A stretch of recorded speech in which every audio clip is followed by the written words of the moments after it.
in for her lifetime. And Yeah, St. Nicodemus, Mary, yeah. St. Mary, the story very quickly to speak to what you were saying. St. Mary was a prostitute for many, many, many years. When she went over to repentance, she shut herself away from everybody and literally focused on repentance for the rest of her life, kept herself secluded from the general public in humility. That was always supposed to be the purpose of people moving towards righteousness and virtue from a life of sin, not the idea that you were going to do the traveling clown roadshow, dude. And Nicodemus said from the crucible, this guy's position is enabling the woman and the man to have other partners living separately with no way to hold either accountable, as with the bonds of marriage and infidelity clauses when it comes to divorce laws in many states. Yeah, I don't think this guy's talking about me. That's not what I'm saying, man. I'm like, you can love a woman, not live with her, and have children, and still run it all. But I just think that necessarily, if this was done even in mass, let's say, like 20% of men somehow accumulated the wealth to do this, that it would necessarily lead to more positions where strange men were coming into the household of the girlfriend, at that point, which would lead to these same outcomes as what he's talking about. Well, nothing stops strange men from coming to the household of married women. It routinely happens where they're like, dude, I know lots of guys that have come home from work and found their wives fucking another dude in the same bed. But I can tell you it's far more likely for a woman who's married to not Is that what you're listening to tonight, Birdie? bring somebody to her home to sleep with them as much as it is a girlfriend who's living separately to bring a different guy to her apartment and sleep with him. I mean, you could also argue that because they're living together, maybe that's why she's got the contempt and disgust for him versus the ones that don't live together. We can go back and forth with this all day long, man. On Rich's side, it said to thrive, said less than 5% have bodies past, less than 5% have under 5 bodies by the age of 23. It's gross. It's pretty gross. And reverse massage says, who's more likely to keep your progeny from you, a wife or your side smears? Progeny outcomes above your own degen selfish interests. More likely to keep your I'll have to check that one out and see the guitar riffs. progeny from you, a wife or side chick. You're asking me? I think it's for you, yeah. I think you could do it. Again, I think you can love a woman, not live with her, and have children if you really want to do that. Yeah. Well, that pretty much summarizes it, fellas. We're going to have all of your links below there, including Rich's book and Andrew, all of your stuff too. So, Rich, where can everybody find you? Where's the best places? Centrally, richcooper.ca. You'll find everything that you need from me there. And Tara on Yeah, you can find me on The Crucible. Getting that from YouTube. The Extravaganza Daily on Rumble. You can also get my guide to debate, debateuniversity.com. It's quite good. Actually, Politico did an article where I think they were trying to really beat the shit out of it, and instead the guy was like, actually, this is really good. So I think it shocked people. But Diagnosed with Crohn's disease and struggling with your symptoms? It's not too soon. Yeah.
bastards. Yeah, truly.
But for real though, I need to finish this podcast.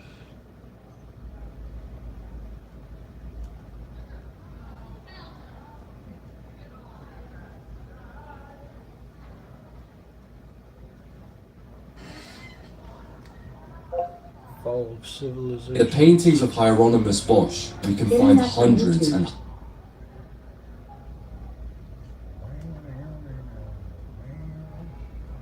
I keep falling asleep during the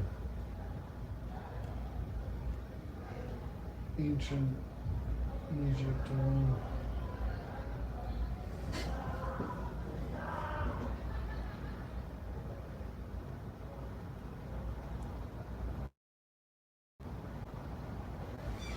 I need to watch this Yet one. another toothpaste that does not whiten me. Girl, this one worked. Well, I got a pretty good deal, I think, the other day. It was on sale. It was I got 2/8, so I got a quarter, and they were $7 each. So I paid like $14 for a quarter. Which was pretty damn good, and it was some fire.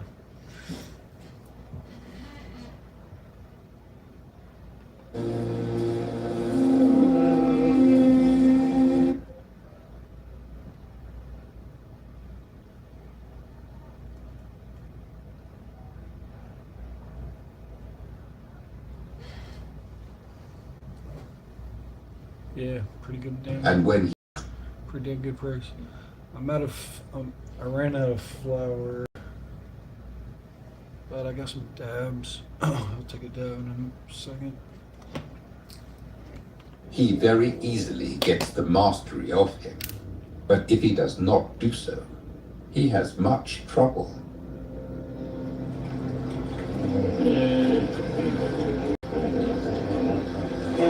Also living in the river were the animals that the Greeks would call river horses, or hippopotamus, our hippopotamus.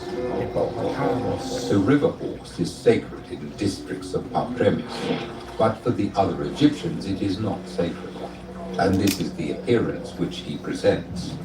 He is four-footed, cloven hoofed like an ox, flat-nosed, with a mane like a horse, and showing teeth like tusks, with a tail and voice like a horse, in size as large as the largest. Yeah, cause yeah. That's why I never buy. That's why I'm so happy we have dispensaries here. Get great ass deals like that. Plus, if you're if you go to the dispensary all the time, you become a whatever. You're on the fucking loyalty program, and then you get even better deals. Quality assurance, yep, all that. Definitely. Ox, and his hide is so exceedingly thick that when it has been dried, shafts of javelins are made of it. The most strategically important location was what the Egyptians called the balance of the two lands. This was the place where the river split into its delta. As the crossroads between Upper and Lower Egypt, this was always the natural place for the capital when the empire was united. This location would give rise to the city of Memphis, and in turn to modern Cairo. And it is here that the Egyptians would build their most famous and lasting monuments. Each year, the monsoon rains falling in the highlands of Ethiopia and Central Africa would swell the river, and the annual flood would arrive. This happened with such regularity around the middle of August that the Egyptians timed it using the rising of the star Sirius. In the 5th century BC, Herodotus wrote the following description of these floods. When the Nile is in flood, it overflows in places as far as 2 days' journey from either bank. The Nile comes with a rising flood for 100 days from the summer solstice, and when this tale of days is complete, it sinks again with a diminishing stream, so that the river is low for the whole winter, till the summer solstice again. The Egyptian year was divided into 3 seasons: the flood season of Akhet, the growing season of Peret, and the harvest season of Shemu. Once the floodwaters receded in early autumn, the land was refreshed and fertilized with rich Nile mud, and new crops could be grown. In this black mud, farmers grew emmer wheat, barley, beans, and lentils throughout the cooler winter season, and when summer came again, the grain was ready to be harvested. Egyptian life was held in this delicate balance. Each year, if the river flooded too little or too much, the results could be devastating, as one ancient Egyptian hymn to the Nile makes clear. ارعون إيم مني طائر جرف ورق شري حرنمي شبب رمت خفت خسفف قدف سوغ. If he is greedy, the whole land suffers. Great and small fall moaning. People are changed at his coming. When he rises, then the land is in joy. Then every belly is glad. Every jaw has held laughter. سوق مضوات بيت طائر ختف محو جاو سوسخ شنوت رديخت النمحو. Since their lives depended so greatly on these floods, the Egyptians developed ingenious systems for measuring them. At the cataracts of Aswan, they built a series of devices known as Nileometers. These often take the form of towers with deep wells inside, as the river flow in, with measurements inscribed on their walls in Egyptian cubits.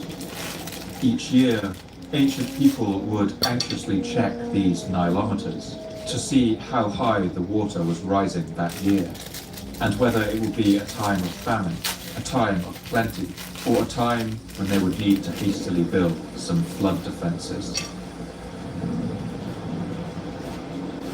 During the period known as the pre-dynastic era, the 2 halves of Egypt were divided, and this division was cultural as well as political.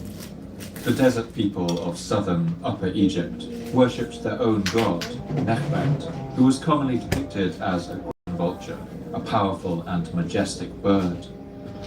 These people were likely darker skinned and had more of a cultural and linguistic connection with the southern lands of Nubia and sub-Saharan Africa, their rulers sometimes even intermarrying with the royalty of southern kingdoms.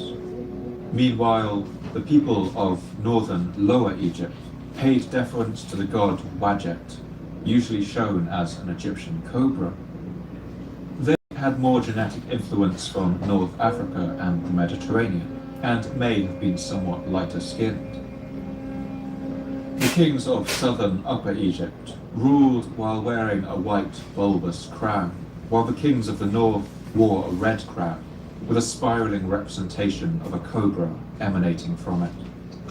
The kingdoms that ruled over these regions were always fluid, but the geographical distinction between Upper and Lower Egypt always held sway. But around the year 3000 BC, or more than 5,000 years ago, all that began to change. That was because of a king of a kingdom called Thinis. His name was Narmer.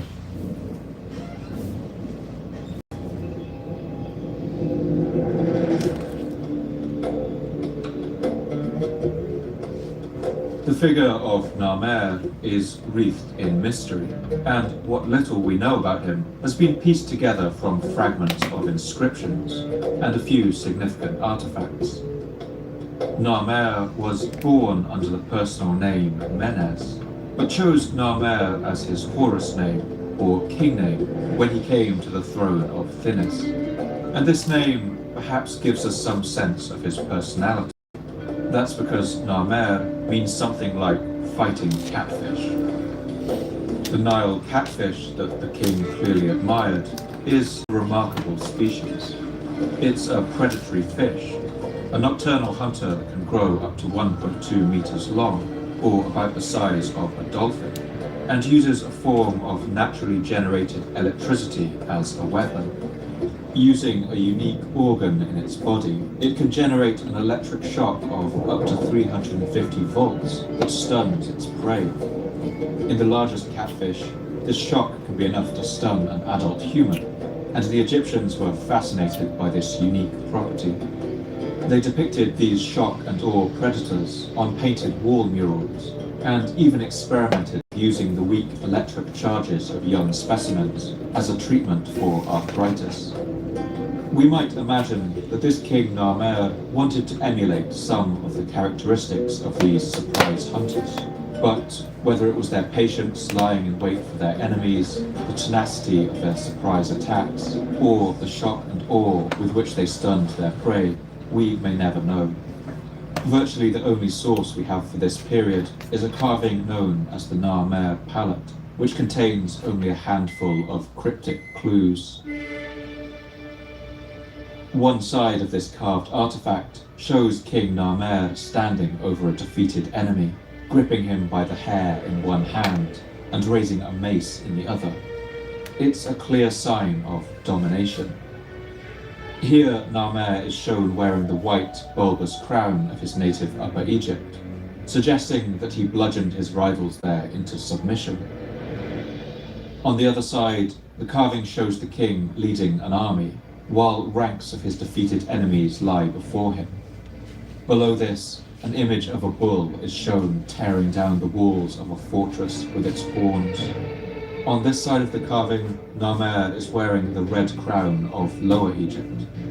From this, we might assume that he set out on a campaign of conquest and successfully brought the two lands of Egypt together.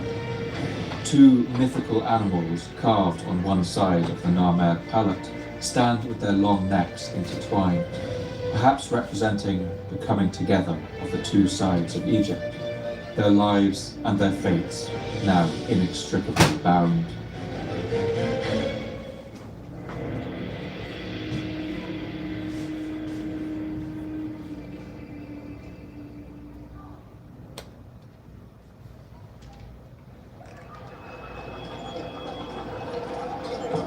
This was a union that would see the newly united Egypt grow to become one of the most influential societies in early human history. At first, Egyptian culture was heavily influenced by the slightly older civilizations of Mesopotamia, like the Sumerians. Egyptian palaces were often built to a Sumerian design, and they used Sumerian motifs in their art too. But by at least the year 3000 BC, Egypt had matured its own indigenous artistic culture and its own system of writing. The Greeks would later refer to these by a word which means sacred carving, or hieroglyph.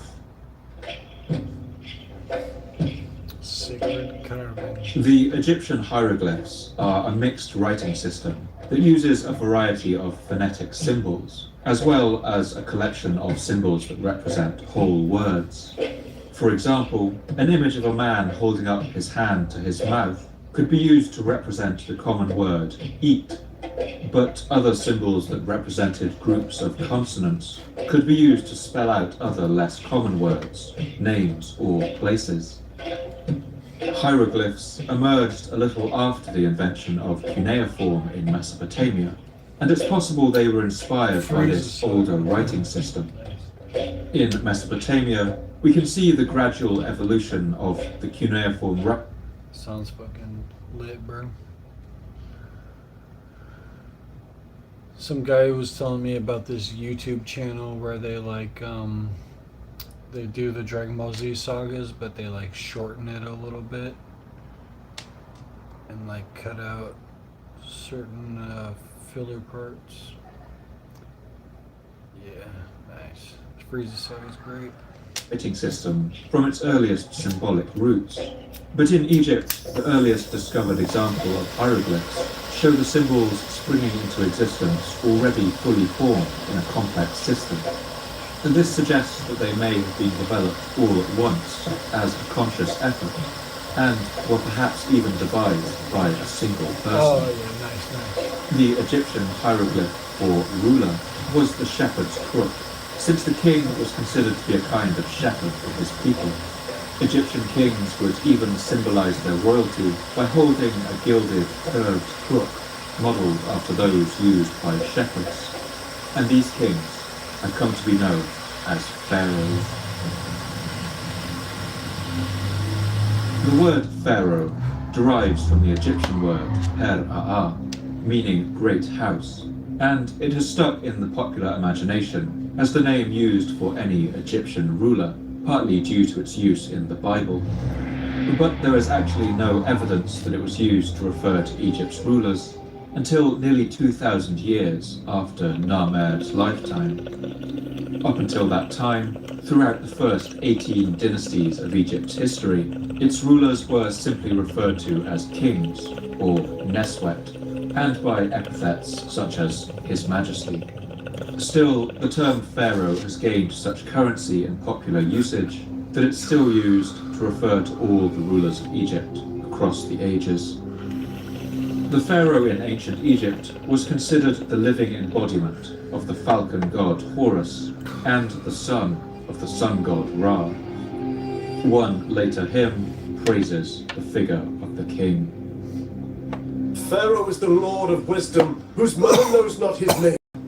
Pharaoh's glory is in the sky, his might is in the horizon.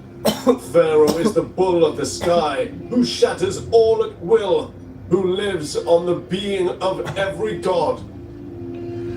Perhaps most famously of all, the Egyptians were compelled by their religious beliefs to embalm the bodies of the dead, ritually cleansing them in preparation for the afterlife. The Greek Herodotus, who travelled widely in Egypt, wrote about the specialist embalmers who would prepare bodies in this way in exchange for a fee. They, whenever a corpse is conveyed to them, show to those who brought it wooden models of corpses made like reality by painting, and demonstrate on these the best of the ways of embalming. The second, which they show, is less good and also less expensive, and the third is the least expensive of all. Having told them about this, they inquire in which way they desire the corpse of their friend to be prepared. With the price negotiated, the embalmer could begin their work, the grisly process of which Herodotus also describes. First, with the crooked iron tool, they draw out the brain through the nostrils, extracting it partly thus and partly by pouring in drugs. And after this, with a sharp stone of Ethiopia, they make a cut along the side and take out the whole contents of the belly. And when they have cleared out the cavity and cleansed it with palm wine, they cleanse it again with spices pounded up. Then they fill the belly with pure myrrh and with cassia and other spices, and sew it together again. Having done so, they keep covered up in natron for 70 days. And then they wash the corpse and roll its whole body up in fine linen cut into bands, smearing those beneath with gum, which the Egyptians used generally instead of glue. Mummification was expensive, and only those with wealth could afford it. Rich merchants, royal officials, and of course, the pharaoh himself. One inscription. I got some huckleberry cider. Huckleberry hard cider. It's delicious. On the walls of a tomb for the pharaoh Unas gives a sense of the kinds of prayers and blessings that might have been spoken while these rituals took place. This one to the sun god Amun-Ra and the moon god Thoth. رابي حنا جحوتي شدنتنو ونيس حنعتنو ونمتنو. Sun and Thoth, take Unas with you, that he may eat of what you eat of, that he may drink of what you drink of, that he may sit where you sit, that he may sail in what you sail in. The booth of Unas is plaited of reeds. The flood of Unas is in the marsh of offerings. His feast is among you, gods. The water of Unas is wine, like the sun. Unas will circumnavigate the sky like the sun. Unas shall course the sky.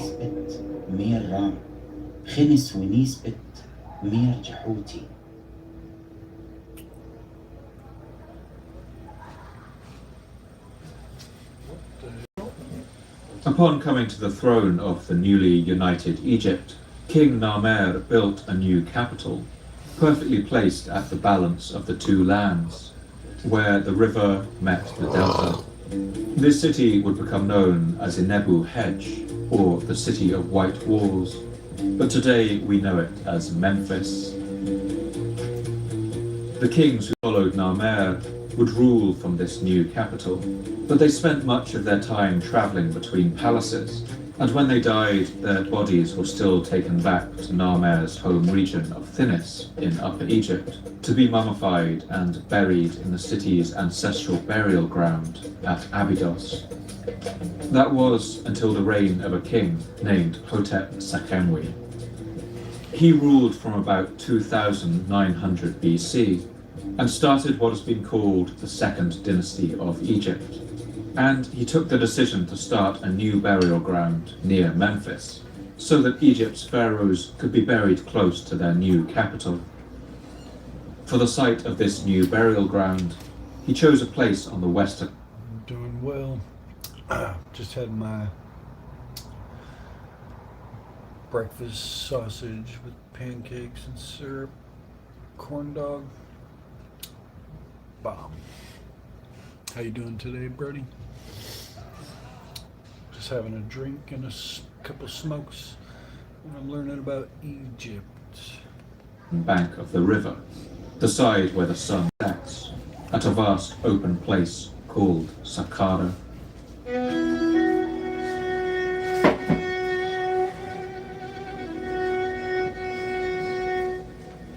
Saqqara is situated on a raised plateau that the floodwaters of the Nile do not reach.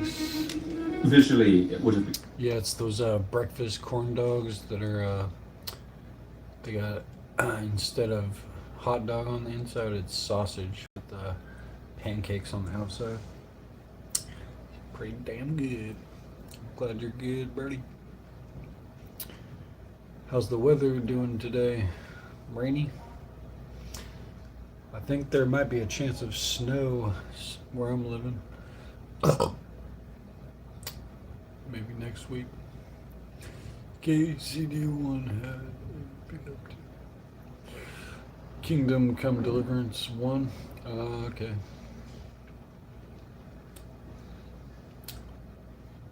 What was the update about? Been striking to ancient people as the place where the green riverlands end and the dead sand of the desert abruptly begins. For this reason, it may have been considered a crossing place between death and life, the perfect place for a necropolis, or a city of the dead. For kings who wanted their tombs to be remembered, it also had the benefit of being highly visible from the new capital of Memphis.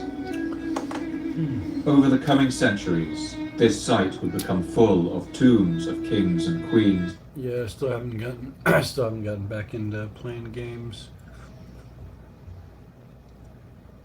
I was waiting I need to get Game Pass, but I'm kind of strapped for cash right now, so I'll be back on eventually then. And countless royal attendants and nobles who followed them into the afterlife. At first, these tombs were built in a form known as a mastaba, large rectangular constructions built of mud brick and promising their inhabitants a rebirth into the next life. These could be very large, but they were still relatively unassuming. But soon, Egyptian pharaohs would get even more ambitious with their burial arrangements. This ambition truly began with the rule of a pharaoh named Netjeriket Djoser. This guy's here at the moment, waiting for my Amazon delivery truck. A robot cleaner. Oh shit. The reign of Djoser begins the period known as the Old Kingdom, which would last for the next.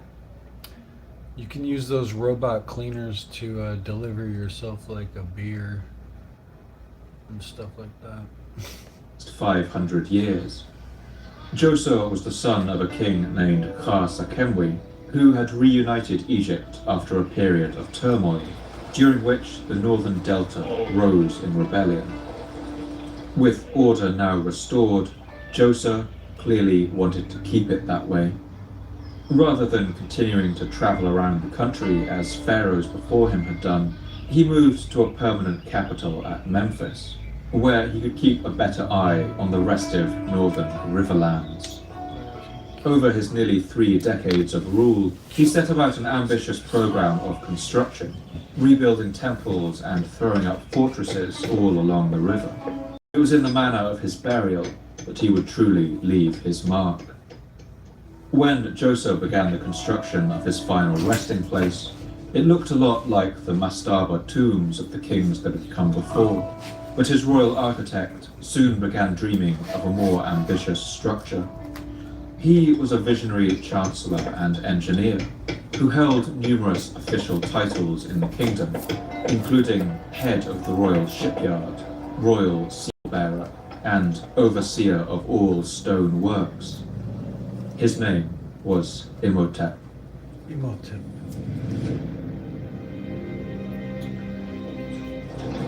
Imhotep's name means the one who comes in peace, and he was born in the 27th century BC. But beyond that, much of what we know about him has been distorted by myth and legend. He was something of a polymath, a priest, a statesman, a scribe, physician, and architect, and even gained fame as a magician. He also has the distinction of being perhaps the first non-royal person to be recorded in any detail by history. As the king's most trusted architect, Imhotep was put in charge of... I might consider getting one of those actually, because I don't have a mop right now. And I don't really want to get a mop. So maybe a robot cleaner would be better for me. Construction of Djoser's tomb, but it would not be a regular mud brick mastaba like his predecessors. In fact, Imhotep was determined to build this tomb out of stone. This stone would need to be quarried from the bedrock nearby, roughly cut into blocks.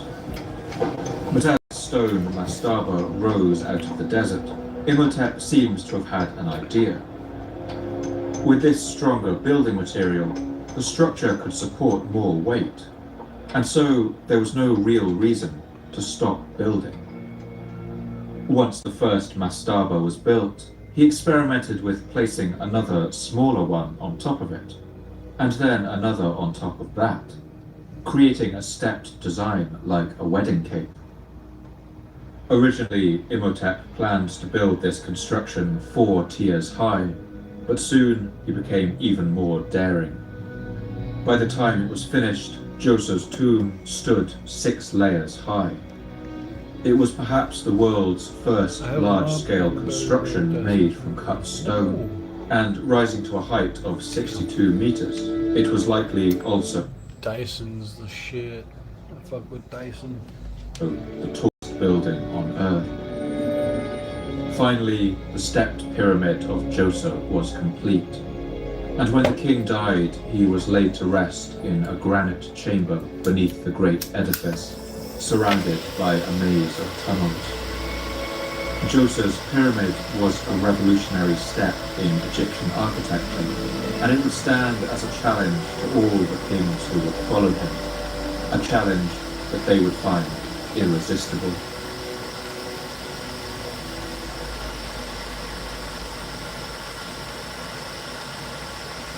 The difficulties that engineers like Imhotep faced in building these pyramids were enormous, but their achievement becomes even more impressive when you consider that these monuments also had to be built fast.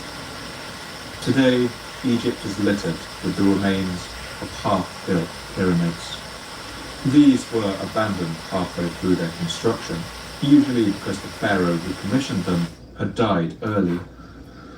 Once a pharaoh was dead, it seemed no one saw any point in continuing to build his tomb. After all, there was a new pharaoh now, and construction on his pyramid would have to begin right away.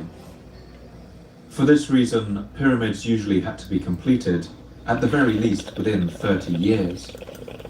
Only the kings with the longest and most stable reigns would ever live to see the final capstone placed. The next pharaoh after Djoser was a man named Sekhemkhet, who may have been Djoser's brother, and he joined the ranks of the unfinished. As soon as he came to the throne, he began the construction of another stepped pyramid of immense ambition, sure to dwarf his brother's achievement. But only the first layer of the pyramid was built when Sekhemkhet died, just 6 or 7 years into his reign, and the pyramid was abandoned. I don't think I've seen one, but it sounds cool with the laser lights. Another king, Kabar, also died after 6 years, before his stepped pyramid could be completed. To build each pyramid, the Egyptians would require enormous amounts of laborers, as many as 100,000 per pyramid, with about 10,000 laboring at any one time. There's a widespread misconception that these monuments were built by armies of slaves, but most historians now believe this not to be true.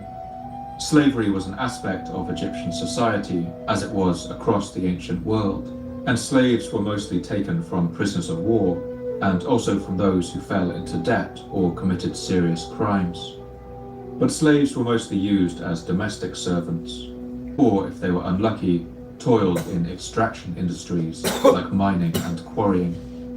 These were considered an underclass and would not have been trusted with the construction of such important and sacred buildings. So, Michael. In fact, evidence shows that the pyramid builders were a mixture of professional artisans and labouring peasants who worked seasonally. Ooh, I love the English breakfast. Brown beans. Oh, hash brown beans, tomatoes. Damn, that sounds like a good full meal.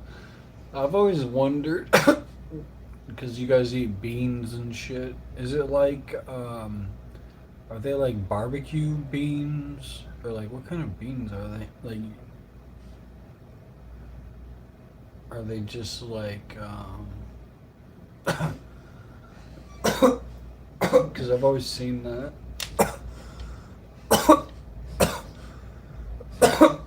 I've always seen the beans, but I never knew what kind they were. In exchange for rations. The life of an Egyptian farmer was dictated by the coming and going of the annual floods, and there were only a few times of year when they could be meaningfully employed in the fields. For the rest of the time, they would have leased out their services to construction projects. I hate when they say shit like, we don't know how to build the pyramids or some shit like, yeah, we do. You guys are stupid as fuck. We know how to build everything. They're like, we can't do that today. Like, yes, we can, bro. You guys are stupid. Digging of canals and other public works, and construction of pyramids.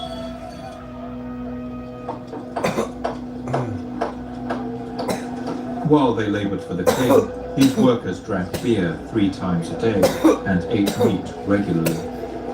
They toiled in 3-month shifts and were divided into teams of 20 men. The discovery started from the bottom, now we're here. Baked beans that you get in a tin. American baked beans. Yeah, okay, so yeah, baked beans. And then sometimes they're barbecue baked beans with like some more flavor to them, I think.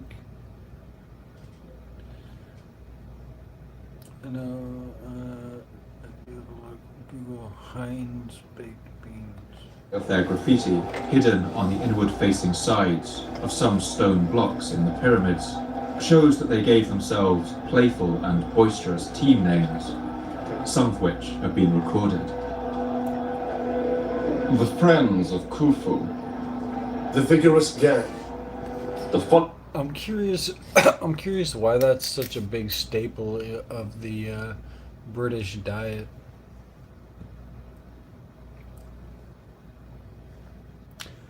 Why are baked beans such a staple in the British diet? Baked beans became a British staple primarily due to their affordability.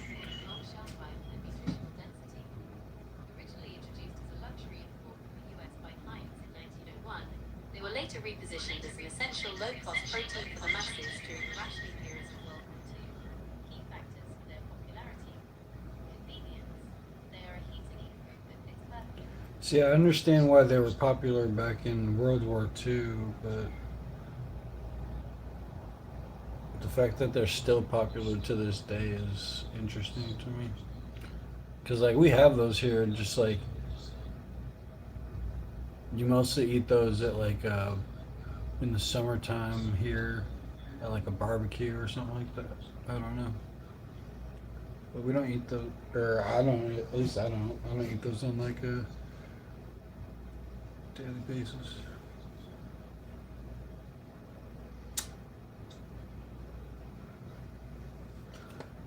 Interesting. Followers of the powerful white crown of Khufu. Those who know the fact. Maple flavored beans sound good. Curry flavor. I don't like curry flavor. Okay. The drunkards of Menkori. It seems their supervisors fostered a sense of team pride and healthy competition, perhaps giving honours and extra beer rations for those who shifted the most blocks. Doubtless, the work was backbreaking, but over the following millennium, millions of Egyptians would take this deal. Perhaps they also felt a sense of pride at the great constructions they were taking part in, which, if all went well, they would live to see completed. These labourers were sufficiently respected that any who died during the construction were buried in tombs within the royal complex, their bodies forever a part of the monolith they had given their lives to build, an honour that would never have been given to a slave. The vast administrative effort of building these tombs over the next centuries required a fundamental restructuring of Egyptian government. In the past, most of the high positions of state had been doled out to the pharaoh's family, but with such ambitious projects to be completed, skilled people would be needed. In the decades that followed, individual functions of government, such as the master of scribes and controller of workshops, were separated out, and these roles were delegated to capable individuals who were promoted on merit. The Egyptologist Toby Wilkinson summarizes the transformation in the following terms. As Egypt embarked on pyramid building, the pyramids were building Egypt. This new caste of civil servants took pride in their work. One Egyptian text of the 5th dynasty records the advice that a vizier named Ptah-hotep gave to his son about how to be a successful administrator. English breakfast. Let not your heart be puffed up because of your... Oh yeah, man. One of these days, I want that full English breakfast with the everything on it. But I probably had that same thing here, just like, you know, without the tomatoes and the mushrooms. Never had that in the mix. knowledge. Be not confident because you are a wise man. Take counsel with the ignorant as well as the wise. Good speech is more hidden than the emerald, but it may be found even among maidservants at the grindstone. Still, the failures of the kings that followed Joseph must have left a mark on the empire's morale. Their crumbling, half-finished pyramids stood in the desert as an image of kingship that could also be fragile and fleeting. With his stepped pyramid, Joseph had laid down a provocation that would have to be answered. But it wasn't until the reign of a king named Snefru that someone would rise to the challenge.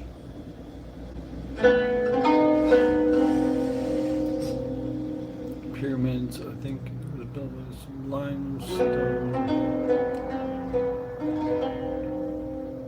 Snefru's full name was Horneb Ma'at Snefru Waj.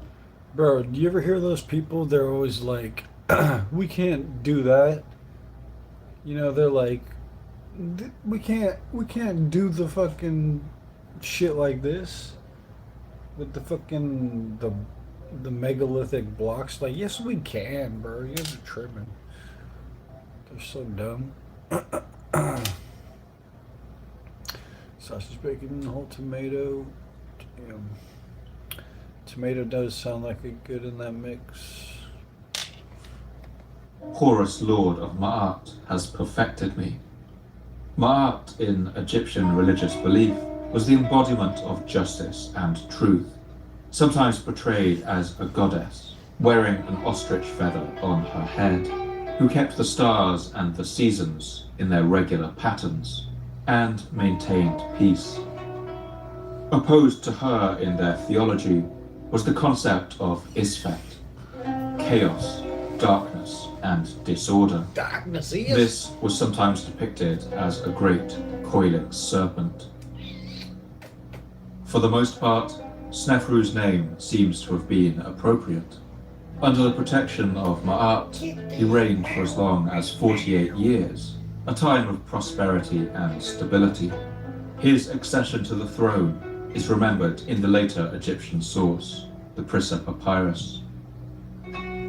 The majesty of the king of Upper and Lower Egypt, Huni, came to the landing place of death, and the majesty of the king of Upper and Lower Egypt, Snefru, was raised up as a beneficent king in this entire land. During his half-century on the throne, Snefru would secure his place as Egypt's most ardent and determined pyramid builder. It's just crazy to me that the Egypt society lasted for 3,000 years. That's pretty wild. It's a long time. What's up, Blonde? With the failure of the last kings to build a stepped pyramid to match Joseph's, Snefru began to wonder if he could build something even better. A pyramid that conformed to a perfect geometrical shape. He had a vision of a pyramid with polished, smooth sides, unlike anything the world had seen before. His first attempt to accomplish this would be at the Pyramid of Meidum. Coffee and toast.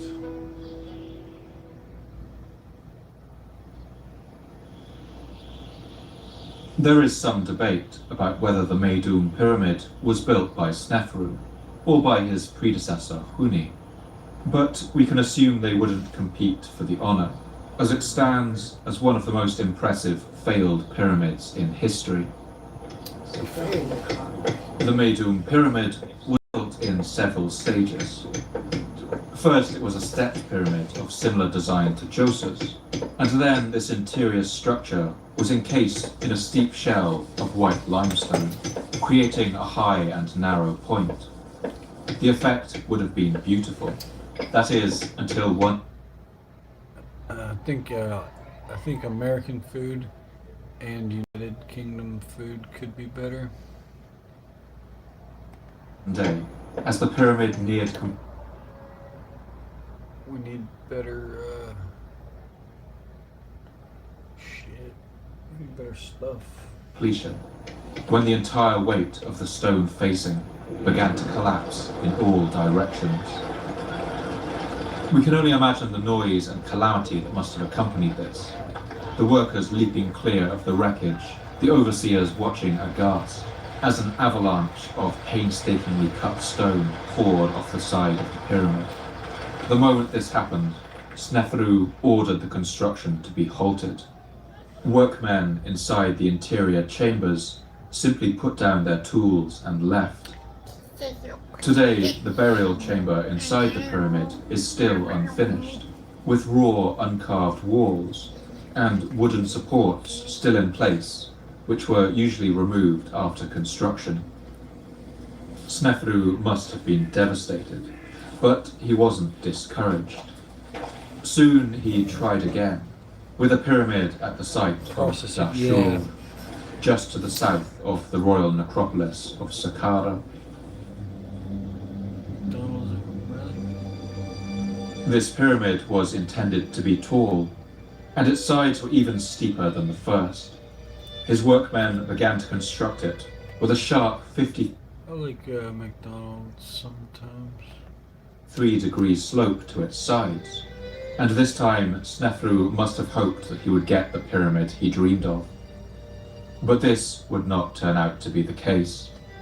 This second pyramid was built on ground that was only soft sand and shale.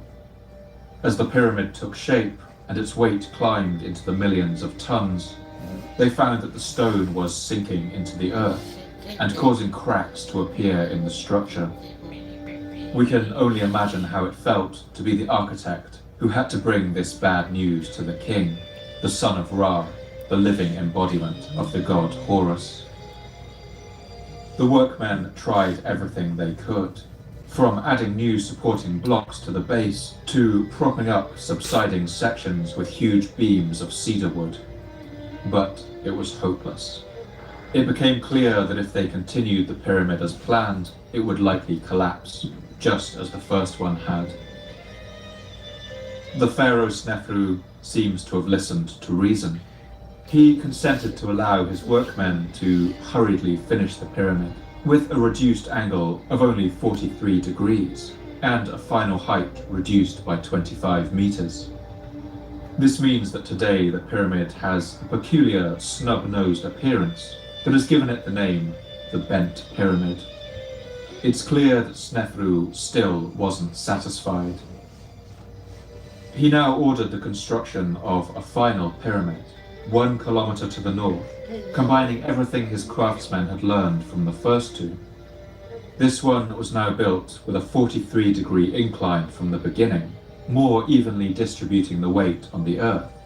And finally, Snefru got the pyramid he desired. Snefru. This was the first structure that truly took the iconic shape of an Egyptian pyramid and would be used as a model for those that would be built in years to come. It was 105 meters high, nearly twice the height of Djoser's pyramid, and the world's new tallest building. And its geometrical perfection was undeniable. When Snefru died, he was buried in this pyramid according to his wishes, and his son took the throne. He would be the greatest pyramid builder of all. His name was Khufu. Yeah, Khufu. As a boy, Khufu must have seen his father Snefru obsessed with the construction of his 3 pyramids. We can imagine the young prince listening in on his father's conversations with his architects, the tension and anger as the first 2 pyramids failed, and then the final triumph of the Red Pyramid. And perhaps as a boy, he dreamed of one day building such a monument for himself.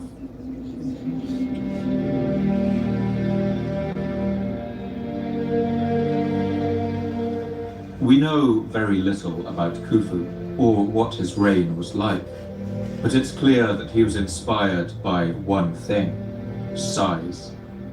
And above all, the desire to build the largest pyramid that would ever stand. Learning from his father's mistakes on the bent pyramid, and likely inheriting some of his architects, Khufu elected to They finally, in the United States, they finally changed the classification to a lighter classification, which is a big thing. build his tomb some 15 kilometers to the northwest of Saqqara, on a shelf of strong limestone just outside Memphis, at a place called Giza. When construction began on the Great Pyramid, there must have been some uncertainty about whether it would even be possible.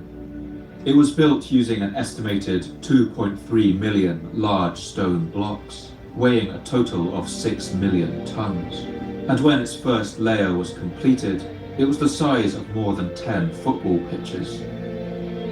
Its builders used predominantly local limestone, quarried from nearby on the Giza Plateau.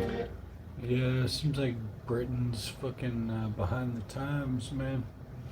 They gotta get with the times, man. To build the pyramid. Medically, man, it needs to be recreational. You guys need dispensaries just like we need. Don't you guys feel like you'd be better off with dispensaries? I think so. Interior structure, and these were bound together with lime mortar, packed with straw and charcoal. Luckily, these organic remains in the pyramid mortar can be carbon dated, allowing archaeologists to date the pyramids with scientific certainty to this period. But while rough stone would do for the main body, the king's burial chamber at its heart was made of blocks of hard granite brought from Aswan, since it needed to resist the crushing weight of millions of tons of stone above it. The fine limestone blocks of its outer shell were quarried at a place called Tura, on the other side of the river. The stone from these quarries was of exceptional quality, a pale white in colour, almost like marble. For this reason, it was highly prized for use on the interiors of tombs, and perfect casing for a pyramid. This limestone was cut out of underground tunnels in these quarries and dragged down to the banks of the Nile, where it was loaded onto barges to be carried downstream.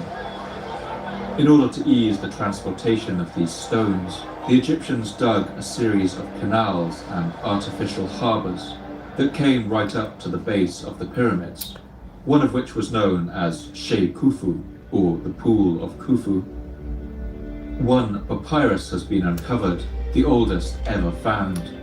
How much longer till you guys are able to vote Keir Starmer out? That is the work journal of an overseer named Merer. In it, he records the process of this perhaps less than exhilarating task. Day 25. Inspector Merer spends the day hauling stones in Tura South. Spends the night at Tura. Day 26. Inspector Merer casts off from Tura loaded with stone. Spends the night at the Pool of Khufu. Day 27. Sets sail loaded with stone. Spends the night at the pyramid. Day 28. Casts off from the pyramid in the morning. Sails upriver to Tura South. Day 29. Inspector Morea spends the day hauling stones in Tora South, spends the night at Tora. Day 30.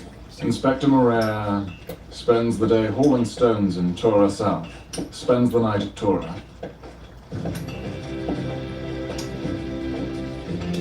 Remarkably, the pyramid was oriented perfectly to true north, with one of its faces at each point of the compass, suggesting that the Egyptians must have used measurements of the stars in order to align it, the only method by which they could have achieved such accuracy.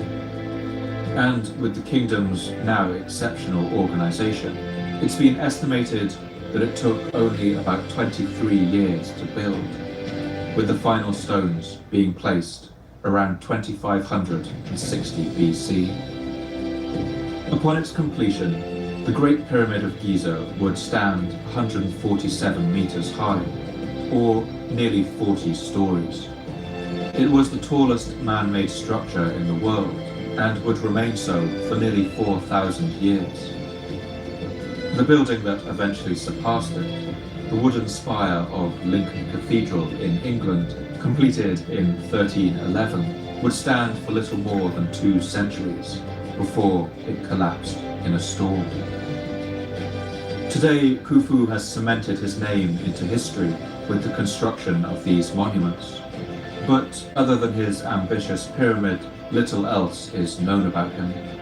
The only representation of him ever found is a single statuette carved from ivory. And, ironically for a man so obsessed with grand scale, this statue is only 7 centimeters, or less than 3 inches tall.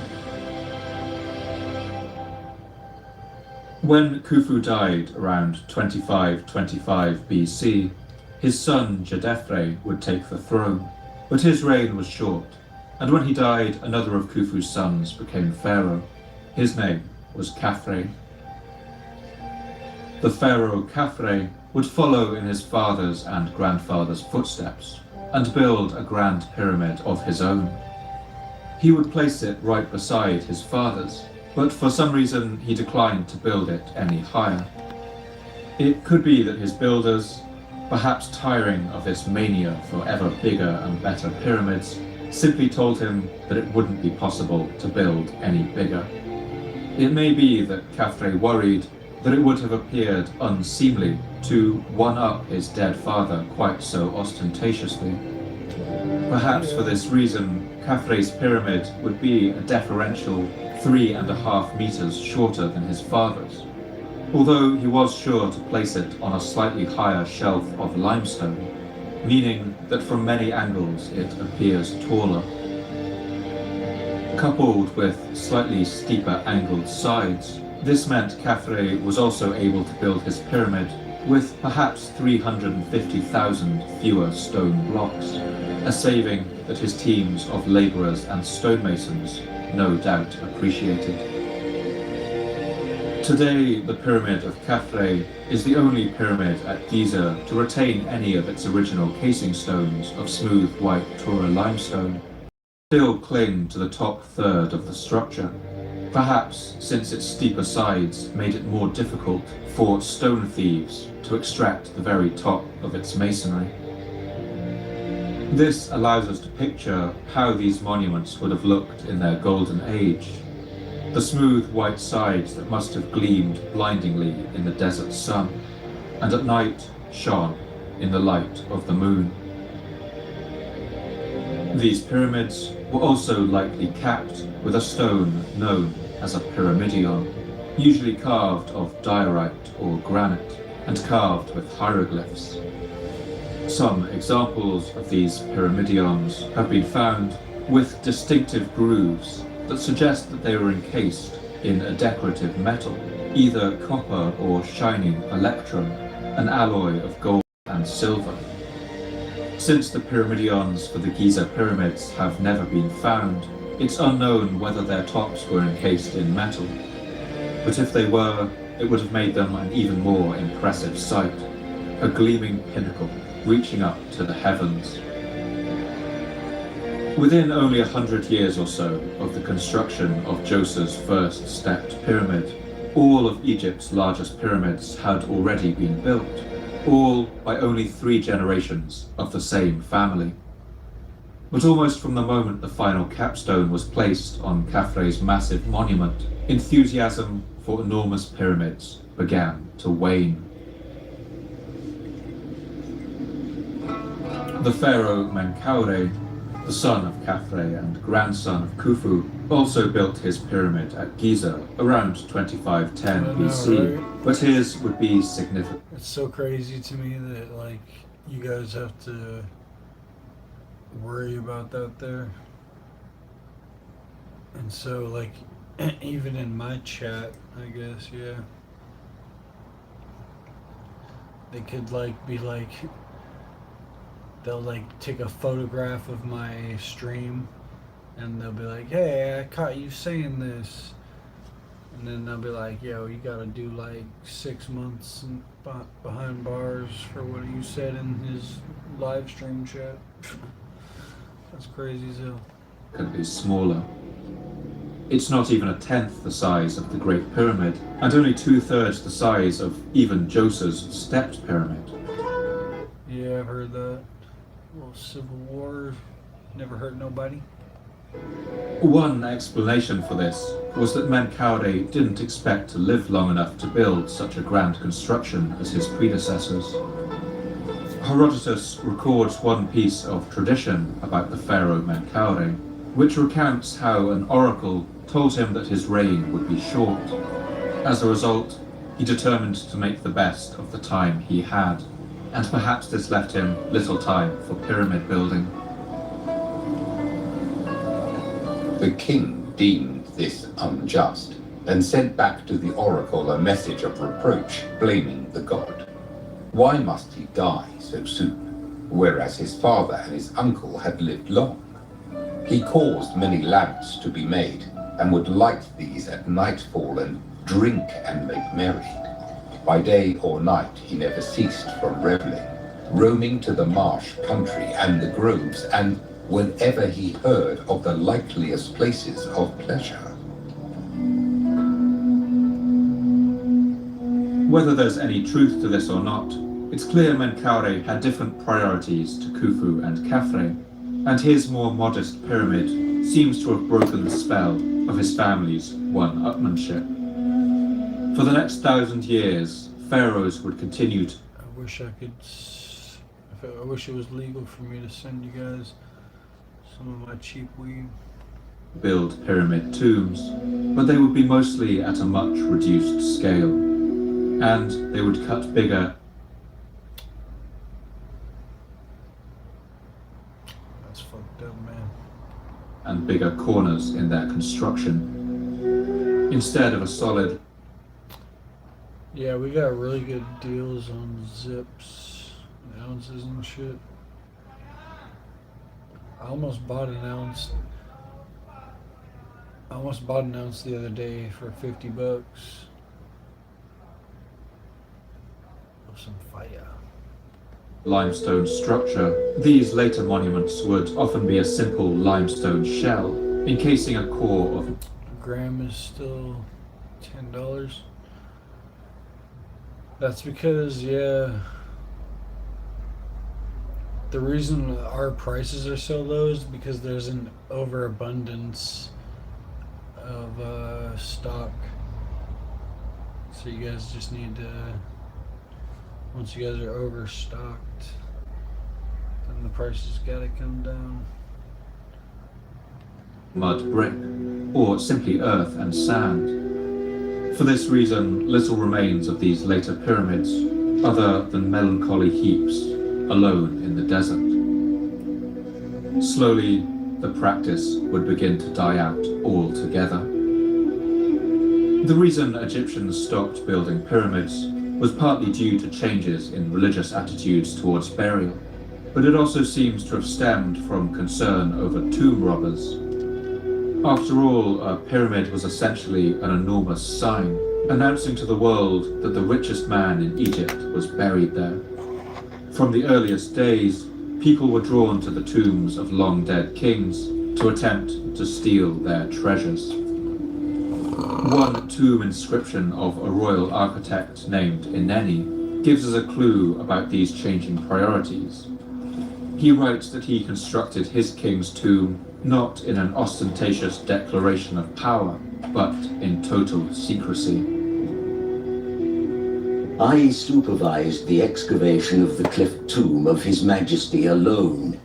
No one see. Yeah, you never know if that Cali weed is really from Cali or not, but hopefully.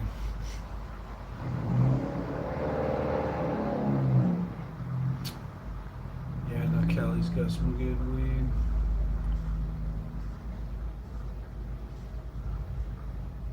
I want to work at one of these farms so I can get some more like first-hand knowledge on some growing techniques and shit. And trimming.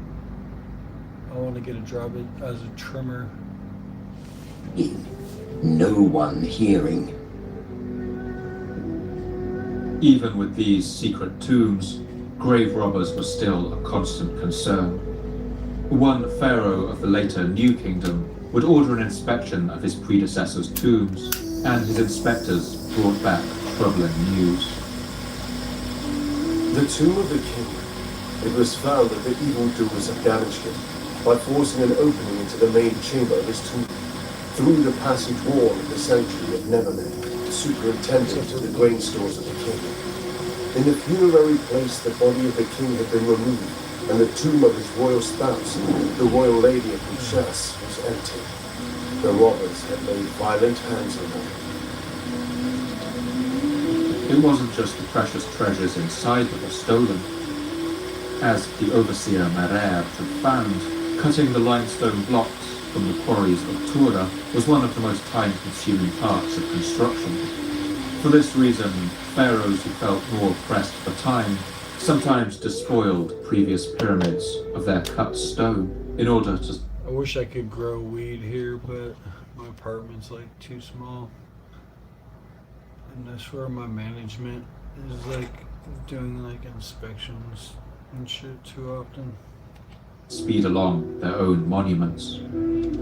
One Middle Kingdom text, known as the Instruction of Merikare, advises kings against. Yeah, in the United States, you're allowed to grow like 6 or some plants for personal use. This shameful practice. Do not despoil the monument of another, but quarry stone in Tura. Do not build your tomb out of ruins, using what has been made for what is to be made.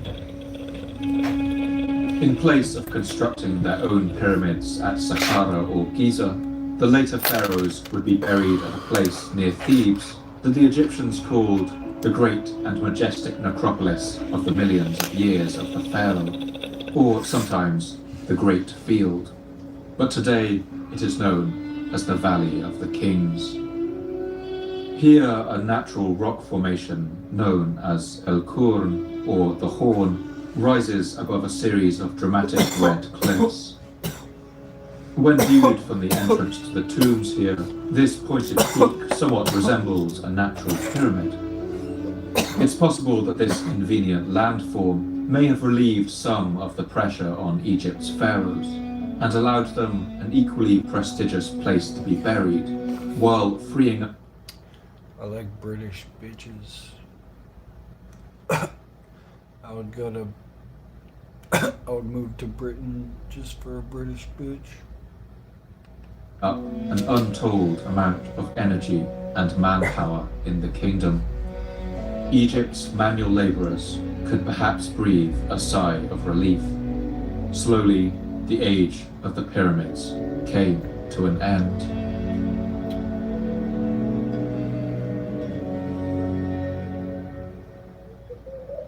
Still, that was a long time in the future, and throughout the 4th and 5th dynasties of Egypt, royal monument construction continued confidently.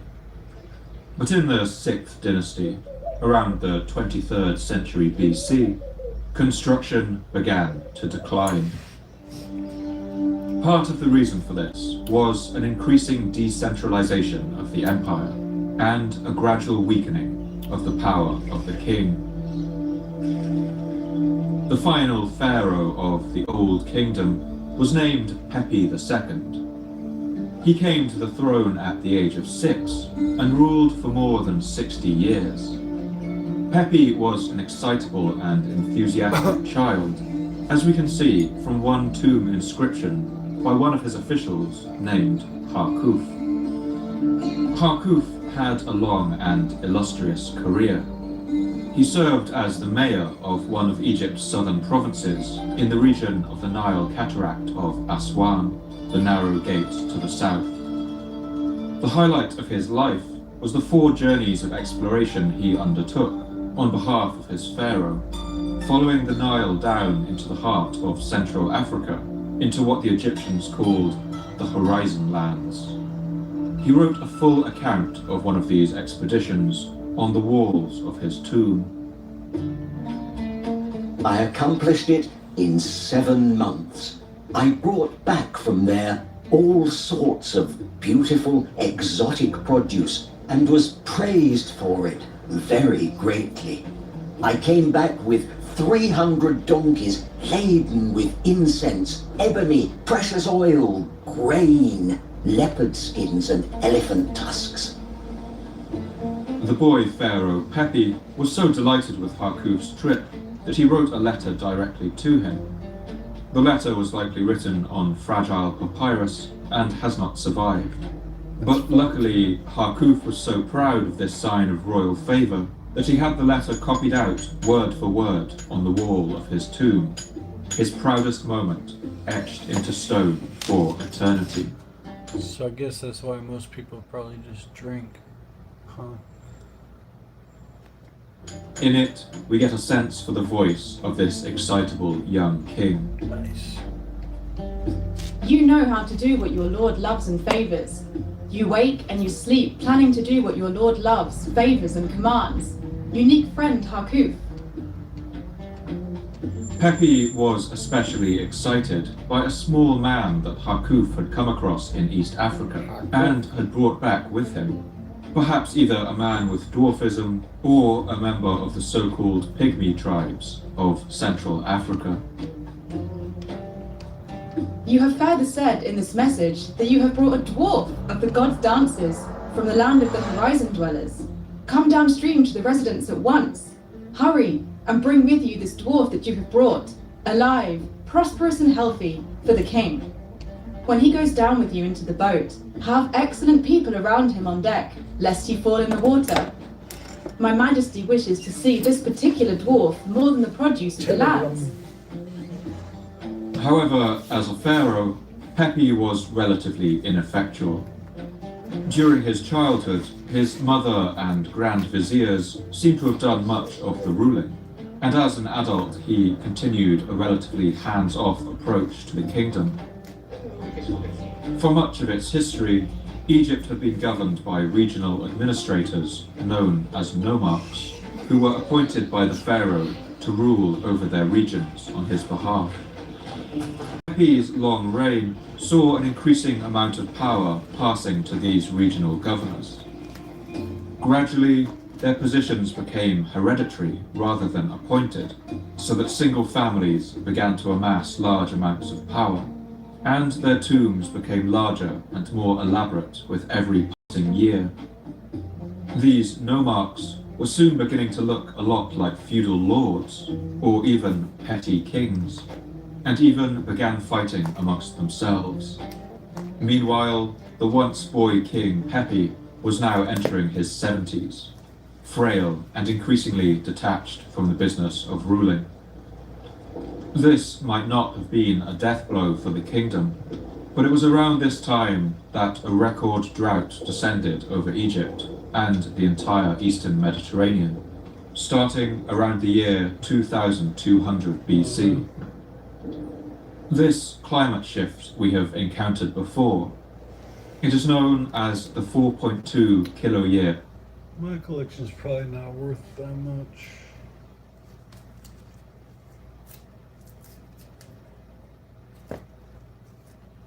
event, and has been implicated in the collapse of the Akkadian Empire in Mesopotamia, and perhaps even the Indus Valley civilization in India and Pakistan. In Egypt, the result of this event was a series of years in which the Nile floods were much. Even my graded cards aren't that expensive, so, you know. Reduced, and agriculture came under immense pressure. The drought was so severe and long-lasting that the verdant lake at Fayoum, that once stood 65 meters deep, completely dried up over the next 50 years, and crop yields would have plummeted.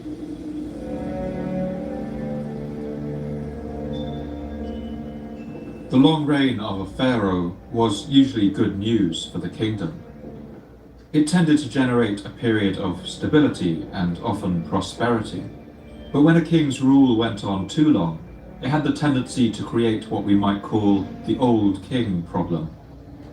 The long reign of the pharaoh Pepi, along with his multiple wives, meant that he had countless children, many of them now old men themselves, with children and grandchildren of their own. And they were all impatient to see this old king pass on, so that they would get their chance to rule. When Pepi finally died around 2175 BC, what followed was a succession crisis of immense proportions. The chaos serpent of Isfet now wound its way around all the lands of Egypt. Suckers.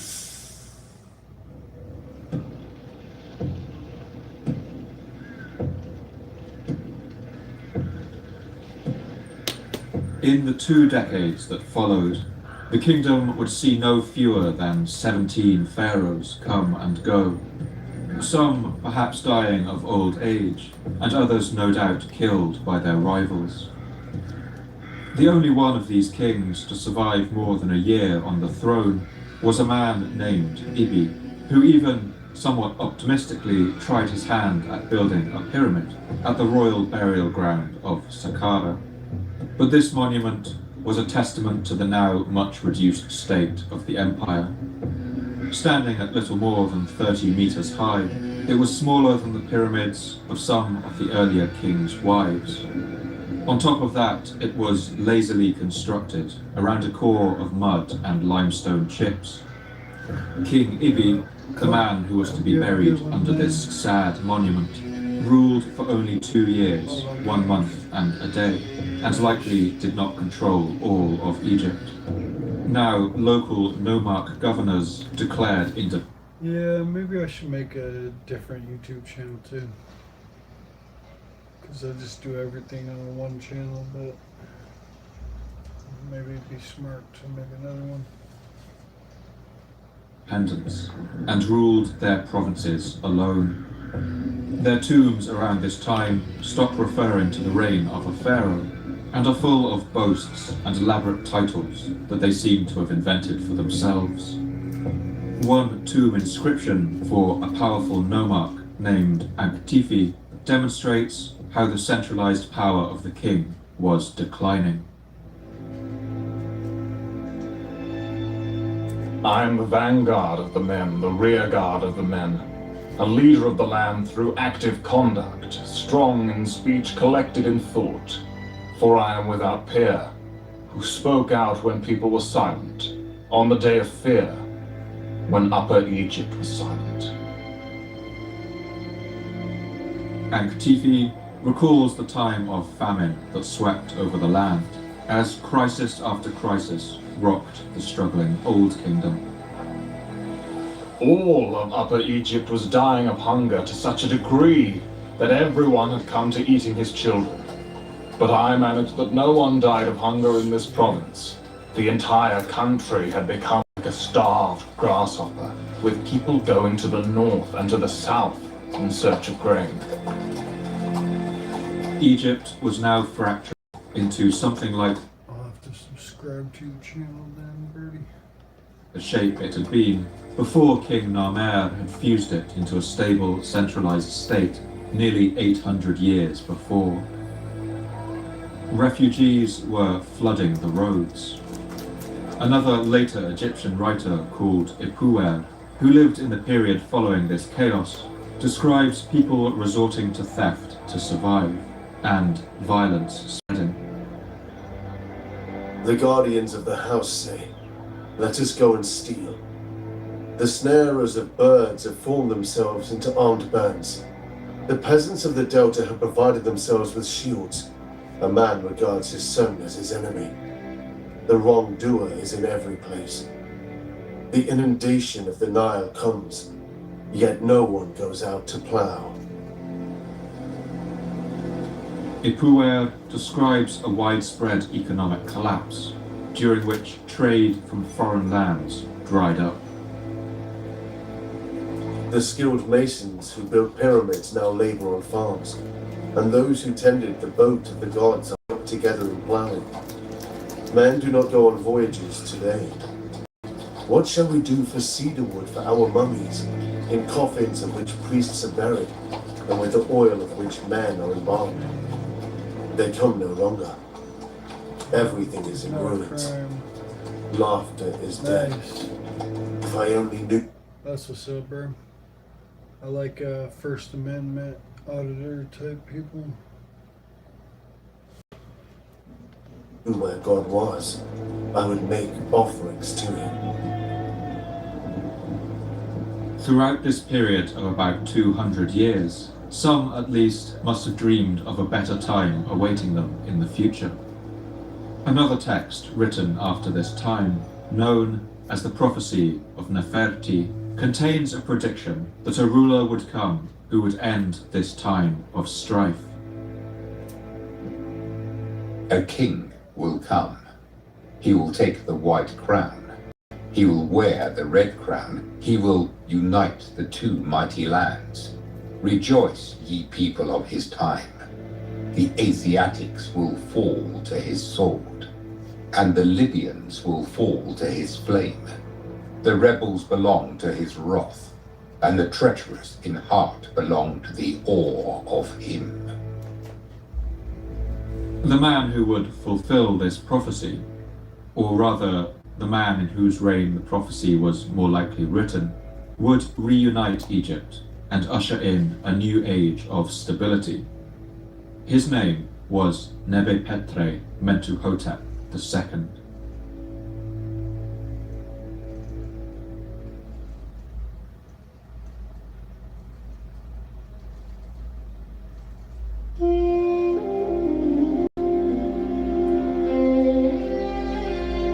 Mentuhotep was a king in the city of Thebes in Upper Egypt.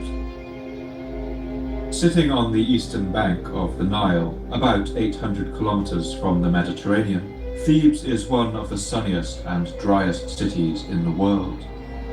It had been the capital of its own province throughout the Old Kingdom, but had always been something of a backwater, and somewhat influenced by the African culture of Nubia. But during the more than a century of chaos that surrounded the collapse of the Old Kingdom, Thebes slowly grew to become the capital of the south, and its kings began referring to themselves as the Great Overlord of Upper Egypt. It was a city where tightly packed rows of houses, granaries and workshops clustered around the central temple to the god Amun, and its people clearly sought a break from the suffocating influence of the kings in Memphis. But in the north, near the traditional center of Egyptian power, an ambitious and ruthless rival was also amassing its forces. This was centered around the city of Henen Nesut in Lower Egypt, in the verdant region between the River Nile and the Great Lake at Fayoum, a region that the desert Thebans dismissively called the marshlands. This city would later be known as Heracleopolis, or the City of Hercules. For about 100 years during this time of dissolution, Thebes and Henen Nesut had fought bitter wars over small border regions, forts and roads, but neither side could ever gain the upper hand. That was until the reign of the king of Thebes, Mentuhotep. He was named after the Theban god of war and came from a line of warlike kings. He clearly desired to bring this series of conflicts to a decisive conclusion and reunite the fractured kingdom of old. The final confrontation between North and South would be sparked by a rebellion in the city of Thinis, once home to King Narmer, and which was now one of the vassals of Thebes. Delighted by this development, the northern power of Hanen-Nesut seized the opportunity and marched south into the desert to capture the town. War soon raged across all Egypt. At one point, the northerners pushed south and captured the ancient sacred city of Abydos, and there unleashed a wave of destruction against its temples and palaces.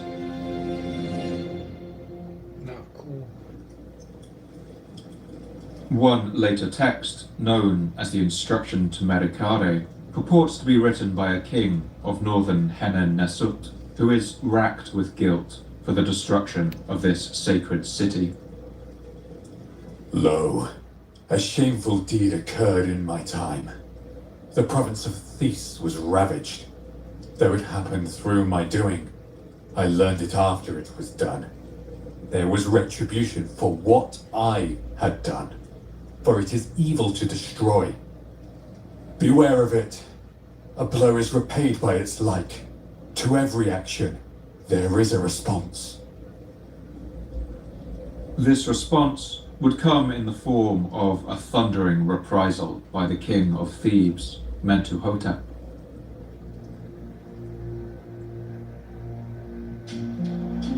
He would march into the north and defeat the armies of Hanen-Nesut. Next, he rounded on the northern capital. When he captured it, all of the funerary monuments of its kings were defaced and destroyed, perhaps suggesting a sacking of the city. Whatever the northerners had done to the sacred center of Abydos, it was clearly visited upon them and their city tenfold. Mentuhotep now swept through northern Egypt, and the provincial governors saw the writing on the wall and swore fealty to him. After nearly 2 centuries of dissolution, the two halves of Egypt were once again united.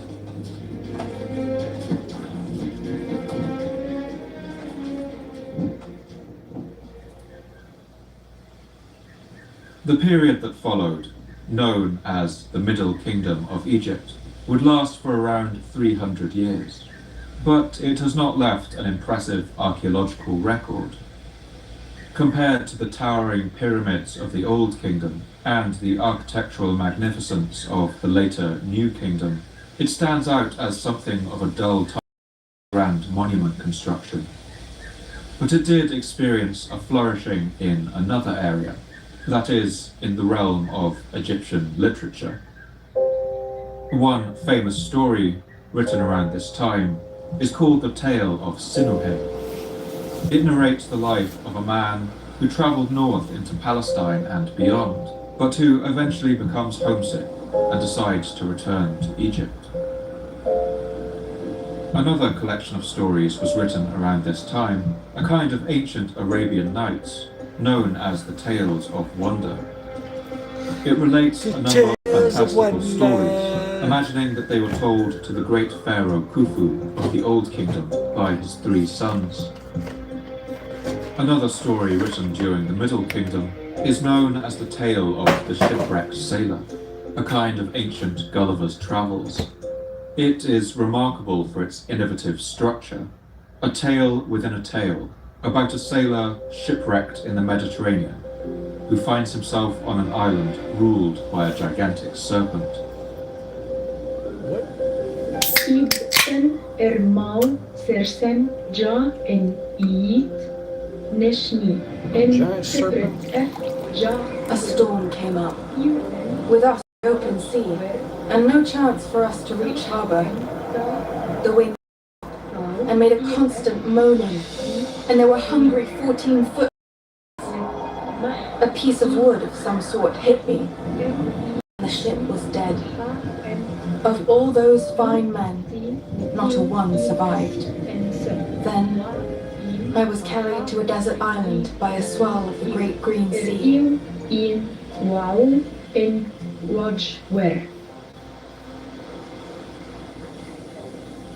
The man speaks with the great serpent, who tells him a sad story of his own, that his whole family was killed when a star fell to earth. The serpent tells the man not to fear, that a ship will eventually pass by the island and rescue him, and reassures him that he will soon have a great story to tell.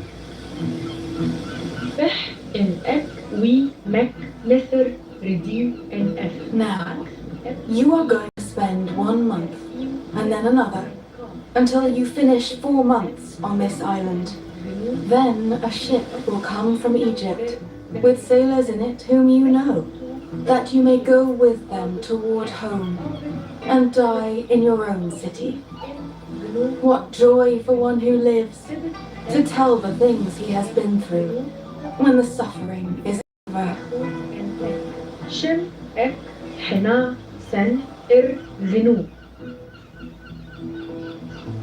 Finally, the predicted ship arrives, and the man is rescued.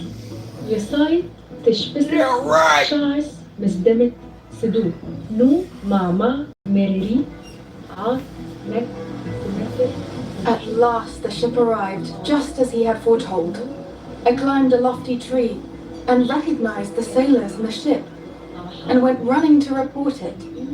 Then I descended to the shore near where the ship was. I hailed the crew, and offered thanks beside the sea to the Lord of the Isle, and those on board did likewise.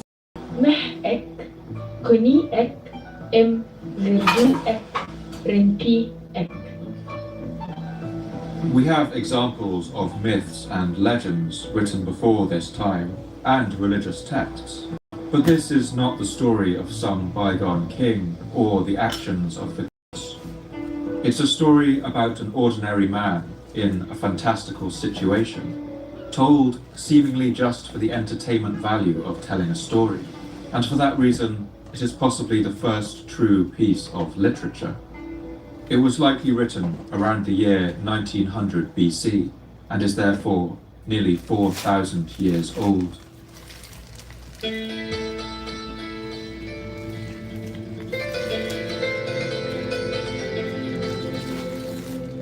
The lives of Egypt's pharaohs take up so much of the usual discussion of its history, partly because they are the ones who commissioned the inscriptions, the monuments and the statues.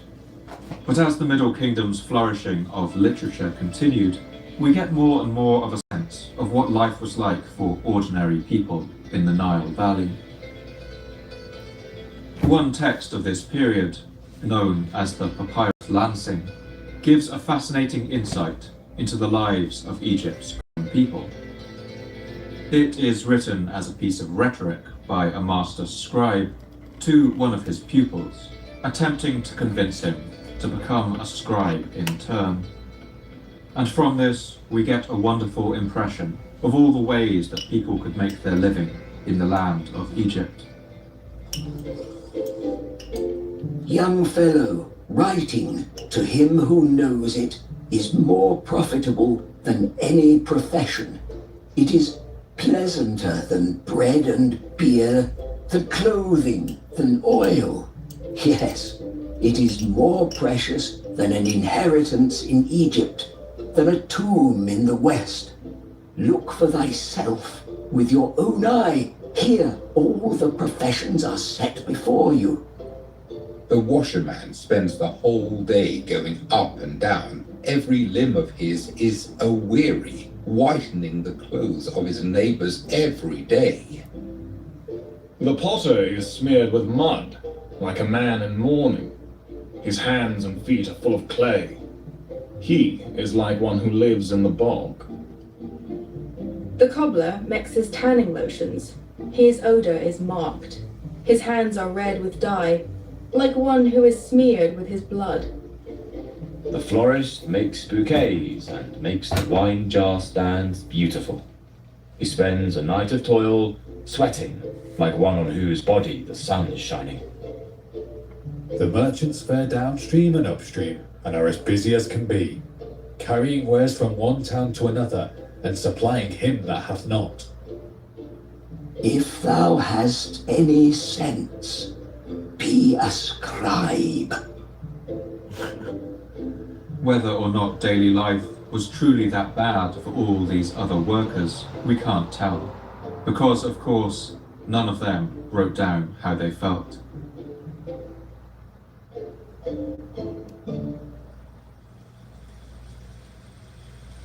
Most of Egypt's people were peasant farmers, and even when they practiced these other professions, they likely engaged in some farming too.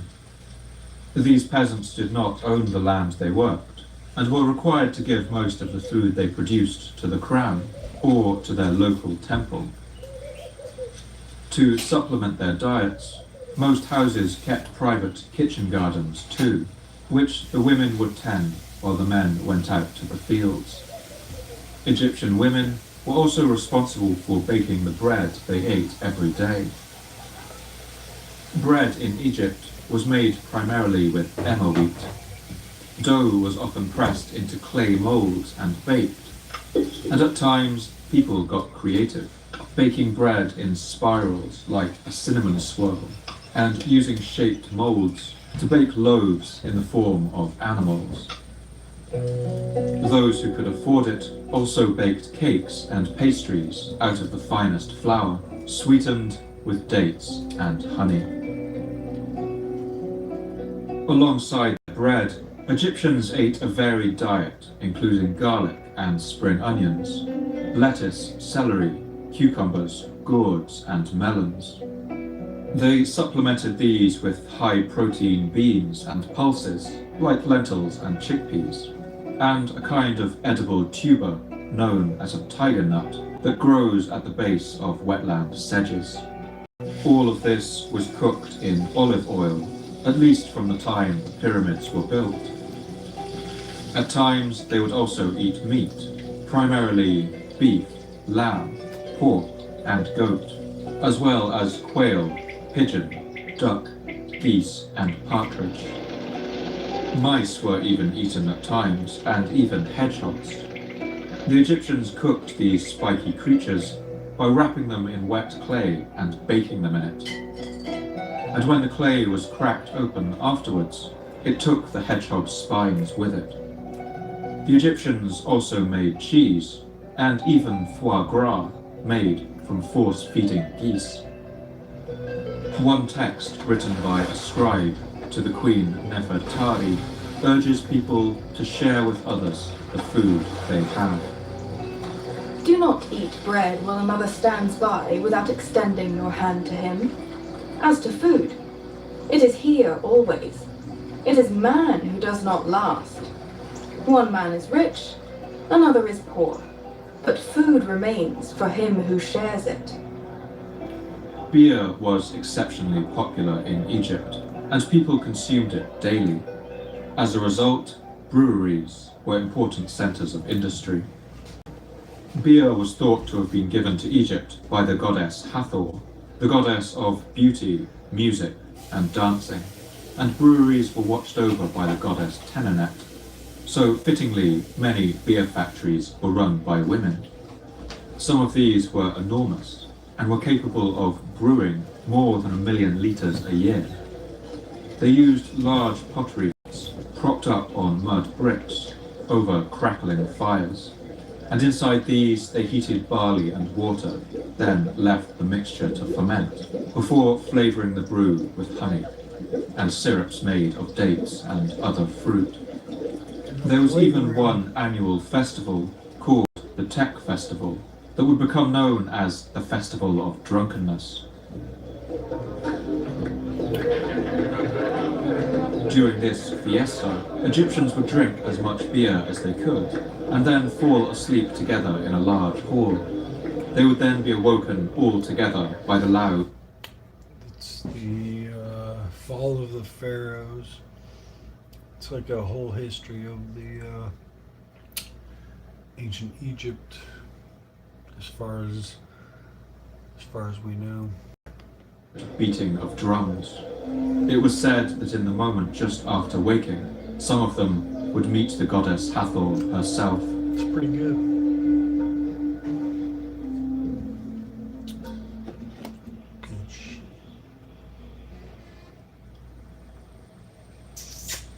Egypt was one of the most stable and prosperous agricultural societies in the ancient world, but it was a society built entirely on the collection and storage of grain. As a result, there was one ever-present danger. It's better in a lot of ways, but Ancient Aliens is good too. That was the presence of mice and rats. Grain was stored in large circular granaries within the towns, shaped like beehives, and freshly harvested wheat or barley was poured in through a hole in the top, to be preserved in the hot, dry air. When grain was needed for bread making or beer brewing, it was taken from a small door in the bottom of these granaries. But if mice got into this storage, or even ate the grain while it was still in the fields, then thousands of hours of work could be wasted, and people might even starve. But thankfully, Egyptians were able to rely on one particular set of allies. That was the domestic cat.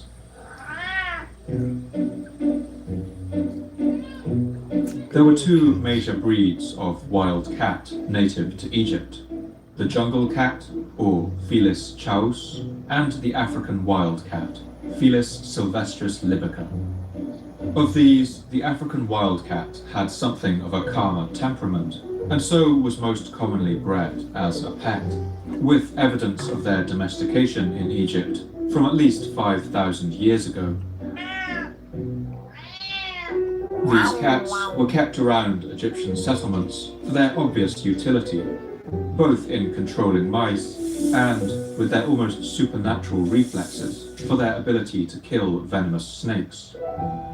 But it's clear that the Egyptians also enjoyed their company, and even loved them. Some particularly beloved pets were buried with tiny offerings, intended to serve them well in the cat afterlife. The Greek writer Diodorus of Sicily recalls seeing Egyptians performing burial ceremonies for their cats. When one of these animals dies, they wrap it in fine linen, and then, wailing and beating their breasts, carry it off to be embalmed. And after it has been treated with seed oil, and such spices as have the quality of imparting a pleasant odour, and of preserving the body for a long time, they lay it away in a consecrated tomb. While the earliest domestication of the house cat took place elsewhere in the Fertile Crescent, it was in Egypt that it accelerated dramatically.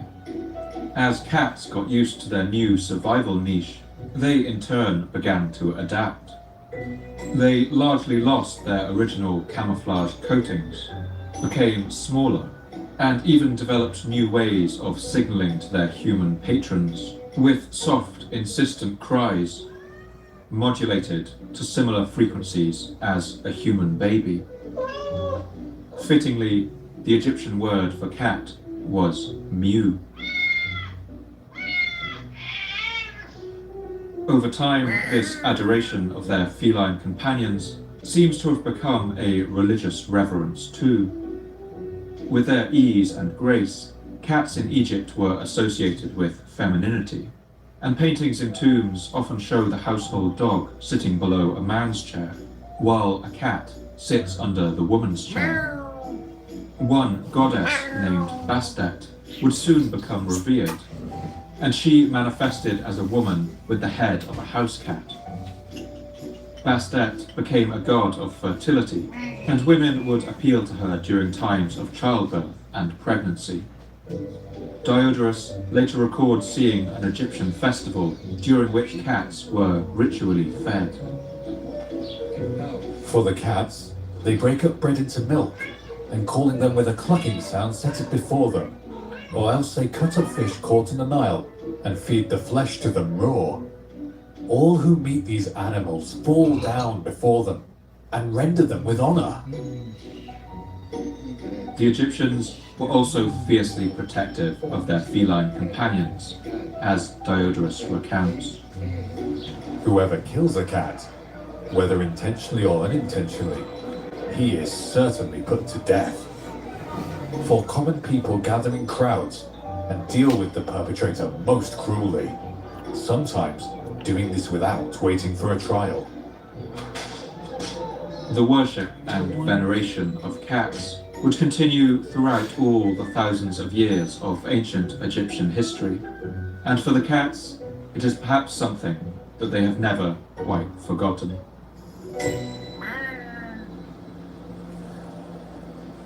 The Middle Kingdom was not just a time of entertainment and pleasure.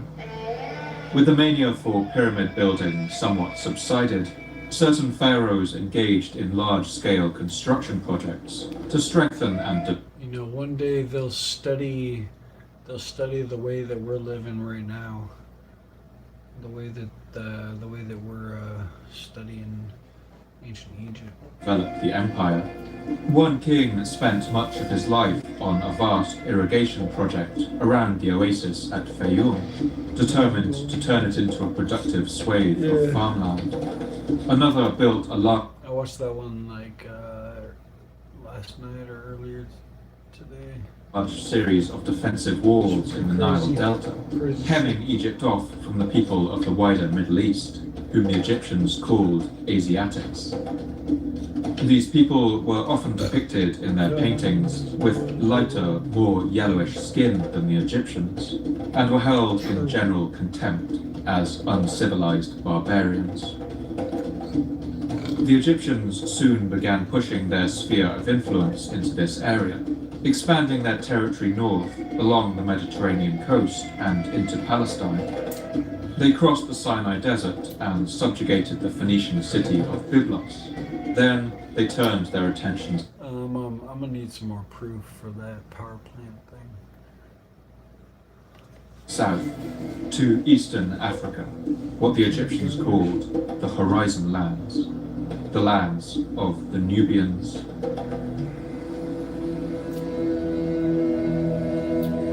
Not the noobs. Like the light-skinned Asiatics in the north, the Egyptians considered the southern Nubians different to them, and usually depicted them with darker skin than Egyptians, and more typically African features. At this time, these kingdoms were relatively underdeveloped, and were easy prey for an aggressive and expansionist Egypt.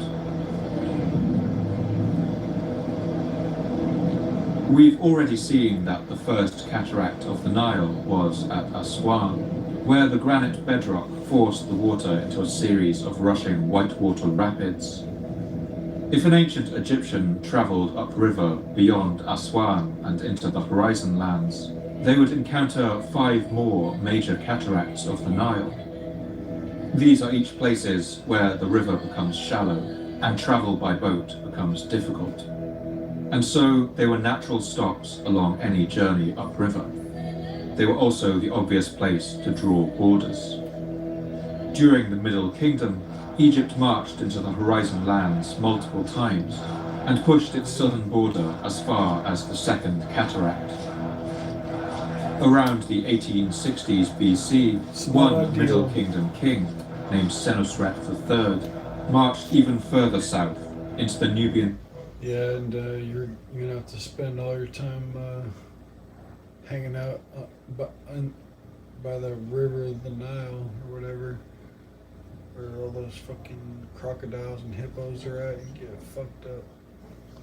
Kingdoms of Kush and Punt. He remembers this brutal campaign in one inscription. The Nubians are wretches, craven-hearted. My majesty has seen it, it is not an untruth. I have captured their women, I have carried off their subjects, poisoned their wells, killed their cattle, cut down their grain, set fire to it. Poison the wells? That's fucked up.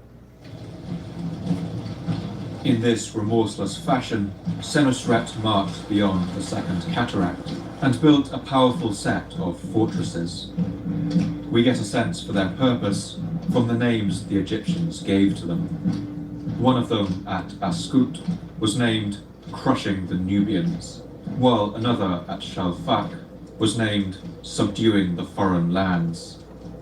In another imposing fortress at Semna, now more than 400 kilometers upstream from the former border of Aswan, Senusret left a stone monument with the following triumphant inscription. Year 16, third month of winter. The king made his southern boundary. I have made my boundary further south than my father's. I have added to what was bequeathed me. As for any son of mine, who... Yeah, I guess I forgot the part about the top being gold at one point. Interesting.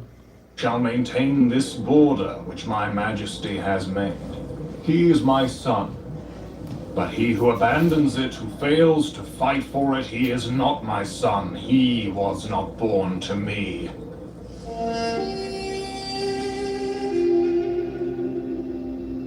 These forts were manned by powerful units of Egyptian soldiers, tasked with keeping order among the newly colonized Nubians. To this end, they engaged in a paranoid surveillance regime of the local people. To the pharaoh Senusret, they sent back constant updates on papyrus scrolls about the movements of even the most minute groups of Nubians, some of which have survived. The patrol who went forth to patrol the desert edge from the fortress Kesef Majal in year 3, month 3 of the growing season, have come to report to me saying, we have found the tracks of 32 men and 3 donkeys. All these dispatches end in the same way, with the same comforting offer of reassurance to the king. All the affairs of the king's domain are safe and sound. All the affairs of the master are safe and sound. But we have reason to believe that King Senusret was not entirely reassured. He is famous for the numerous sculptures he had made of him. Yeah, Easter Island, they fucked themselves over because they cut down all the trees. Statues carved from black diorite that depict him in strangely realistic fashion, unlike any depictions of a pharaoh that had come before. In these statues, his ears are extended to enormous proportions, like a bat, perhaps projecting the image of a king who heard every movement in his kingdom, relayed by his extensive system of spies. 3 of these statues in particular show the king first as a boy, then as a man, and finally in old age. Big old ears. In this final statue, we get a sense for the mental toll it took on a man to sit at the top of this paranoid system.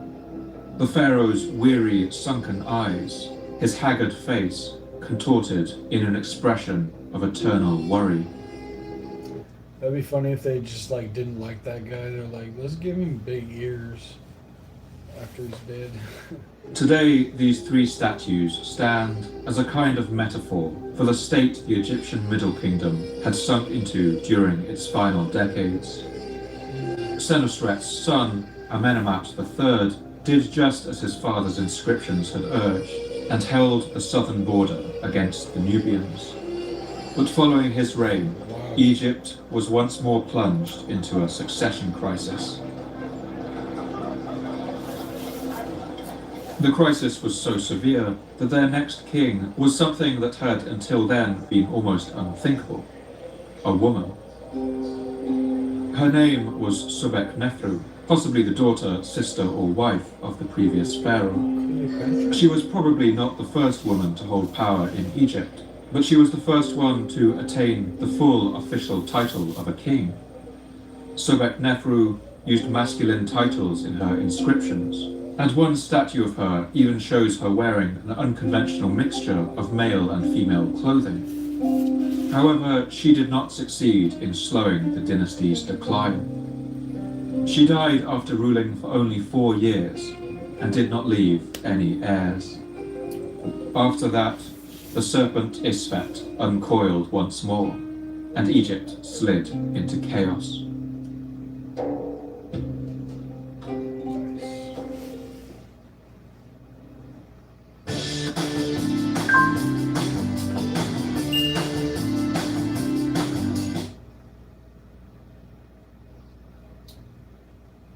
Chaos. Nice. There's a little chaos.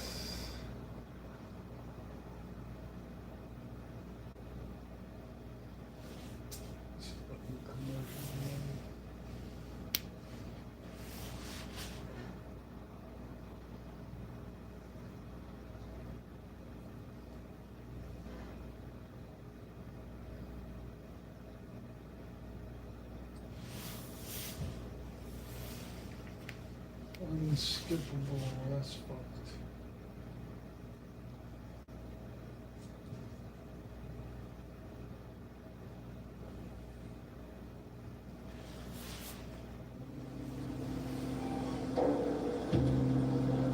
During the time that followed, known as the Second Intermediate Period, there were 150 years, during which at least 50 kings ruled. Egypt once again split in two, and local governors stopped mentioning the king in their tomb inscriptions.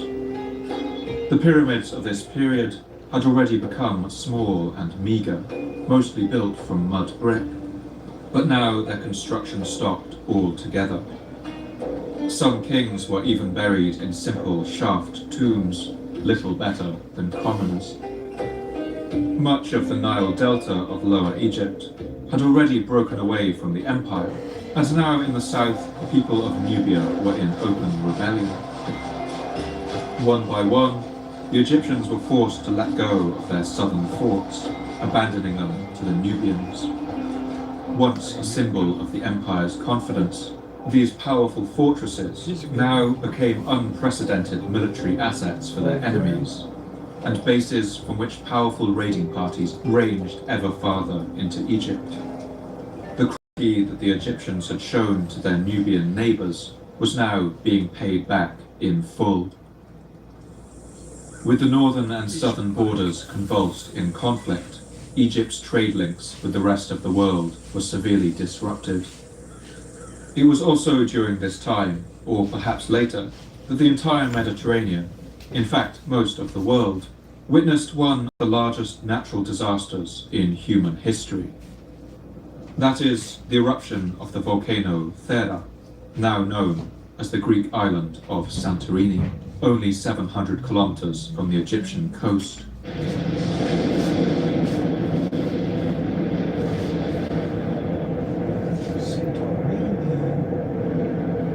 It's likely that the Egyptians would have heard the deep boom of this explosion, which went off with the force of several hundred atomic bombs.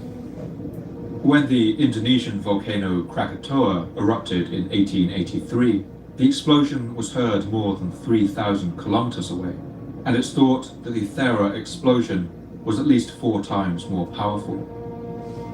Today, the seawater-filled volcanic crater left by the eruption is more than 10 kilometers wide.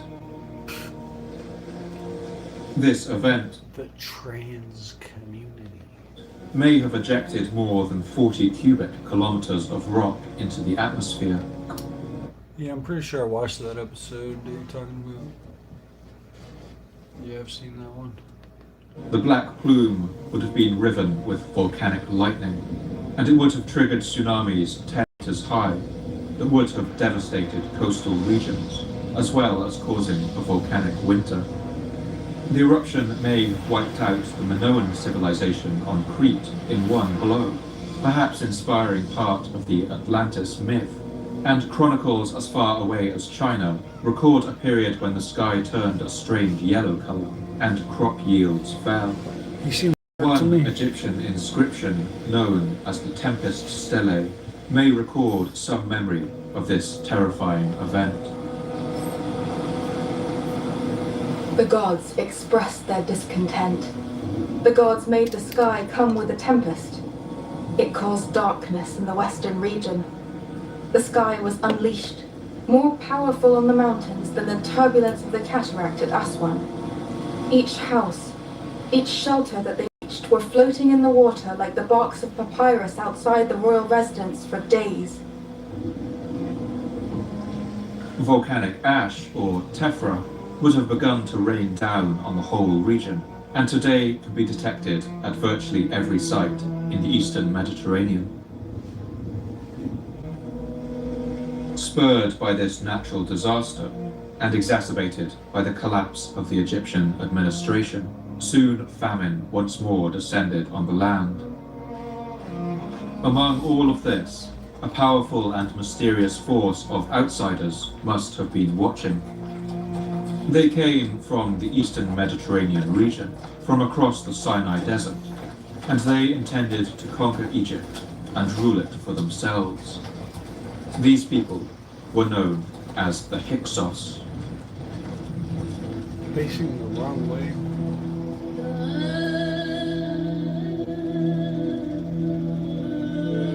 The word Hyksos comes from the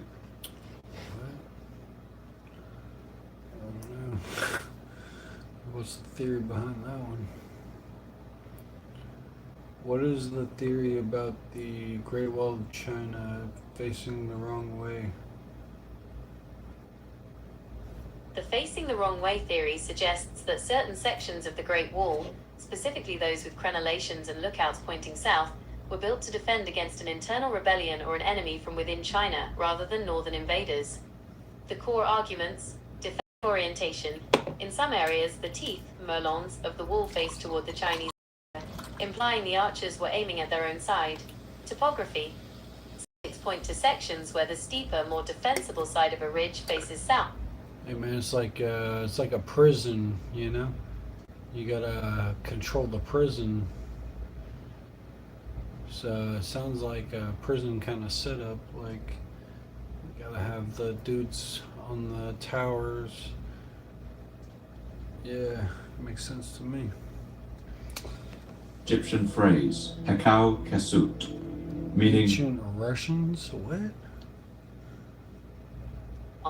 Which would be tactically backward for a northern-facing defense. Some believe it was ancient Russians. The ancient Russian theory is a pseudo-historical claim popularized by some proponents of the Tartaria conspiracy. It suggests that a lost Slavic civilization built the wall to defend against the Chinese, citing sections where drainage holes and battlements supposedly face south. Why historians reject it? Zero evidence. No archaeological artifacts, Slavic inscriptions, or records of an ancient Russian empire exist from the periods the wall was constructed. The Tartaria myth. This theory relies on the idea of a massive, erased global empire, which mainstream scholars categorize as a fringe reinterpretation of historical Tartaria? maps. Logical gap. The Ming dynasty, the era of the famous stone wall, had highly detailed records of their own construction projects, including the names of the Chinese generals and laborers involved. The wrong way features are better explained by inner defensive loops and the practicalities of building on steep, winding mountains. What is Tartaria? Tartaria is a conspiracy theory claiming a massive, advanced global empire was erased from history by a great mud flood in the 19th century. Believers point to Tartary on old maps, which was actually just a general European term for Central and North Asia, as evidence of this lost civilization. Key claims. Architecture. Grand buildings with domes and spires are seen as free energy plants rather than aesthetic designs. The mud flood. Proponents claim a cataclysm buried the first floors of buildings, explaining why many older structures have half windows at ground level. Historical erasure. The theory suggests world leaders destroyed this empire and rewrote history books to hide its existence. Mainstream historians clarified. Dog, what the fuck is you talking about? That Tartary was an exonym, like the Orient, and that buried windows are simply standard architectural features for light and ventilation in basements. Would you like me to find some of the specific maps or energy buildings often cited by this community? Tartaria. rulers of foreign lands. Where exactly the Hyksos were from is unknown, but it's thought they may have originated in the region of Syria. And one thing seems to have been behind their great military success, and that was the chariot. At this point, some form of chariot had been used by various societies for many centuries. That's why I love to go down like fucking rabbit holes with AI. End up learning some new shit every day. Vehicles like a kind of war cart with 4 solid wooden wheels, pulled by donkeys, are depicted on the Sumerian standard of Ur, which was created around the time that the pyramids of Giza were being built. But Egypt had never experimented with this kind of vehicle, and over the preceding millennium, the technology had taken huge leaps forward. The chariots that the Hyksos brought into Egypt for the first time had 2 wheels with spokes, light and fast. They were each pulled by 2 powerful animals that had been recently introduced to the region, the horse. These chariots were strong and mobile battle platforms that could break enemy battle lines, while onboard archers with powerful bows could pelt enemies with missiles. Whether the Hyksos arrived in Egypt as a violent invasion or a more peaceful migration is somewhat up for debate. People from the north had been settling in the Nile Delta for centuries, and much of the population there was already what the Egyptians would consider foreign by the time the Hyksos rulers arrived. But the Hyksos were clearly not pacifists.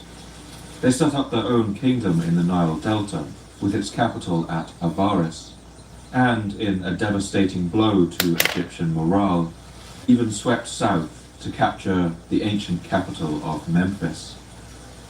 One much later source, named Manetho, records the arrival of the Hyksos.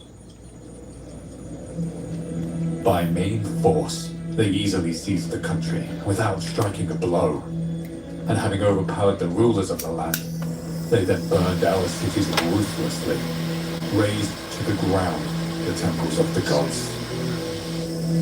Finally, they appointed as king one of the number. He had a seat at Memphis, levying tribute from Upper and Lower Egypt, and always leaving garrisons behind in the most advantageous positions. The pyramids, that great symbol of Egyptian prestige, were now in foreign hands. Egyptian kings would now retreat back to their former capital in Upper Egypt, the city of Thebes. With the Nubians increasingly powerful in the south, and now the new threat of these Hyksos kings looming from the north, the weakened Egyptians increasingly felt like they were being crushed in a vice. For a time, it must have seemed like the age of an independent Egypt was over. One king named Kamoza, who came to the throne of Thebes. Like Ireland's pretty fucked. Seems like she would have been welcome in Ireland. Ireland's kind of backwards these days. Thebes around 1555 BC would put this intolerable situation in the following terms. I should like to know what serves this strength of mine when a chieftain is in Avaris and another in Kush, and I sit united with an Asiatic and a Nubian, each in possession of his slice of Egypt, and I cannot pass by him as far as Memphis. No man can settle down when despoiled by the taxes of the Asiatics. I will grapple with him, that I may rip open his belly. My wish is to save Egypt and to smite the Asiatic. King Kamoza may have had a very personal reason to hate the Hyksos. The mummified remains of the previous pharaoh, his father, have been uncovered, and modern analysis shows that he suffered brutal wounds to the head from a heavy bladed weapon. These blows must have sliced his cheek and fractured his jaw and skull, leading many to conclude that he died on the battlefield. The king's body was then rushed back to Thebes, where it was hastily mummified. If Prince Kamoza saw his father's body in this state as it was carried back into the city, we can only imagine the kind of hatred that must have burned in his heart towards the Hyksos invaders in the north. But many in Kamoza's court were clearly afraid of what a war with the Hyksos would do to the fragile state of the country. One text, known as the Carnarvon Tablet, describes how they appealed to their king to maintain the peace. We are tranquil in our part of Egypt. Aswan at the first cataract is strong, and the middle part of the land is with us. Men till for us the finest of their lands. They allow our cattle to pasture in the papyrus marshes. Corn is set for swine. Our cattle are not taken away. He holds the land of the Asiatics. We hold Egypt. Only when one comes against us should we act against him. But Kamoza refused.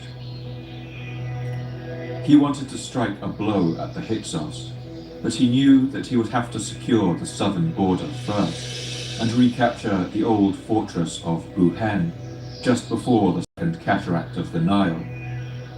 Buhen was one of the strong walled bastions built by Semisrep III, and it was one of the only forts the Egyptians built from stone rather than brick. But since the collapse of the Middle Kingdom, its garrison had served a Nubian lord from the kingdom of Kush. If the southern border was to hold while Kamoza expelled the Hyksos in the north, he would need to recapture the fort of Buhen. Kamoza marched south, preparing to assault the fort, but it seems that upon sighting the enormous Egyptian army on the horizon, the citizens of the fortress got the message and decided to swear allegiance to the pharaoh without a fight. With this powerful fort now holding the south, Kamoza marched back to Thebes and prepared for the next campaign season, when he would seek to bring war to the Hyksos and unite Egypt. Yeah, we listened to that one pretty recently. Once more. In the third year of his reign, Kamoza struck. I sailed north in my might to repel the Asiatics through the command of Amun, with my brave army before me like a flame of fire and the archers atop our fighting decks. Kamoza's fleet descended swiftly on the Hyksos, in what appears to have been something of a surprise attack. Caught off guard, the foreigners were defeated, and the vengeance of Kamoza was terrible. When day dawned, I was upon him as if it were a hawk. When breakfast time came, I overthrew him, having destroyed his walls and slaughtered his people, and made his wife descend to the river bank. My army acted like lions with their spoil, chattels, cattle, fat, honey, dividing their things, their hearts joyful. As for Avaris on the two rivers, I laid it waste without inhabitants. I destroyed their towns and burned their homes to reddened ruin heaps forever. Because of the destruction they had wrought in the midst of Egypt, they who had allowed themselves to hearken to the call of the Asiatics had forsaken Egypt, their mistress. The king of the Hyksos immediately appealed to his Nubian ally, the king of Kush, for help. At one point, the Egyptians intercepted a secret message traveling south along the desert roads, the contents of which they recorded. Have you noticed what Egypt has done against me? The ruler who is there, Kamose, penetrates my territory even though I have not attacked him as he has you. He chooses these two lands in order to afflict them, my land and yours, and he has ravaged them. Come northward, do not flinch. Then we shall divide up the towns of Egypt. Long time. When this messenger returned to the embattled Hyksos king, shamefaced and with the letter undelivered, he must have known that all was lost. China's old as fuck. And America's young as fuck. How old is China in comparison with Egypt? Egypt's unified history is older, beginning around 3100 BCE, while China's recorded history starts with the Shang dynasty around 1600 BCE. Key historical timelines: Ancient Egypt, unified under King Nama, 1st dynasty, approximately 5,100 years ago. Ancient China, the first verifiable era, the Shang dynasty, emerged roughly 3,600 years ago. Note: the legendary Xia dynasty is dated to 2070 BCE, 2,000 years older. which would be 4,100 years ago, but remains debated by historians. Continuity comparison. And then how young is America in comparison? The United States is a toddler by comparison, officially founded only 249 years ago in 1776. The age gap: Egypt, approximately 5,100 years old. China, approximately 3,600 years old. USA, approximately 250 years old. To put it in perspective, The war came to a swift end, and Camoso recounts, with perhaps some exaggeration, his heroic return to Thebes. What a happy home trip for the ruler. Life, prosperity, happiness. With his army ahead of him. They had no casualties, nor did anyone blame his fellow, nor did their hearts weep. I moored on home soil during the season of inundation. The riverbank was resplendent. Yeah, man, I wish those I wish they never let that Ottoman Empire get out of control like it did. I feel like history would be better off. Thebes was festive. Women and men had come to see me. Every woman hugged her neighbor. No one was tearful. His son, Ahmosa, would press this advantage, and in an even more devastating campaign, seized the ancient capital of Memphis. Yeah, I was just listening to a thing about when they finally captured Constantinople. Sad, sad day. Ahmosa would be the first pharaoh in at least 100 years to recapture the Great Pyramids of Giza, and we can imagine his feelings as he gazed up at the monuments of his ancestors, Khufu and Khafre, by now already more than 1,000 years old. It's clear that the site inspired him, and he would even build a pyramid of his own in Upper Egypt, at the site of Abydos. This was one of the first pyramids built for an Egyptian pharaoh since the fall of the Middle Kingdom, and it was clear. When I was listening to that thing about Constantinople, it did remind me of like fucking Lord of the Rings, fucking Helm's Deep. Designed as a symbol of renewal of the empire's great legacy, but it would also be the last ever pyramid built by an Egyptian ruler. America. After securing the Nile Delta, Ahmosa marched north and even crossed the Sinai, smashing through the. Yeah, it seems like Canada needs to get its shit together for real, but you know, they're gonna do what they're gonna do. Traditional heartland of the Hyksos people and seizing territory in Palestine, in the region of modern Gaza.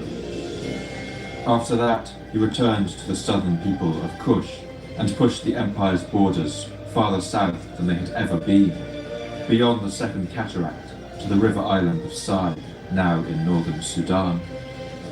From its lowest ebb, Egypt had suddenly re-emerged as a major regional power. This was the age of the New Kingdom. I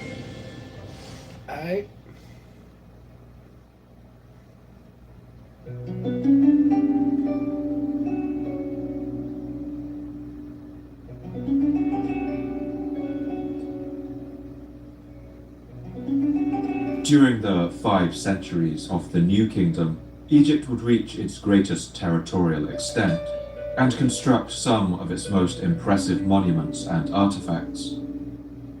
Despite recapturing Memphis, its kings saw no reason to move the capital again, and so they now once again ruled from the city of Thebes, far up the river in Upper Egypt. Yeah. By now, Egypt had also adopted the technology of the horse-drawn chariot from their Hyksos foes. Yeah, Canada's just fucking itself. Got a housing crisis and letting in just fucking vast numbers of people. And its armies were now made up of powerful contingents of these vehicles. During these centuries, Egypt saw the rule of its first great woman pharaoh, Hatshepsut, who was one of its most prolific builders. She constructed the towering temple complex at Karnak and the stately mortuary temple known as the Holy of Holies. She also undertook a voyage in 5 ships to the land of Punt, somewhere in Africa, and brought back incense trees and other goods to Egypt, which she celebrated in one inscription. The ships returned with the marvels of the land of Punt, and with all the good woods of Tanuta, with heaps of incense, with trees producing green fragrance, with ebony and pure ivory, with gold and green agates found in the land of the Amu, with hides of the panthers of the south. Never since the beginning of the world have the like of these wonders been brought by any king.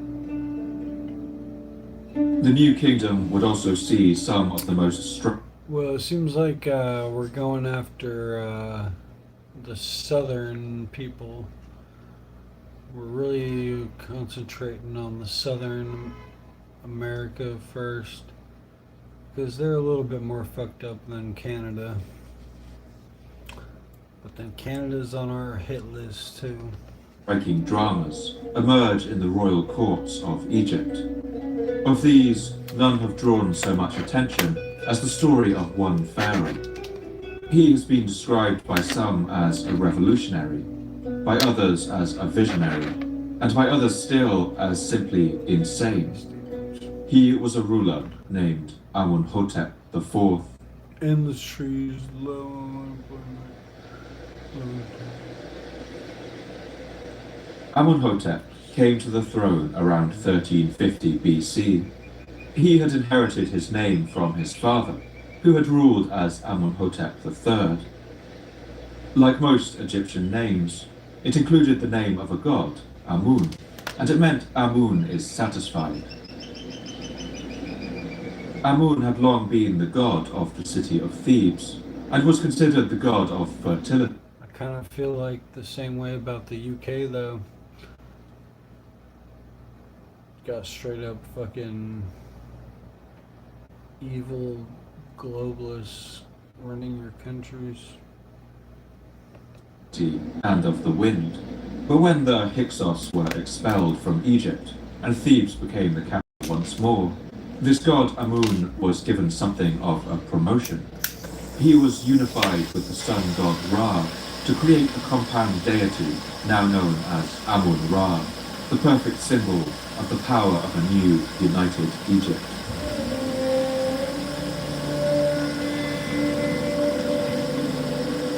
Amun-Ra was depicted as a man bearing a golden staff and wearing a high crown, and later would be shown with blue skin. This new deity was placed at the head of all the various gods that the Egyptians worshipped, the king of the gods and creator of the universe. One hymn to Amun-Ra describes the primacy of his position. Yeah, I've seen how the Indian truck drivers, they get so comfortable in their trucks. You know, they set it up like it's just a fucking, like, a house on wheels or whatever, and it's like, they don't treat it like a job, like, well, maybe they do, I don't know. But just the way they set up their truck, you know, it's a red flag. Lord of truth, Father of the gods, Maker of men, Creator of all animals, Lord of things that are, Creator of the staff of life. The pharaoh Amun-hotep IV would keep his name for the first 4 years of his rule, but around his 5th year on the throne, he made the unprecedented decision to change his royal name. That's because he had a vision of a new system of belief that he wanted to spread over all of Egypt. He wanted to do away with the messiness of Egyptian religion and the system of different gods in different cities, different temples and cults and priests. He devised a new system of worship that focused not on any god, but on the sun itself, which he seems to have believed was his true father. This new god would be depicted as a bare, impersonal disk, showering the earth with beams of light. It would be called simply the Orb, or in Egyptian, the Aten. The one surviving hymn to the Aten, perhaps even written by the pharaoh himself, shows the enormous power this new god was supposed to have. سخر مليون حموت ارمون غلط سعن خصائم غتن موتف سجرح السوق. I don't know, I guess when it's not an international felony, might get around to doing that. O sole God, like whom there is no other, thou didst create the world according to thy desire. You are in my heart. There is no other who knows you. Every land chatters at his rising every day. وثايم سوحت ودوم إنر ديك إنر فاو. Around year 5 of his reign, the pharaoh Amun-hotep abandoned his old name that paid respect to the god Amun and changed it to a new name for his new god. This new name meant effective spirit for the Aten.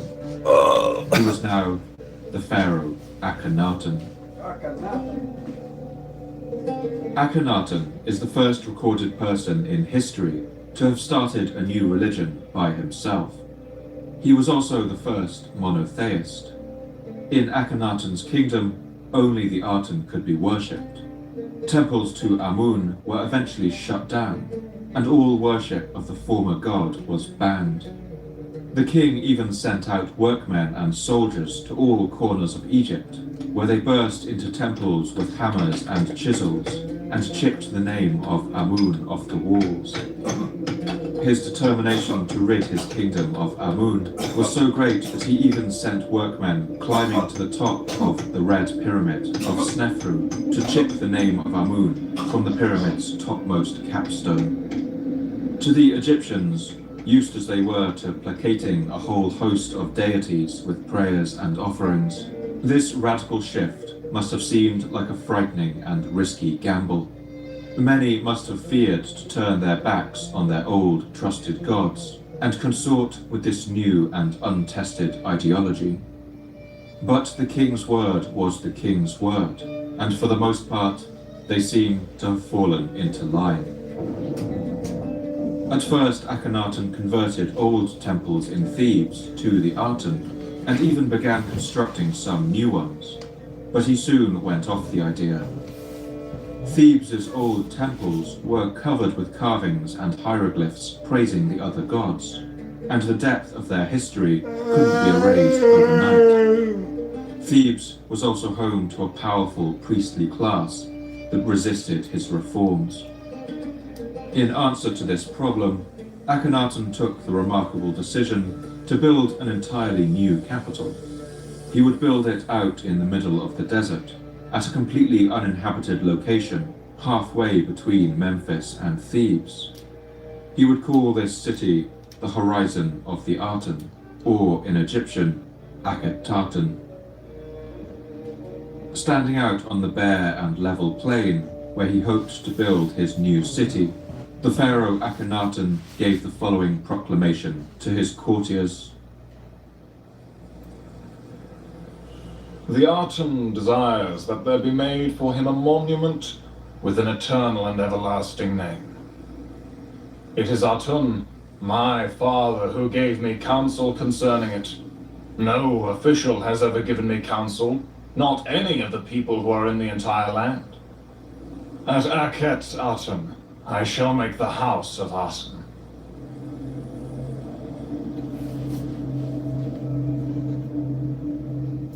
This new city would be furnished with everything a royal capital needed. Palaces for Akhenaten and his chief wife Nefertiti, along with his 4 other wives, gardens, tombs, administrative buildings and workshops, and of course a vast temple complex to the new god Aten. Construction of this city would take at least 8 years, and when it was finished, in the 12th year of his reign, Akhenaten held a magnificent ceremony. The year was 1342 BC. At his new capital, Akhenaten received delegations from all over the region, from the Hittites, from Syria and islands in the Mediterranean like Cyprus and Crete, as well as from the Nubian lands of Punt and Kush in the south, all here to bear witness to the glory of his new city and his successful conversion of his empire. The priests may have grumbled, the common people may have fretted, but he had finally done it. The ceremony must have been grand, full of celebration and pomp, musicians and dancers, the burning of incense and feasts of fine foods. We can imagine the foreign guests listening to the singing of hymns like the following to the new god Aten. Thou didst create the world according to thy desire. All men, cattle, and wild beasts, whatever is on earth going upon its feet, and what is on high, flying with its wings. The countries of Syria and Nubia, the land of Egypt, thou settest every man in his place. Thou suppliest their necessities. Their tongues are separate in speech, and their natures as well. Everyone has his food, and his time of life is reckoned.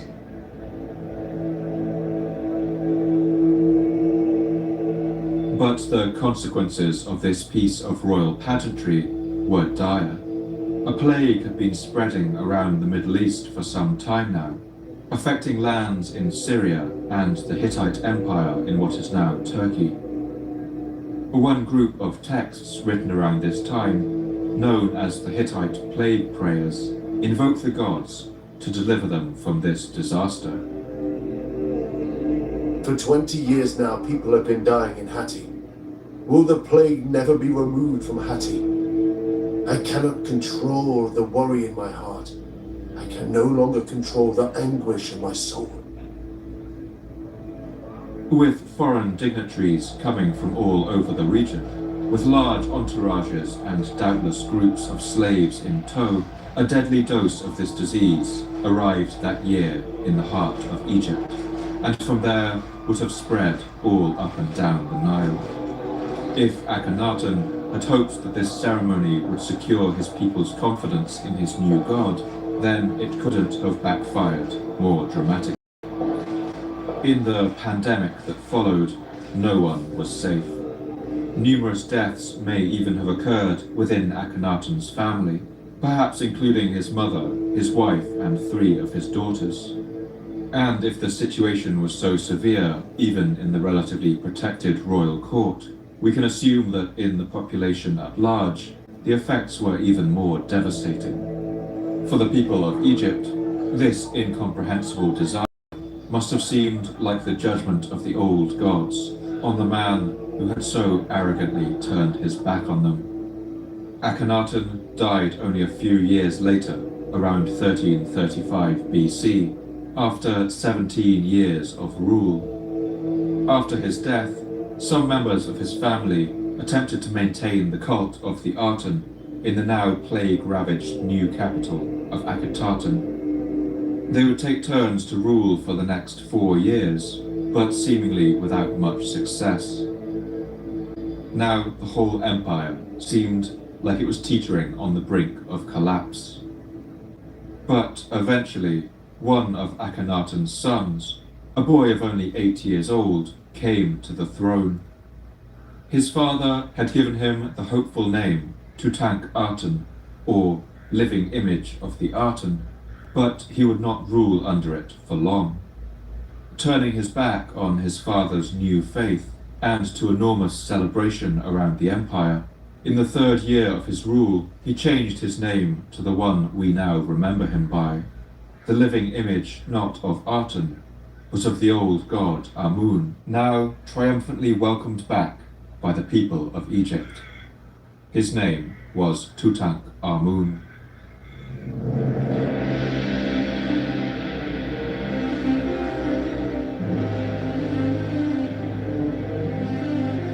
As symbolized by his change of name, the boy king Tutankhamun rode back a great number of his father's attempted reforms. He ended all worship of the god Aten and reinstated Amun to supremacy in Thebes. Tutankhamun lifted the ban on the cults of other gods and restored the traditional privileges of the priesthood. Many temples to the Aten in Thebes and elsewhere were torn down, and their painted bricks were used as filler in the walls of other temples. Everyone seemed to be in agreement. The whole sorry business of Akhenaten was better off forgotten. Today, the boy king Tutankhamun is perhaps the most famous of all the Egyptian pharaohs, more famous than the great Khufu and Khafre of Giza, or the pharaohs Djoser and Snefru, who perfected the pyramid form.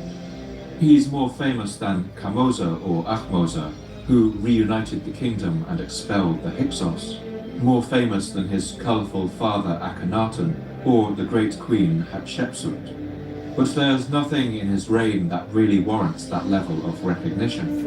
In fact, this boy king died while still a teenager, after only 9 years of rule. He does seem to have been a good king, and popular, and set Egypt back on course after his Almost done with this Egypt documentary. father's erratic reign. But the source of his fame was really one of absolute historical accident. How'd it go? When he died in 1323 BC, the boy king Tutankhamun was buried in a tomb in the Valley of the Kings. It was not a particularly resplendent royal tomb, and a far cry from the glorious pyramids of the Old Kingdom. But shortly after it was sealed, there was a chance flash flood in this portion of the necropolis, and the doorway to the tomb was buried in sand and rock. This left it completely concealed. For the next 3,300 years, tomb robbers would scour the Valley of the Kings, stealing from nearly every one of the great pharaohs' tombs, making away with their treasures, removing their mummies, and despoiling their decorations. But buried in the sand, Tutankhamun's tomb remained sealed. For this reason, it was completely untouched until the year 1922, when it was uncovered by the Egyptologist Howard Carter, and all its artifacts were recovered to international astonishment. Today, the most glorious of these, the golden burial mask of Tutankhamun, is one of the most famous objects from the ancient world, a resplendent image of royal wealth and power. At times, it can be Friday night, baby. hard to remember that this golden image is also a portrait of a boy who had power thrust upon him in a time of upheaval and strife, looking up at us from the dark depths of the ages.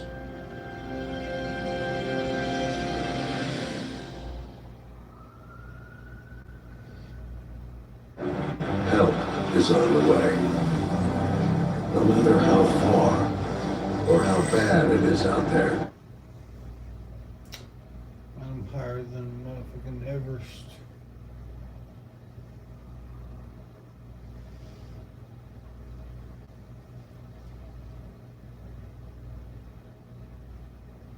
Just some dabs, and I drank some hard cider too. This ancient Egypt shit's pretty wild, man.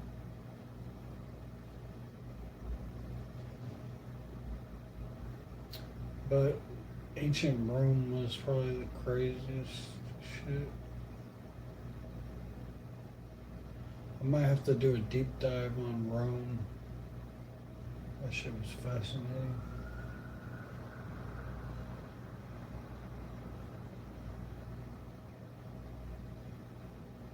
People. Nice.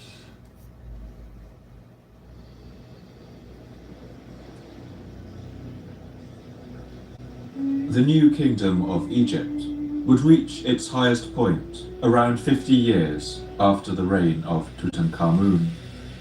It would come during the rule of perhaps the greatest Egyptian pharaoh. He came to the throne under the name Ramses II, but he would go down in history as Ramses the Great. Ramses came to the That guy's kind of a wild bird. 9 BC. At the time, Egypt's Mediterranean I watched so much different stuff, and his content's like really slow. coast was being ravaged by groups of pirates, and he spent much of his early I wish his stuff was more like this in the documentary. What's up, Chris? rule dealing with this new Yeah, I hate lectures. That's probably why I don't like it that much.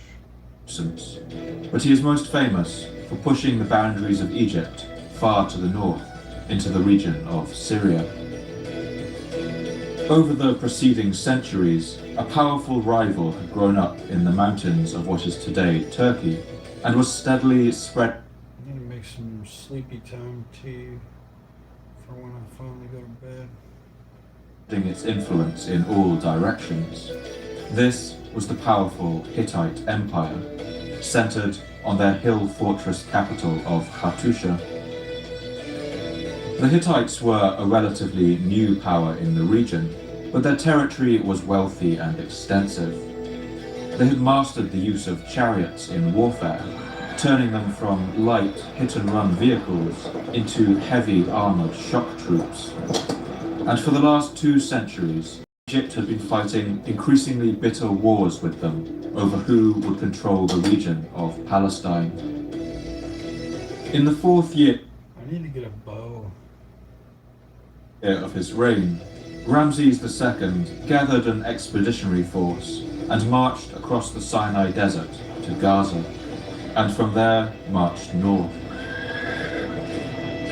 One epic poem written about this expedition exults in the enormous force that Ramses brought. His Majesty journeyed northward, his infantry and chariotry with him. He began to march on the good way. Every foreign country. Oh, I was gonna say, man, beware of those trans at those parties you be going to. She was trembling before him. Their chiefs were bringing their tribute, and all the rebels were coming, bowing down to a dread of the personality of His Majesty. Ramses' aim was to capture the strong fortress, They're finna shoot you up, bro. the city of Kadesh, situated along the sandy banks on a fork of the Orontes River. He's just plotting to kill you right now, bro. For years now, Kadesh had been playing the Hittites and Egypt off against one another, allying first with one, then the other. Now, Ramses was determined to finally seize Kadesh for Egypt. Ramses. He marched north with 4 of his divisions, named after the gods Amun, Ra, Set, and Ptah. With him, he brought thousands of chariots, and 1 unit of elite chariot riders he sent by sea, telling them to land on the coast and ride inland to meet him on the day that he arrived at Kadesh. At first, everything seemed to be going well.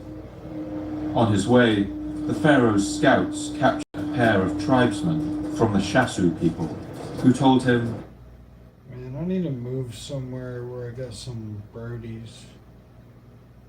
I used to have some bros that I could go to like bars and shit with. I don't got any bros like that anymore. Portland sucks. That the Hittite king was cowering further to the north. He was afraid of the might of Egypt, they said. He had left Kadesh defenseless. No, man, all the people here are so fucking weird. It's just a bunch of tweakers and fucking gay dudes that I wouldn't trust with my fucking anything. Excited by this news, Ramesses threw all caution to the wind and hastened northward to seize the city with only one of his 4 divisions, his prided Amun troops. But this would prove to be a fatal mistake. Ramesses didn't know it yet, but these Shasu tribesmen were actually agents of the Hittite king, sent to lure him into a trap.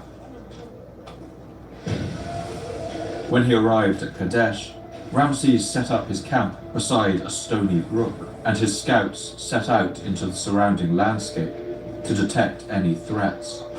Some of these scouts ran into a pair of Hittite soldiers who had been lying low in the undergrowth, watching them. They skirmished, and the Egyptians managed to capture the Hittites. After perhaps a stern beating, these men revealed what lay waiting for the Egyptians nearby: the full might of the Hittite armies amassed in an ambush, hidden behind the looming fortress. Hey, did you get in the hot tub either of the times yet? Of Kadesh. The Kadesh poem records this imposing force. Now the wretched foe of Hatti had come, having gathered all foreign countries to the very ends of the sea, the land of Hatti in its entirety. They covered the mountains and the valleys like the grasshoppers with their multitudes. I love hot tubs. He left neither silver nor gold in his land, but despoiled it of all its possessions and gave them to all foreign countries to bring them with him to combat. Ramesses flew into a rage with his generals for allowing this to happen. He had hurried ahead with his Amun division, and now he was critically overstretched, with his reinforcements in the Ra division still on the road. The Hittites would not allow the Egyptians to regroup. Before the Ra division could arrive, a terrifying force of 2,500 Hittite chariots burst out of hiding and swept across the river plain. Hittite chariots were the tanks of their day, heavy and armoured, their riders covered in chainmail down to their toes.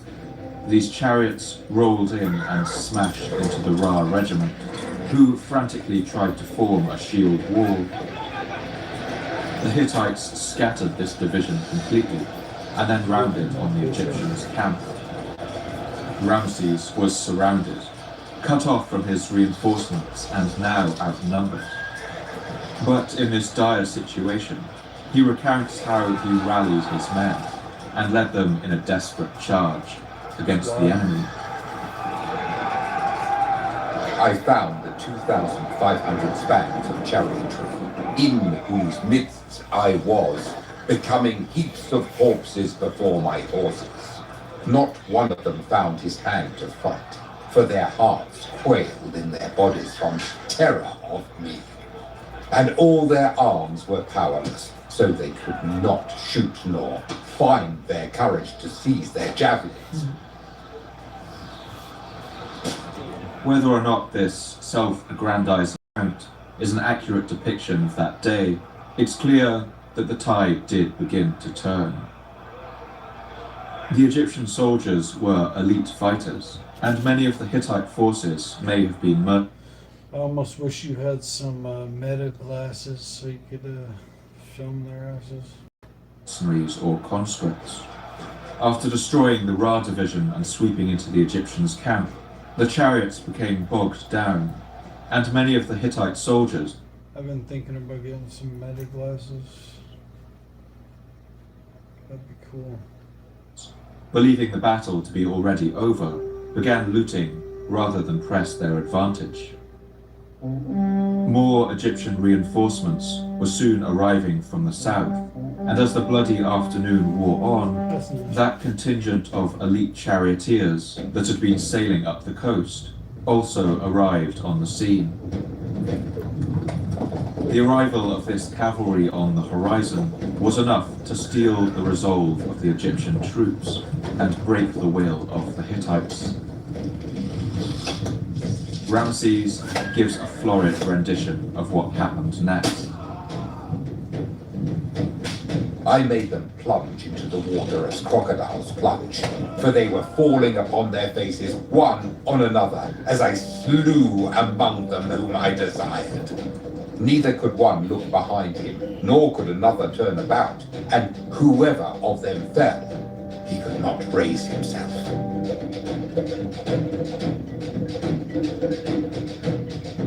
The Hittite army withdrew, with many of their soldiers pushed into the Orontes River. When the next day dawned, the two sides clashed again, but both had been fatally weakened by the previous day's fighting. After a few hours of bloody slaughter, Ramesses withdrew, and the Hittite king sent him a peace offer. The pharaoh's hands were tied. The Egyptians lacked any siege equipment to breach the strong walls of Kadesh, and the only option to take the city would have been a lengthy siege, during which Ramesses would have found his forces exposed to attack, poorly supplied and prone to encirclement. Instead, he decided to declare victory and march back to Egypt. The Hittites in turn also declared victory, and the city of Kadesh would slip out of Ramesses' grasp.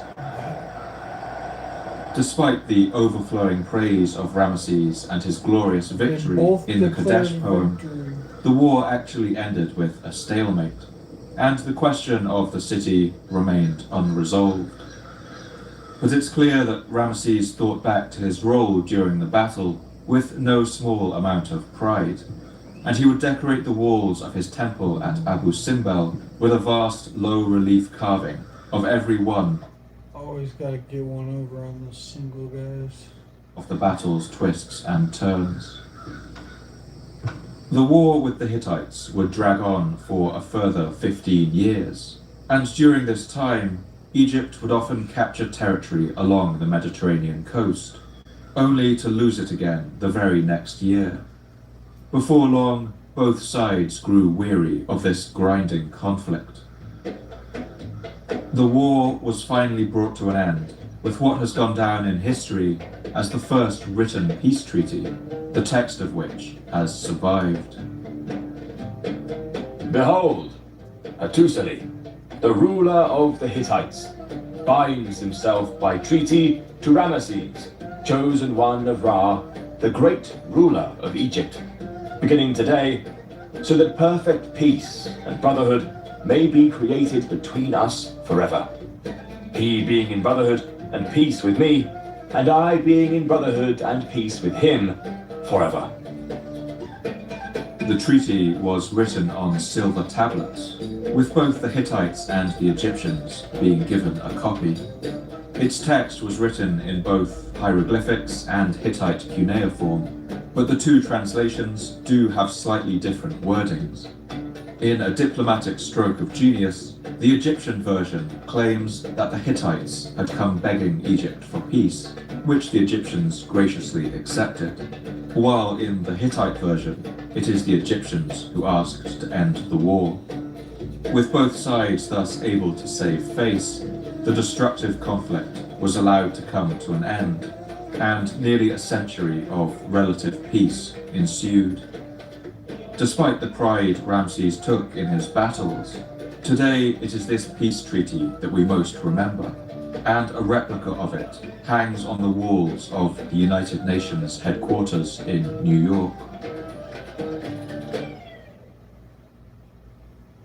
After what seemed like a lucky escape at Kadesh, Ramesses would turn his attention away from war and towards construction. He spent the next decades of his rule building temples and monuments up and down Egypt, and today his name is the one that appears on the most surviving monuments of any pharaoh. This is partly due to his prolific building campaign, but also due to the fact that he ensured his name was inscribed more deeply in the stone than any other pharaoh, so deep that it could never be erased. Ramesses II would rule for a total of 66 years, and would be remembered as perhaps Egypt's greatest pharaoh. His full Egyptian name was Usermatre Setepenre Ramses, which the Greeks would later render into a name they found easier to pronounce. They would call him Ozymandias. More than 1,000 years later, the Greek writer Diodorus of Sicily would visit Egypt and write an account of visiting one monument to Ramesses II. At its entrance there is a pylon, constructed of variegated stone, 2 plethora in breadth and 45 cubits high. The inscription upon it runs, "King of Kings am I, Ozymandias.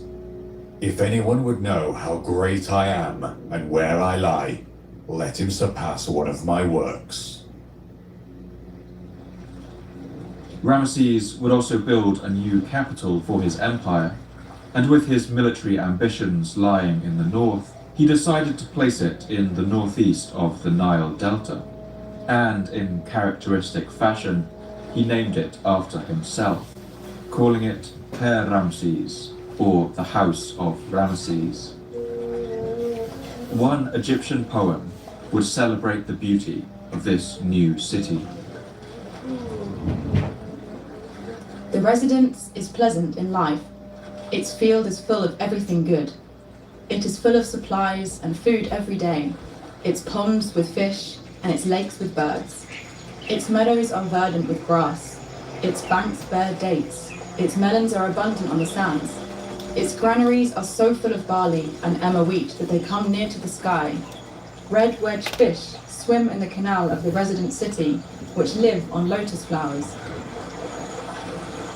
This city of Per Ramses has long been associated with the city of Ramses, referred to in the Hebrew book of Exodus, the second book of the Hebrew Bible.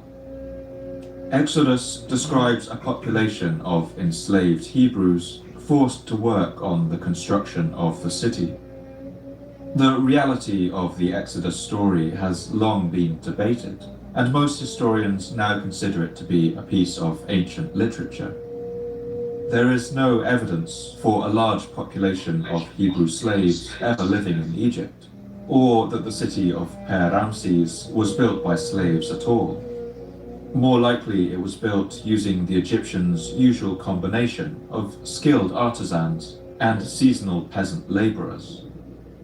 But with the proximity of the Nile Delta to the Levantine coast, it's certainly not impossible that some of these laborers were Hebrew people who had traveled across the Sinai to sell their labor in Egypt. If that were the case, then for one reason or another, they left no impression in the archaeological record, but perhaps printed an indelible mark on our collective imaginations. When Ramses finally died in 1213 BC, he was probably nearly 90 years old. His reign had been one of Egypt's golden ages, but his long rule had once again created that old king problem. All of his heirs were now also old men. By the time of his death, 12 of his oldest sons had already died, and now his 13th son took the throne at the age of about 70. He was the pharaoh Mereneptah. But only a few years into this man's reign, Egypt was attacked by a devastating new enemy. These were the Libyan people to the west of the Nile Delta. The king of Libya, a man named Merire, had seemingly planned his attack for some time. All of a sudden, a large Libyan army flooded through Egypt's northwestern border and they were reinforced with groups of people from all over the Mediterranean, perhaps from Greece, Sardinia, Sicily, and elsewhere across the sea. These were a diverse group of peoples that had suddenly begun to appear in increasing numbers across the eastern Mediterranean. They would later become known as the Sea Peoples. The pharaoh Merneptah remembers this event on one carved stele.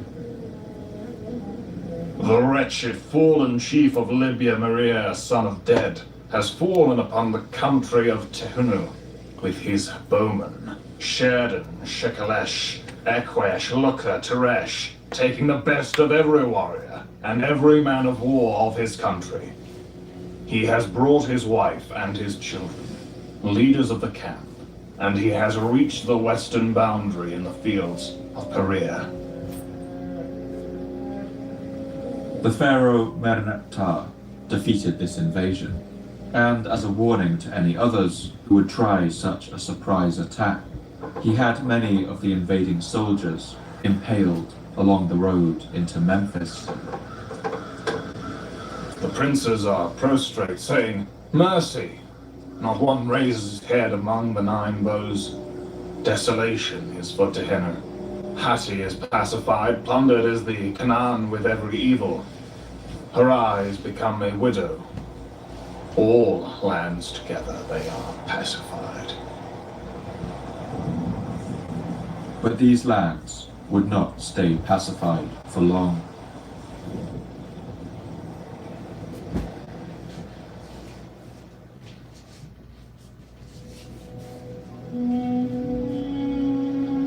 After the death of the pharaoh Merneptah around 1204 BC, Egypt entered a period of civil strife, with the descendants of Ramesses fighting over who would take the crown. Against this backdrop, the entire region also once again began to experience a series of record droughts.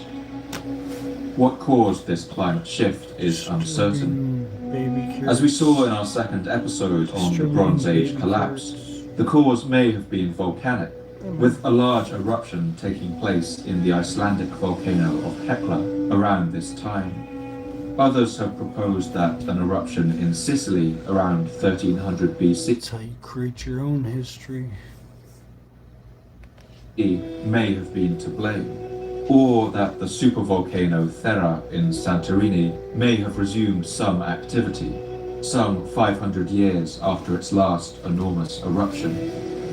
The cause may not have been volcanic at all, and could have been due to variations in the sun's activity, or weather systems in the Atlantic, depriving the Mediterranean of moisture. The reality was much as it is today. The planet's climate system is fragile, interconnected and chaotic, and even relatively small changes in its equilibrium can have devastating effects. During this time, formerly green lands became dry and arid, and more plants suited to desert landscapes flourished. Analysis of sediment cores and oxygen isotopes in cave mineral deposits have all shown that the 13th and 12th centuries BC saw much less rain than the preceding centuries. Alongside this scientific evidence, we can see marks of severe drought in the region's written records too. Egypt's great rivals, the Hittites, in their stony mountains, were hit particularly hard by the drought. One Hittite text has come down to us that seems to capture the spirit of this age, and it is known as the myth of Telepinu. It comes from a poetic convention known as the vanishing god myth, which describes how a certain deity is so offended by the misdeeds of humanity that he flies into a fit of sorrow and abandons his duties. Telepinu was a god of farming, fertility, and the weather. The beginning of the text has been lost, so we don't know what it was humanity did to provoke his rage, but the poem describes its deadly consequences. Thereupon soot beset the windows. Smoke beset the house. The ashes lay crammed on the hearth. Off stalked Telepinu. Grain and abundance he took away from field and meadow. Off to the copses stalked Telepinu, and in a copse he buried himself. Forthwith, the seed ceased to yield produce. Oxen, sheep, and men ceased to breed, while even those that had conceived did not bear. Hillsides were bare, trees were bare, and put forth no new branches. Pastures were bare, springs ran dry. A famine arose in the land. Men and gods alike were about to perish of hunger. While the Egyptians may have celebrated this weakening of their great rival, in Egypt the situation was hardly any better. One text, dated to around the year 1200 BC, is called the Lament to Amun, and it stands as a wail of sorrow in a darkening age. Come to me, Father Amun. Protect me in this bitter year of confrontation. God shines in the sun, yet he will not shine. Winter crowds hard upon summer. Months happen backwards. Disheveled hours lurch drunken by. Those cut down in high places cry out to you, Amun. These words came on the poisoned air, spoken by herdsmen in fields and marshes, by those who beat clothes on the banks of the river, by district police deserting their precincts, by horned beasts on our burning deserts.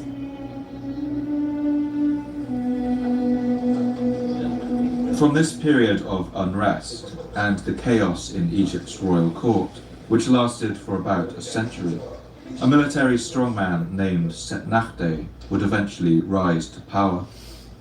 He would rule for only 3 years, before dying and passing the throne on to his young son. This boy was the empire's last hope to turn around its floundering fortunes. And if such a hope was to be sustained, there was only one name he could possibly rule under. His parents would name him after his great predecessor, who had ruled nearly a century before and fought at the Battle of Kadesh. And so this boy would rule as Ramesses III.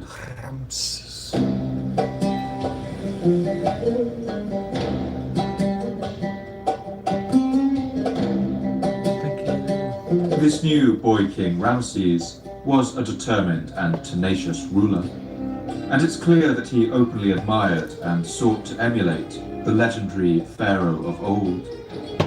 He even went so far as to name all his own sons after the sons of Ramesses II, and also gave them all the same positions in his court. It was clear he wanted to do everything he could to recreate the glory days that had slipped out of Egypt's grasp, as he writes in one of his inscriptions. Rejoice ye, O Egypt, to the height of heaven, for I am ruler of the south and north upon the throne of Abdullah.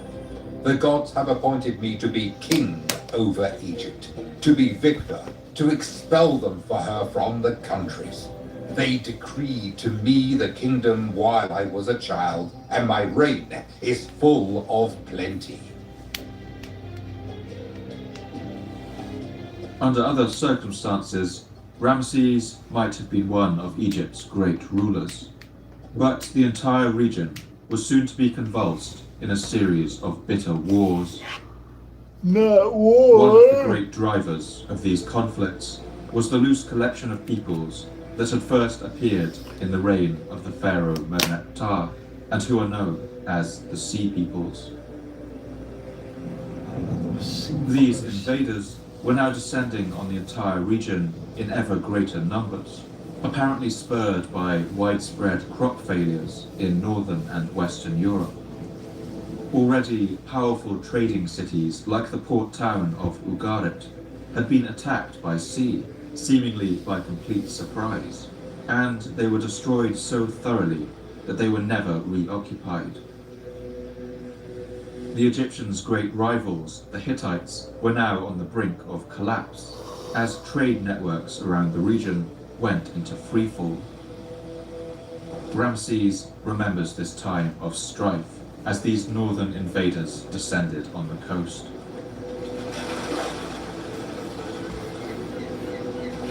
The northerners in their isles were disturbed, swept away in battle. Not one stood before their lands. From Keter, Karkemish, Arba, Alasa, they were wasted. They set up a camp in one place in Amor. They desolated his people and his land like that which is not.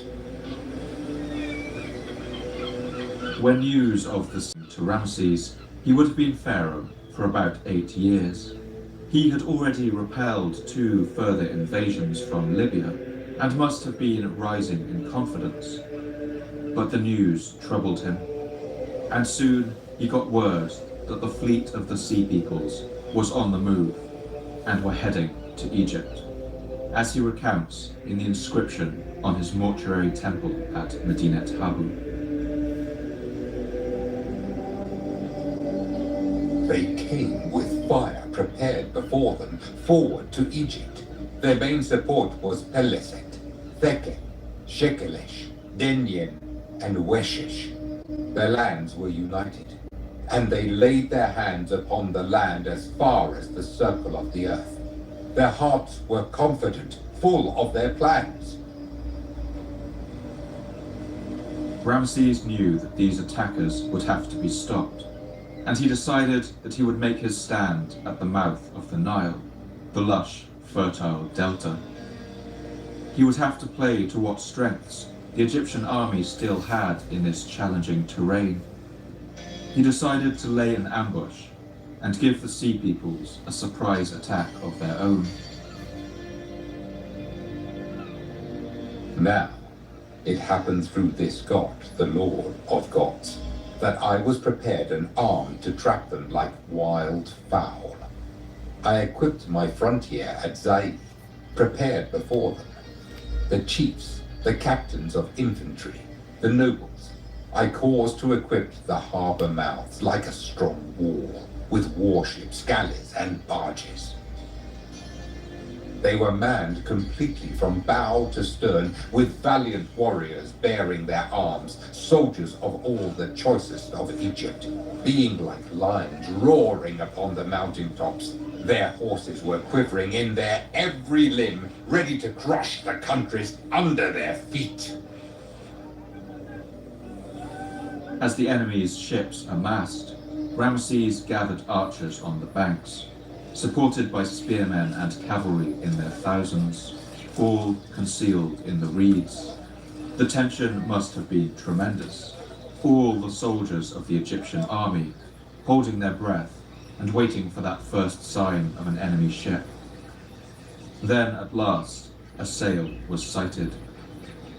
After that came another and another, until the whole fleet of the Sea Peoples was in sight. The Egyptians must have been able to hear the creak of 10,000 oars, the beating of the drums, the shouts of the helmsmen and soldiers. Then, once the Sea People's ships were within range, Ramses struck. Arrows flew out of the reeds and rained down on the ship. Panicked, the invaders attempted to land on the banks, but as they did, the Egyptian spearmen appeared out of the tree line and met them with a shield wall. While the enemy was held at bay, the Egyptian navy sailed in down the river. Those who reached my boundary, their heart and their soul are finished forever and ever. As for those who had assembled before them on the sea, the full flame was in their front, before the harbour mouth, and a wall of metal upon the shore surrounded them. They were dragged, overturned, and laid low upon the beach, slain, and made heaps from stern to bow of their galleys, while all their things were cast upon the water. Thus I turned back the waters to remember Egypt, and when they even mentioned my name in their land, may it consume them with fear. The pharaoh's plan had worked. The Egyptians were the first people to turn back these seagoing invaders and stop their campaign of destruction. Ramses's inscription at Medinet Habu ends on the following triumphant note. Rejoice ye, O Egypt. I have expelled your mourning, which was in your heart, and I have made you dwell in peace. Those whom I have overthrown shall not return.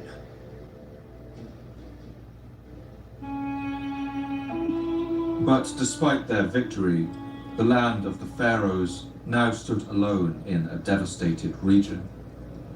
Virtually every other society around them had been gutted and reduced to ash.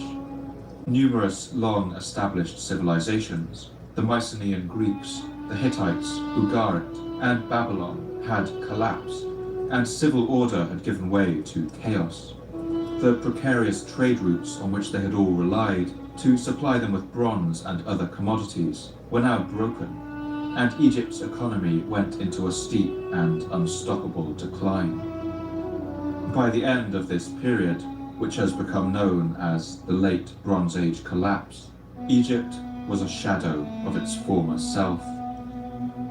As other enemies encroached on its borders, Egypt was able to fight them off, but its treasury became so depleted that it never fully recovered its imperial power. The first workers' strike in recorded history happened during the 29th year of Ramses III's reign, when Egypt could no longer provide food rations for its elite artisans, who were constructing the king's tomb in the village of Deir el-Medina.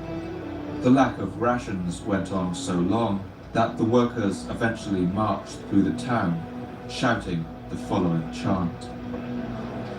We're hungry. There's no more clothing, no more oil, no more fish, no more vegetables. Send word to the pharaoh. If food was not reaching these crucial workers, we can only imagine the dire situation in the wider kingdom. The dispute dragged on for weeks, with one leader of the protest even threatening to damage a royal monument if they were not paid. It was a threat that they would never have dared to make unless the authority of the pharaoh was beginning to be seriously undermined.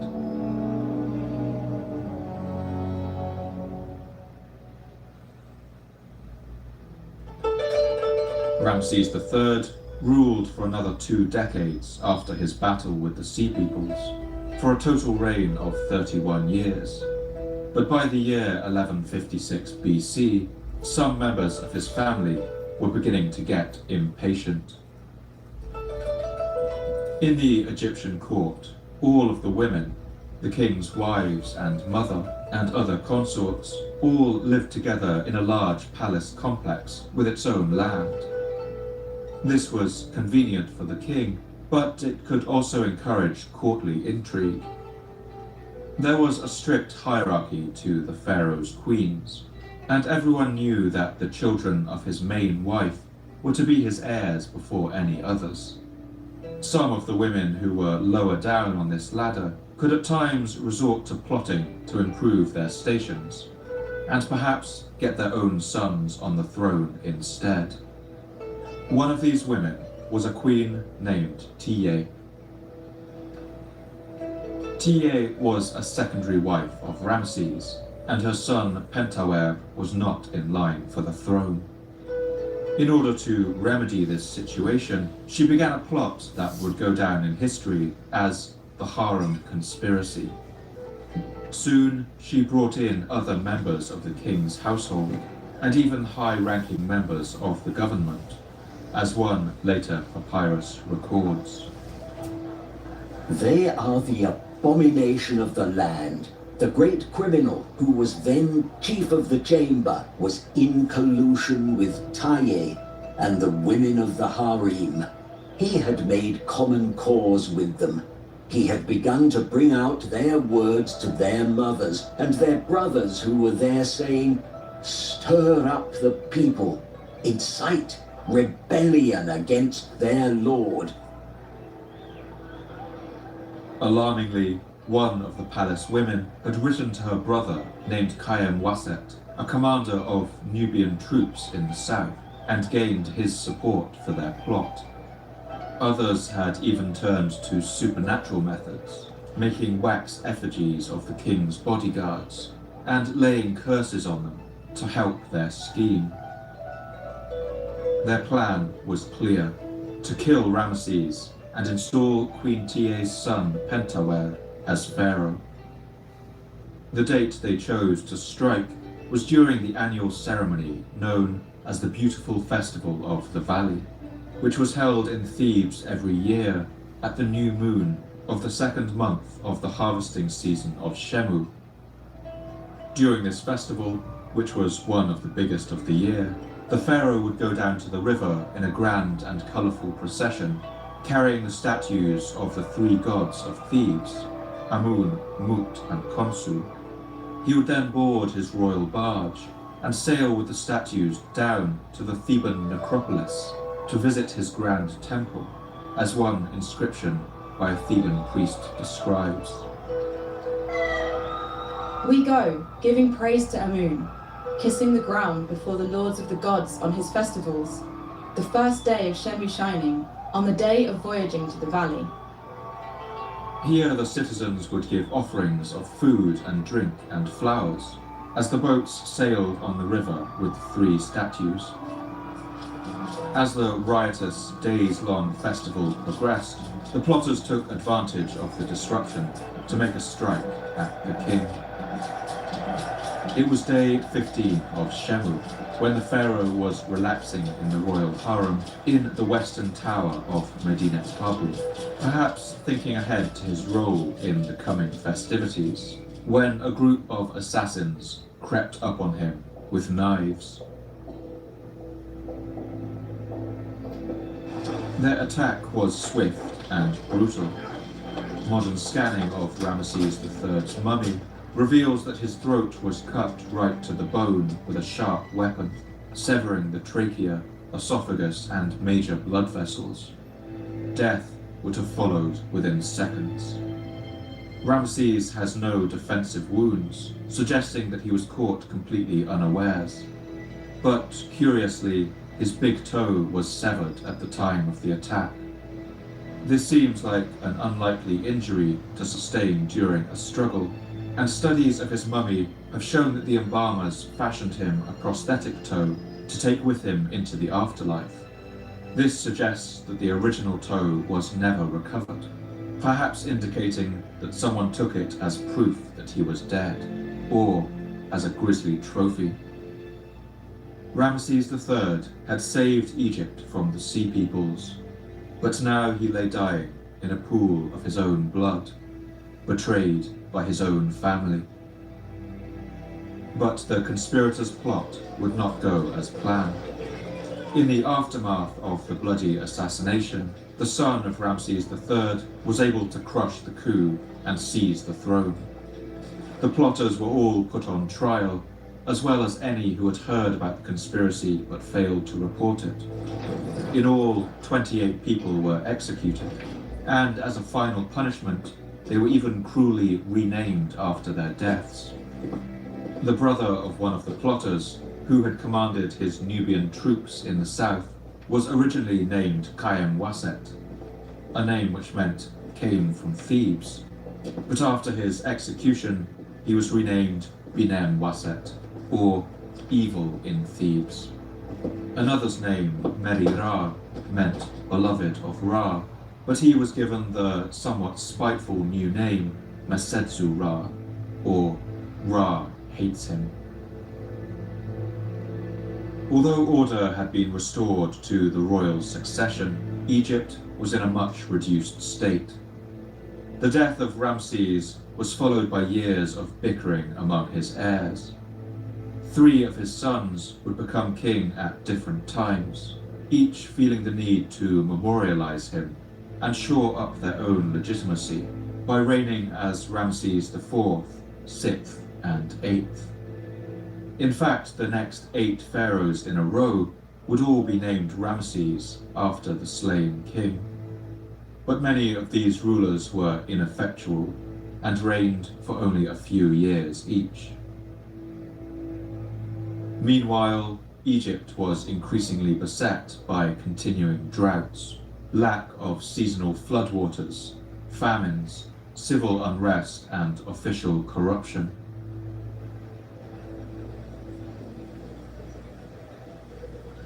Against this backdrop, by the rule of Ramses XI, a new power had begun to fill the vacuum left by royal authority. These were the high priests of Amun in Thebes.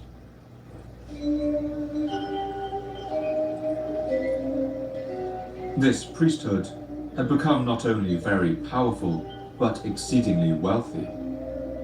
Through a centuries-long game of acquisition, the Amun priests now controlled 2/3 of all the temple lands in Egypt and 90% of all Egypt's ships, along with mountains of gold. On top of that, they were the chief prophets and interpreters of the god Amun-Ra's will, wielding a great deal of influence over the kings and their decisions. Over the last century, they had changed the rules of the priesthood so that they could pass their positions on to their sons, essentially becoming a kind of feudal royalty in the baking hot lands of Upper Egypt. One inscription on the tomb of a high priest named Nebwen-Enef describes the power of this new hereditary role. You are now High Priest of Amun. His treasury and his granary are under your seal. You are chief executive of his temple, and every foundation of his is under your authority. The House of Hathor, Lady of Dendera, shall now be under the authority of your son, as heir to the offices of your forefathers, the position which you have occupied hitherto. Soon the high priests in Thebes became the de facto rulers of Upper Egypt, even having themselves buried in grand tombs and commanding their own armies. In many ways, the pharaoh had become something of an irrelevance. And perhaps for that reason, there would not be a Ramses XII. With the death of Ramses XI, the Egyptian New Kingdom finally fractured, less than 80 years after the victorious battle with the Sea Peoples. Egypt would never regain its former power.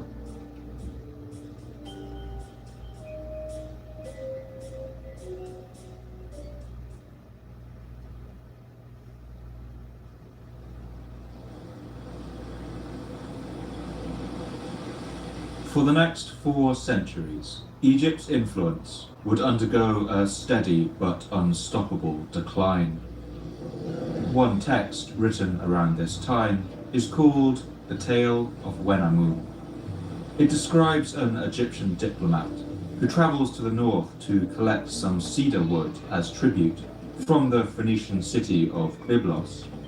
But while there, he finds that the name of the pharaoh no longer holds the kind of sway it used to. Wenamun is robbed on his journey and appeals to the ruler of Byblos for help.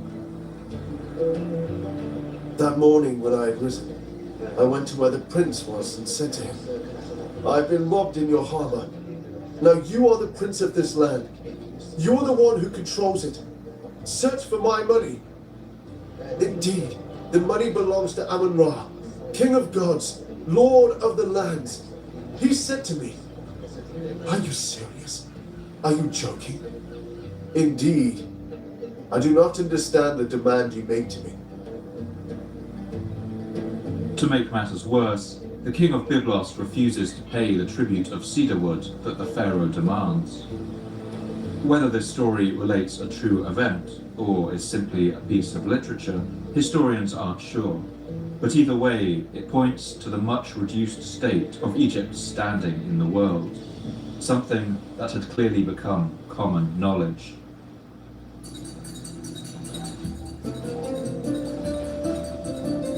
The 21st dynasty that ruled from the northern Nile Delta through much of the 8th century BC were even descended from Libyan invaders, peoples from along the North African coast to the west.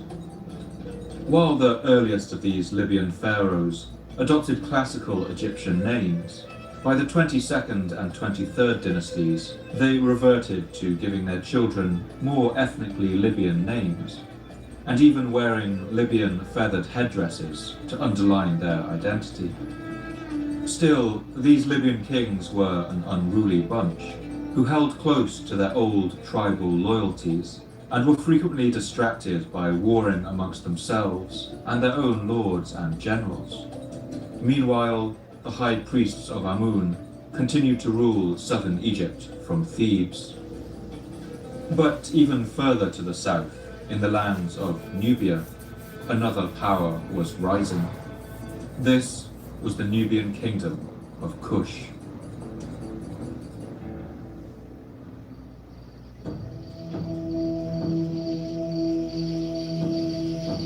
As one of the two main African kingdoms to the south of Egypt, Kush was located at the fourth cataract of the Nile, around the region of Sudan today. For centuries now, this Nubian kingdom had been crushed beneath the boot of Egypt. Repeated expeditions up the Nile had seen Egyptian armies stamp out any sign of a powerful rival appearing in East Africa. But now, with the new kingdom of Egypt fractured, and the Libyan kings ruling it in the north fighting amongst themselves, the Kushites were free to build their own power base.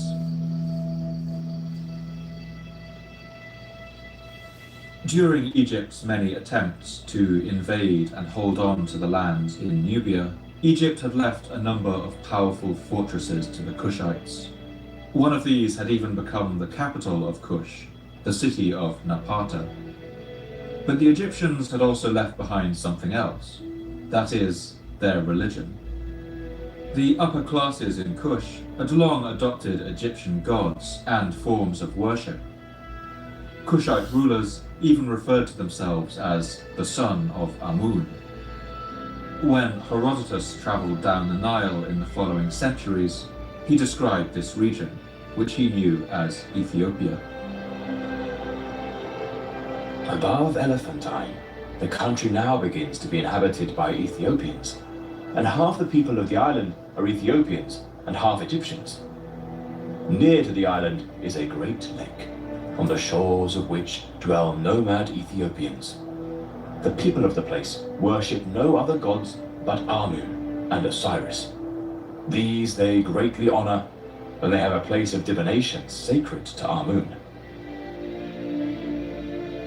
While Egypt had stopped building pyramids more than 1,000 years earlier, Kushite kings had taken up the building of pyramids of their own in classic Egyptian style. In some ways, Kush had become more Egyptian than the Egyptians. The kingdom was becoming wealthy too, its economy boosted by the Nubian gold mines it controlled and trade with sub-Saharan Africa. This wealth soon led to a powerful army. One king of Kush, named Kashta, would seize upon the opportunity that the situation afforded. While the Libyan kings of Egypt squabbled and fought among themselves, Kashta worked to gain influence over the high priests of Thebes. Eventually, he had his own daughter appointed to the powerful title of God's wife of Amun in the great temple of Thebes. Once she was in that position, she moved to consolidate her power and claimed Thebes and all Upper Egypt for her father's kingdom of Kush. The Libyan kings in the Nile Delta, distracted by their civil wars, did nothing to stop them. Upper Egypt was now ruled by Nubians. When the Kushite king Kashta died, his son Piye inherited what was now the Kushite Empire. Sometime around the 720s BC, King Piye marched his Nubian armies down the Nile and conquered the fractious states of Lower Egypt. Piye was clearly pragmatic in his approach and allowed any local governors to stay in their positions, so long as they swore allegiance to him. A victory stele that he carved records his victories, which he dedicates to the old Egyptian gods. Hear what I have done in exceeding the ancestors. I am the king, the representation of God, who issued from the womb marked as ruler, who is feared by those greater than he, whose father knew, and whose mother perceived even in the egg that he would be ruler. Beloved of the gods, the son of Ra, beloved of Amun. His son Shebitku solidified these conquests and united Egypt once more. For the next century, Egypt would be ruled by the 25th dynasty, the Nubian pharaohs. Over the decades that followed, these Nubian rulers showed an enthusiastic adoption of Egyptian culture. They used the Egyptian language, gave each other Egyptian names, and worshipped the Egyptian gods with apparent devotion. They even embarked on an enthusiastic program of pyramid building in Nubia, the first that the region had seen in centuries, if nothing quite like on the grand scale of the Old Kingdom. But this flourishing of Egyptian culture would not last long. That's because to the north, a power had finally risen that would eclipse the Egyptian empire for good. That was the empire of Assyria.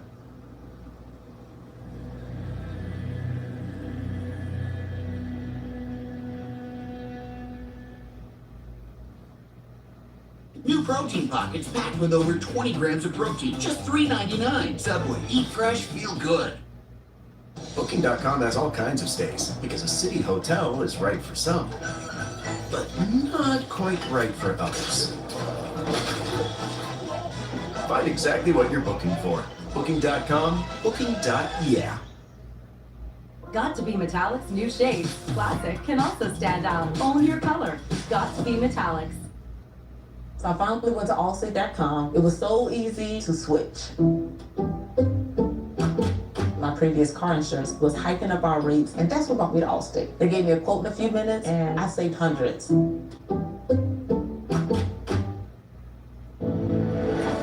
Watch the Winter Olympics, February 6th through 22nd. With NBC Universal's coverage on YouTube TV. Terms apply. Cancel anytime.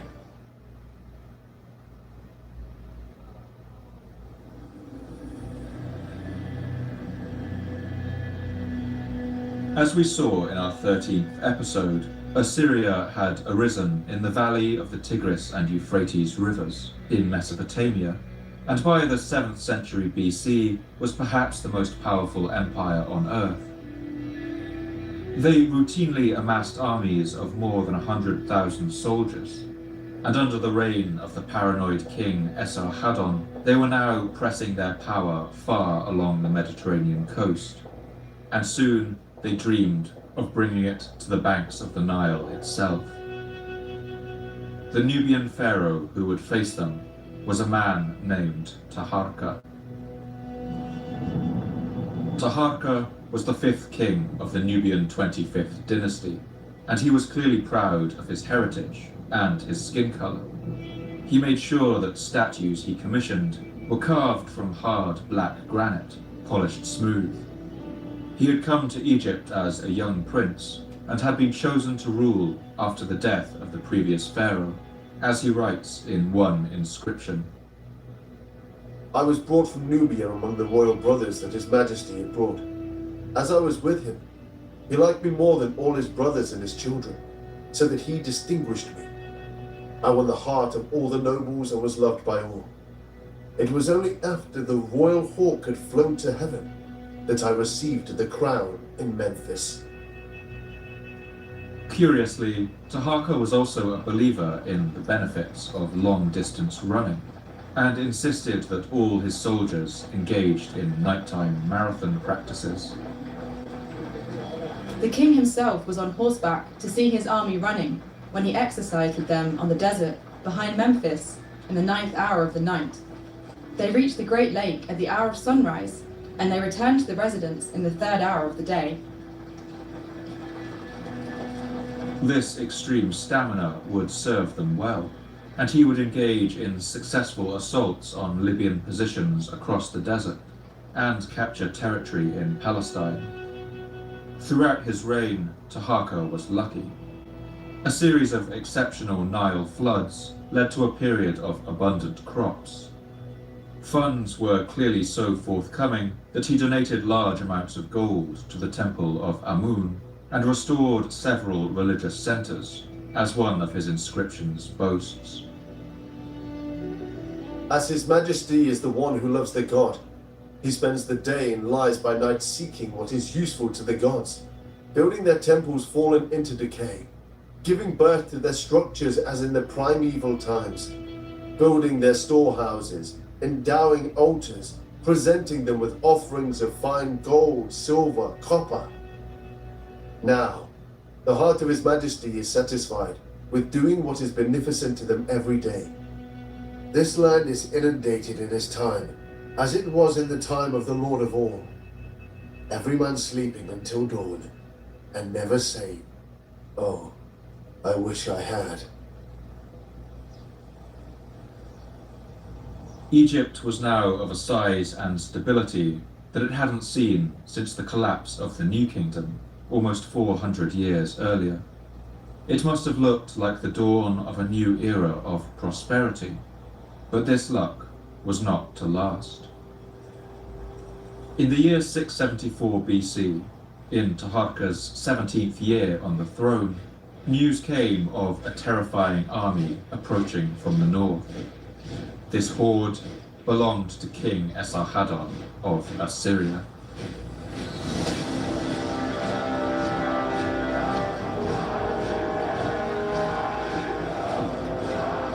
Few foes had ever beaten the Assyrians on the battlefield, and fear must have spread up and down the Nile. But somehow, against the odds, Taharqa was able to repel this force. The later Greek historian Herodotus records a fantastical story in which the invading Assyrian army was attacked by a horde of nighttime pests. Where the road comes into Egypt, their enemies came, and during the night were overrun by a horde of field mice that gnawed quivers and bows and the handles of shields, with the result that many were killed, fleeing unarmed the next day. For this reason, to this day, a statue to the Egyptian king stands in a temple, with a mouse in his hand.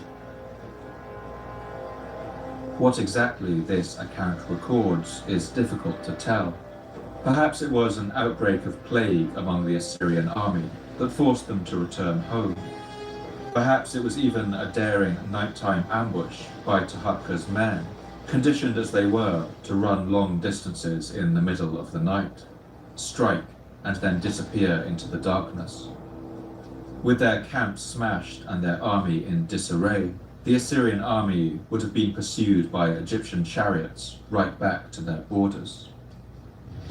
But we may never know. Perhaps unsurprisingly, the Assyrian sources make no mention of what must have been a humiliating defeat.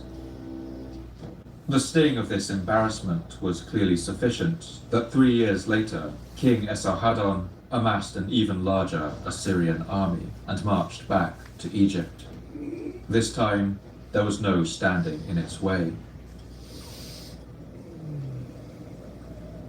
The Assyrians flooded into the Nile Delta, and Taharqa fled from Memphis and into the south. The Assyrian advance was so speedy that the pharaoh was not able to evacuate his family when he left the city. Esarhaddon's troops took Memphis, and the Assyrian king wrote the following gloating inscription about his victory. I slew multitudes of his men, and I smote him 5 times with the point of my javelin, with wounds from which there were no recovery. Memphis, his royal city, in half a day, with mines, tunnels, assaults, I besieged, I captured, I destroyed, I devastated, I burned with fire. His queen, his harem, his heir, and the rest of his sons and daughters, his property and his goods, his horses, his cattle, his sheep, in countless numbers, I carried off to Assyria. The root of Cush I tore her out of Egypt, and not one therein escaped to submit to her. Over all of Egypt I appointed new kings, viceroys, governors, commandants, overseers, and scribes. My royal tribute and tax, yearly without ceasing, I imposed upon them. But if Esarhaddon had hoped to easily absorb Egypt into his empire, he was mistaken. Just a year later, the Nubian king Taharqa reappeared in the south, reinforced with troops from the kingdom of Kush. Numerous governors that Esarhaddon had installed immediately reverted their loyalties, and the whole Assyrian conquest looked like it might be undone. Enraged, King Esarhaddon marched back to Egypt to crush this rebel king. But his health failed on the journey, and he died in the city of Haran without reaching Egypt. Esarhaddon's son who took the throne was the Assyrian king Ashurbanipal. Virtually his first act as king was to gather an army and march to the rebellious province of Egypt to finish what his father had started. Ashurbanipal easily overwhelmed the now weakened Egyptian forces, recaptured Memphis, and in 663 BC returned again to crush another round of rebellions. This time he marched south up the Nile River and bore down on the ancient capital of Thebes. By that time, the Nubian king Taharqa had died, and his nephew Tantamani sat on the precarious throne of Egypt. Tantamani met the Assyrians in battle, but he was defeated, and with him the last of Egypt's hope would die. The Assyrian army now rounded on the defenseless city of Thebes. Ashurbanipal records what happened next on one carved cylinder. This city, the whole of it, I conquered it with the help of Ashur and Ishtar.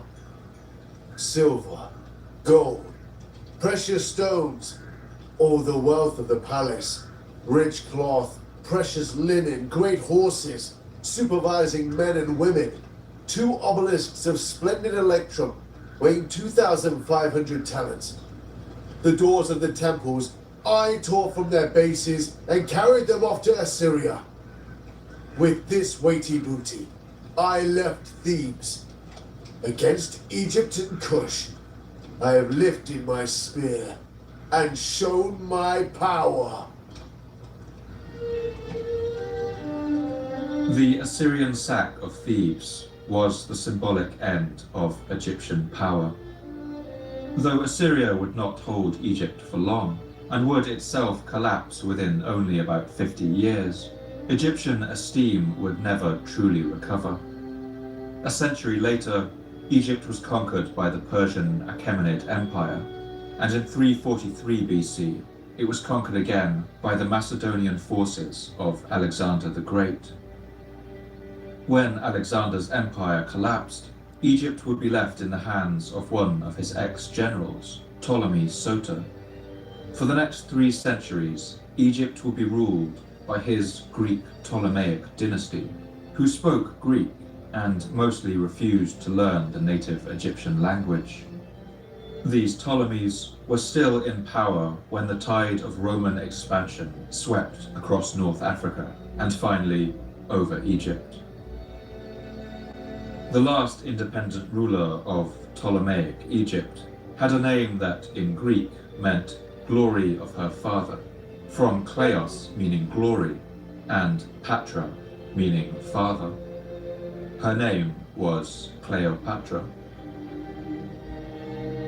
It's unclear if Cleopatra had any Egyptian ancestry, as her mother is unknown, but she did at least make an effort to learn Egyptian, as Plutarch remembers. It was a pleasure merely to hear the sound of her voice, with which, like an instrument of many strings, she could pass from one language to another, so that there were few of the barbarian nations that she answered by an interpreter. To most of them she spoke herself, as to the Ethiopians, Hebrews, Arabians, Syrians, Parthians, and many others, whose language she had learned, which was all the more surprising because most of the kings, her predecessors, scarcely gave themselves the trouble to acquire the Egyptian tongue. When Rome finally invaded and occupied Egypt, Cleopatra apparently committed suicide, most likely by drinking poison or scratching herself with a needle dipped in toxin. The more florid and famous rendition of her using a venomous snake to kill herself was suggested by some ancient writers, and whether true or not, has proved irresistible to generations of poets, including, most famously, William Shakespeare.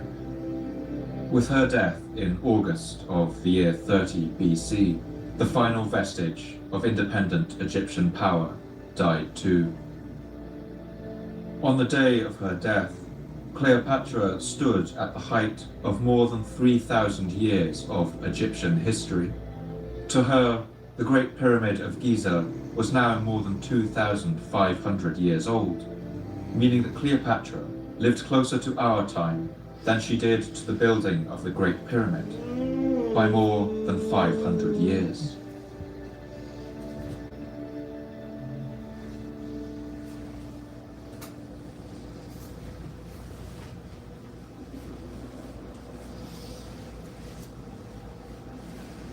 As Egypt came under ever more foreign influence, its ancient culture gradually underwent a transformation.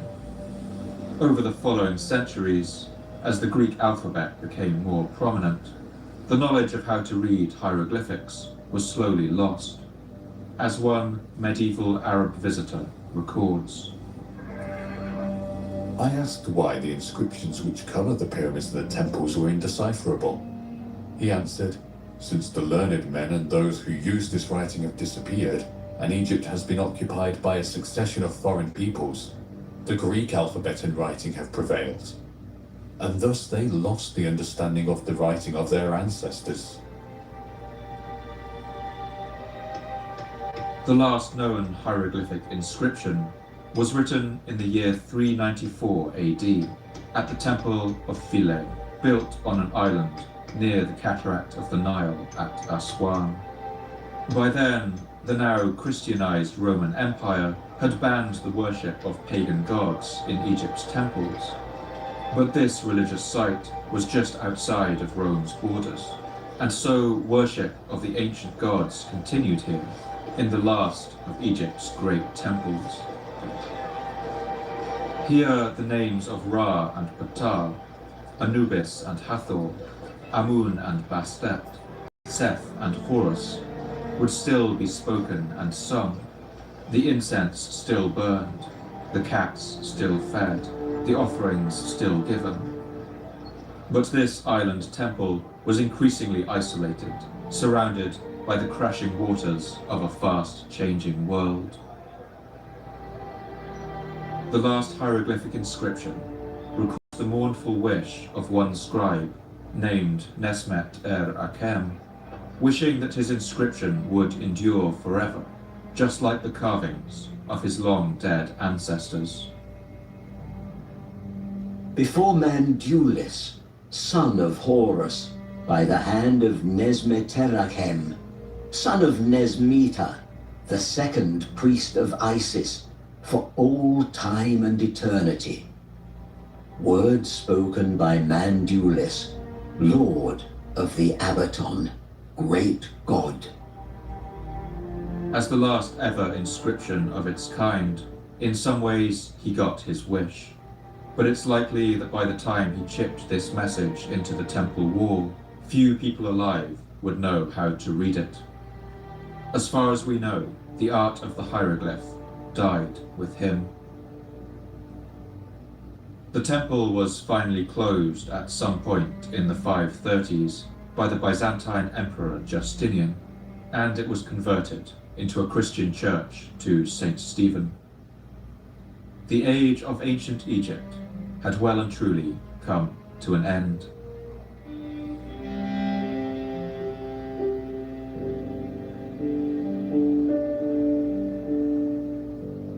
Some 1400 years later, in the year 1818, the Romantic poet Percy Bysshe Shelley would enter into a friendly competition with his friend, the poet Horace Smith. They had both read in a London newspaper about the coming arrival in the British Museum of a remarkable fragment of a statue brought by ship from the Ramesseum mortuary temple in Thebes in Upper Egypt. It was the head and torso of a statue of Egypt's greatest pharaoh, the hero of the Battle of Kadesh, Ramesses II. The statue was one of a pair that had stood at the doorway of his temple. European colonial powers had long been hungering after that fragment of statue. Napoleon Bonaparte had even tried to remove it during his time in Egypt in 1798, but he found its bulk of black diorite too heavy to shift. Now, with wooden rollers and hundreds of workmen pulling ropes, the British team hauled the statue to the banks of the Nile, where it was transported down the river and on to London. After reading about this statue, Smith and Shelley agreed to a wager. They would each write a poem inspired by it, and they would base their work on an extract from the writings of the Greek historian Diodorus of Sicily, who had once visited Ramses II's temple in Thebes. Unfortunately for Horace Smith, history has decisively concluded their competition, as his poem is little remembered. But Shelley's poem has become a classic, one of the greatest and most well-known sonnets in the English language.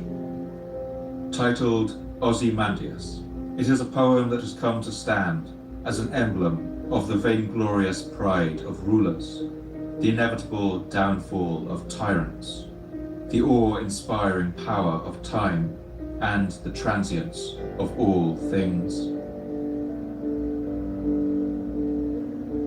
I met a traveller from an antique land who said, "Two vast and trunkless legs of stone stand in the desert. Near them, on the sand, half sunk, a shattered visage lies, whose frown and wrinkled lip and sneer of cold command tell that its sculptor well those passions read, which yet survive stamped on those lifeless things, the hand that mocked them and the heart that fed. And on the pedestal these words appear, My name is Ozymandias, King of Kings. Look on my works, ye mighty, and despair." Nothing beside remains. Round the decay of that colossal wreck, boundless and bare, the lone and level sands stretch far away.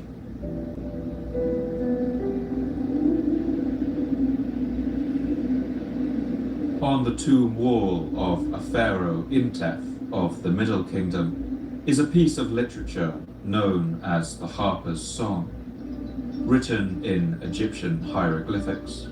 It was a song designed to be sung at funerals and is more than 4,200 years old. At the time of writing his poem Ozymandias, Percy Bysshe Shelley could not have known about this piece of ancient literature, since hieroglyphics would not be conclusively deciphered for several more years. But across the gulf of 4 millennia, he and the unknown author of this song both describe a human emotion that is all too familiar, the deep sense of awe and melancholy we feel when we look at ruined places, at the crumbling palaces of long-fallen emperors, at the tombs of kings whose age has passed into dust. As you listen, imagine the vast gulf of time that separates our world from theirs. Imagine the sadness of watching your language forgotten and your cities crumbled. Imagine the tombs of ancient kings lying opened and robbed, the fallen pillars of emptied temples, half buried in the sand, which shifts and rolls over the stones, as the great disk of the sun sets red and blazing for a final time on the empire of Egypt. انتي انباح باحسو انبنت واجبو سريبن نفر شاو نفر حجيب فتح رزبت One generation passes, another stays behind. Such has it been since the men of ancient times. The gods of long ago rest in their pyramids, and yet the great and blessed likewise lie buried in their tombs. Yet those who built great mansions, their places are no more. What has become of them all? I have heard their words retold time and again. But where are their dwellings now? Their walls are in ruins, and their places are no more, like something that has never been. There is no return for them, to explain their present state of being, to say how it is with them, to gentle our hearts, until we make our journey to the place where they have gone. So follow your heart and your happiness. Conduct your affairs on earth as your heart dictates. For that day of mourning will surely come for you. So spend your days joyfully and do not grow weary of living. No man takes his things with him, and none who go can ever come back again. إب إك إرأس مه إب حرس.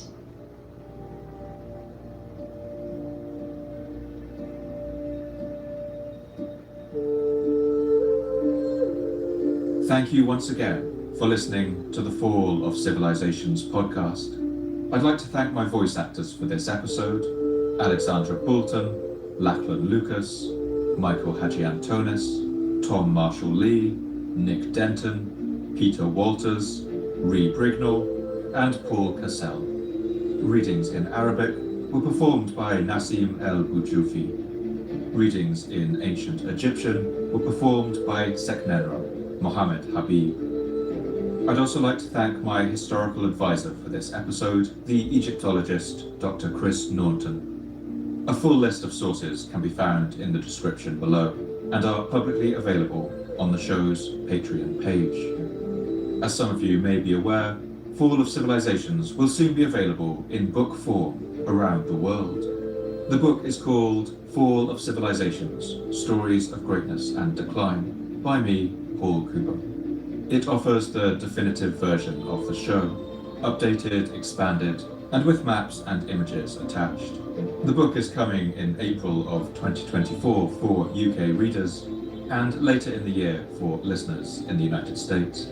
Please head to fallofcivilizations.com to find out more information and for pre-order links. Every pre-order helps boost the book's rankings and supports the show. I love to hear your thoughts and responses on Twitter, so please come and tell me what you thought. You can follow me at Paul MM Cooper. And if you'd like updates about the podcast, announcements about new episodes, as well as images, maps, and reading suggestions, you can follow the podcast at Fall of Civ Pod, with underscores separating the words. This podcast can only keep going with the support of our generous subscribers on Patreon. You keep me running, you help me cover my costs, and you help keep the podcast ad-free. You also let me dedicate more time to researching, writing, recording, and editing to get the episodes out to you faster and bring as much life and detail to them as possible. I want to thank all my subscribers for making this happen. If you enjoyed this episode, please consider heading to patreon.com/Fall of Civilizations _podcast, or just Google Fall of Civilizations Patreon. That's Patreon to contribute something and help keep the podcast running. For now, all the best, and thanks for listening.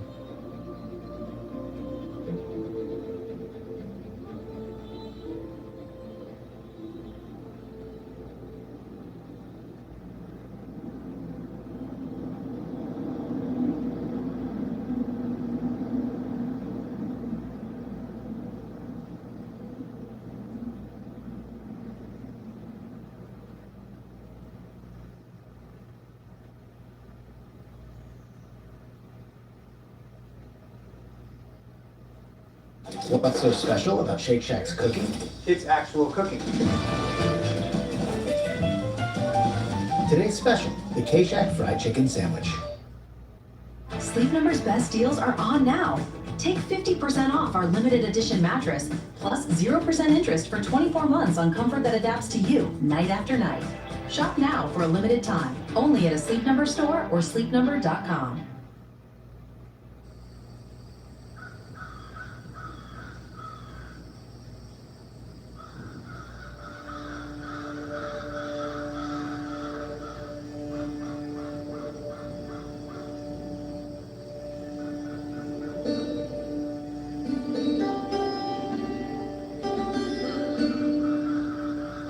The ruins of the great city of Hattusha are an awe-inspiring sight.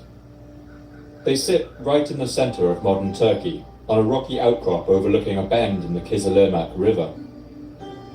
Hattusha's crumbling walls of grey limestone stand out against the tawny yellow grassland of the hills, lying where they fell over 3,000 years ago.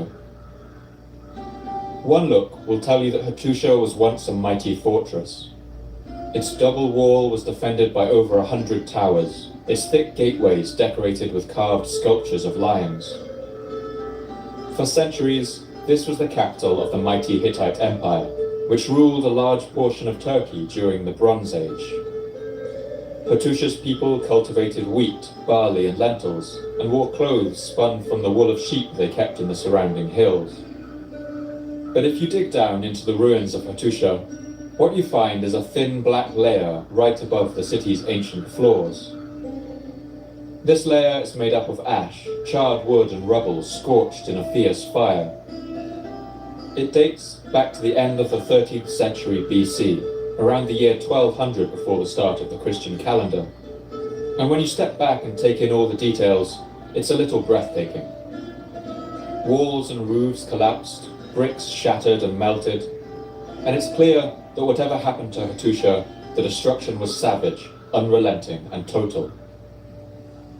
After that, the archaeological record here ends, except for the signs of a few scattered scavengers eking out an existence among the rubble. The ruins of Hattusha remained empty for centuries, a haunted place where most feared to go. 20 kilometers to the north, the ancient city of Alasahoyuk, where the Hittites buried their kings in opulent tombs, shows the same thing. It is completely covered by ash and rubble at the same level. And 100 kilometers to the east of that, at another fortified Hittite town known as Karauglan, you can find arrowheads littering the earth like fallen leaves, and the bones of men, women, and children left lying in the streets, right where they fell. In fact, if you zoom out, right across the eastern Mediterranean, anywhere you go in the entire region, across an area spanning over 1,000 kilometers, you will find this layer of destruction. Archaeological evidence is quite clear. At some point between the year 1200 and 1100 BC, right at the end of the period we call the Bronze Age, a wave of destruction washed across the entire region. It wiped whole civilizations off the map and left nothing in its wake. One by one, vast and ancient empires like the Hittites, Ugarit, the Minoans and the Mycenaean Greeks collapsed all together, and they collapsed so completely that they disappeared from the historical record. It took some of these areas nearly 1,000 years to recover after the violent end of the Bronze Age, and exactly what happened is still one of humanity's most fiercely debated mysteries.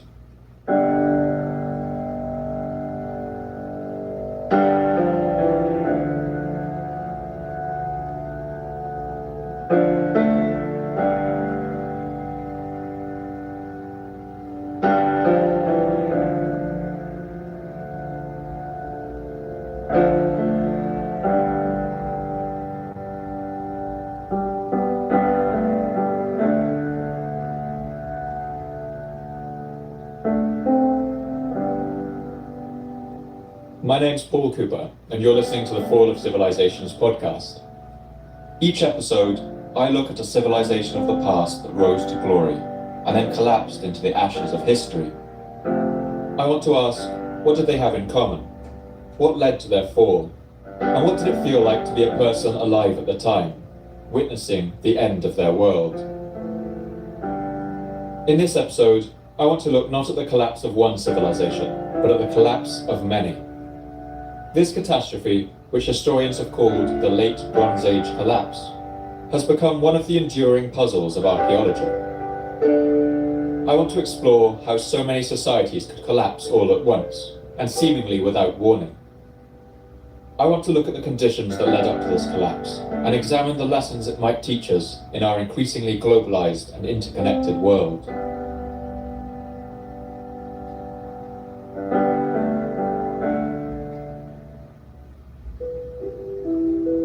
Historian Robert Drews puts it bluntly. Within a period of 40 to 50 years, almost every significant city in the Eastern Mediterranean world was destroyed, many of them never to be occupied again. For a long time after the year 1200, it is safe to say that there were no cities in the Eastern Mediterranean area.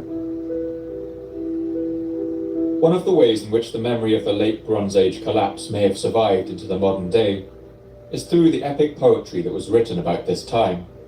You may have heard of some of it. It relates the destruction of a great walled city in the Eastern Mediterranean called Troy. The epic poems known as Iliad and Odyssey are ancient pieces of oral poetry attributed to a man named Homer, who may or may not have existed. These poems were passed down for centuries through the period that followed the Bronze Age collapse, which we call the Greek Dark Ages. They survived by word of mouth, with each poet-singer using astonishing skills of memory to memorize and pass them on, lengthening and embellishing them along the way until they were finally written down in the 8th century BC. The poetry of the Iliad especially relates the story of a great 10-year war that took place in the Eastern Mediterranean and took up most of the manpower of Greece. This war was led by a man named Agamemnon, a king of Mycenae. In the 2nd millennium BC, the city-state of Mycenae was one of the major centers of Greek civilization, a mighty city to rival the Hittite capital of Hattusha.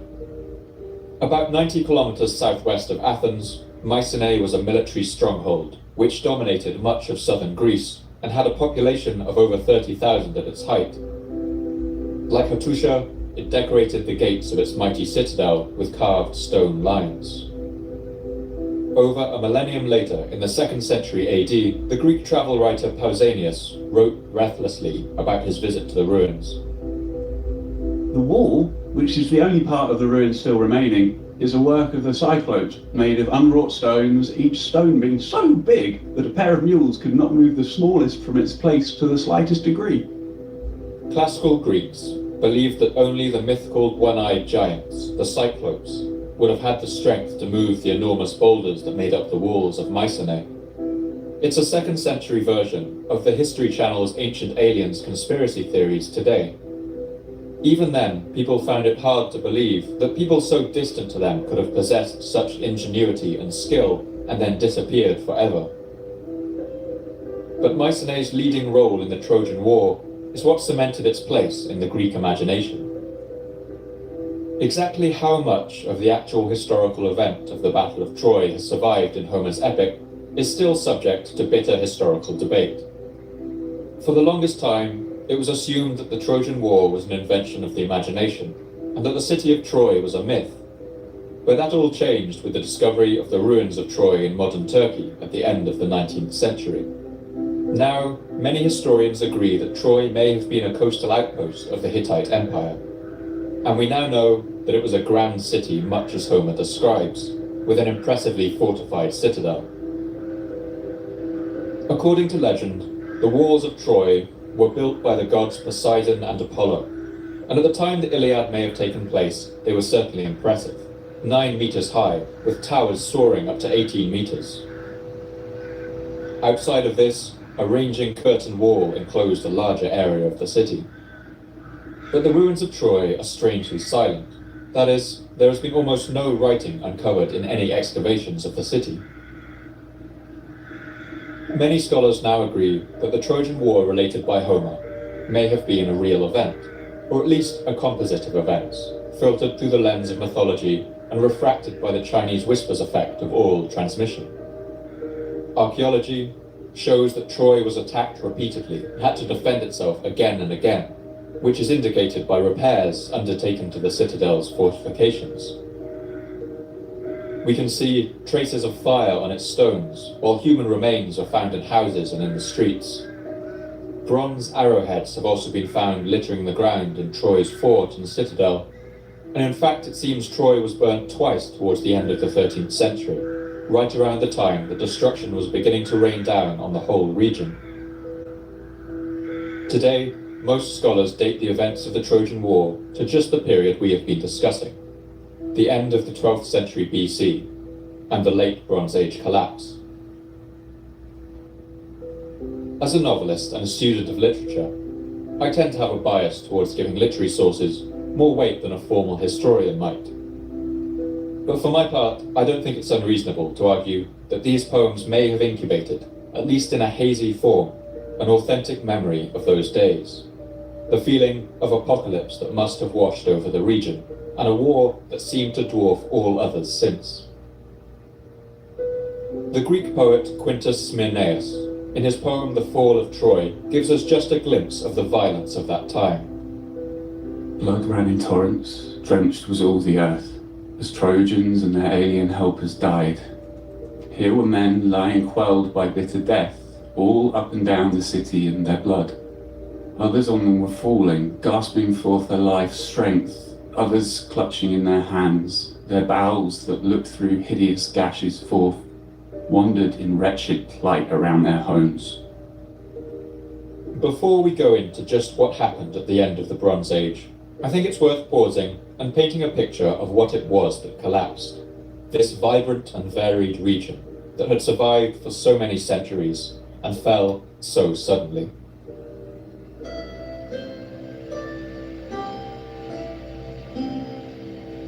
We often make the mistake of thinking of the ancient world as a series of insular and isolated states. Something about the monumental remains of their societies makes us think of them in this way. And it's true that their worlds were smaller than ours today.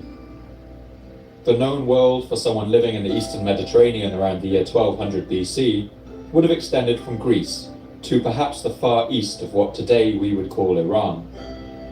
It was populated by the Mycenaean people of Greece in the west and the new kingdom of Egypt in the south, just emerging from a period of civil war. Their world took in the islands of Cyprus and Crete, as well as coastal city-states like Ugarit. And another big player in this region was Babylon, a city in the verdant marshes of southern Iraq, which was ruled by a dynasty known as the Kassites. To the north of them was the great warlike empire of Assyria, which governed the plains of northern Iraq and Syria, and to the north of them, the Hittites. I'll post a map up on Twitter and Patreon if you're having trouble visualizing this. These small city-states were suspicious of each other, and they often fought wars. But this isn't the whole story.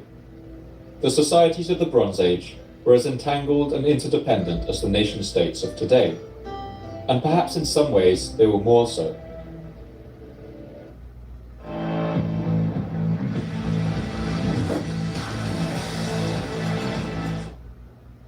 Booking.com has all kinds of stays, because some love a rustic cabin. Others feel differently. Find exactly what you're booking for. Booking.com, booking.yeah. Here they come, yo. Here they Yo, you can Venmo this, or you can Venmo that. You can Venmo this, or you can Venmo that. You can Venmo this, or you can Venmo that. I think you Venmo this. Get your Venmo debit card today and get up to 5% cash back. Shopping equals earning. That's Kohl's Cash math. Get $10 for every $50 spent now. Earn Kohl's Cash on the essentials you need and spend it on the styles you want at Kohl's and Kohl's.com. Firstly, trade was the lifeblood of this region. The Mediterranean Sea is essentially a vast inland lake, relatively free of waves and storms when compared to the open Atlantic. Across this relatively placid water, trade boomed. One shipwreck found off the coast of Uluburun in southwestern Turkey gives us just a glimpse into the rich exchange of materials that occurred during this time. The ship is built of Lebanese cedar wood and dated to about the year 1300 BC. And just listen to this list of what archaeologists found in its cargo.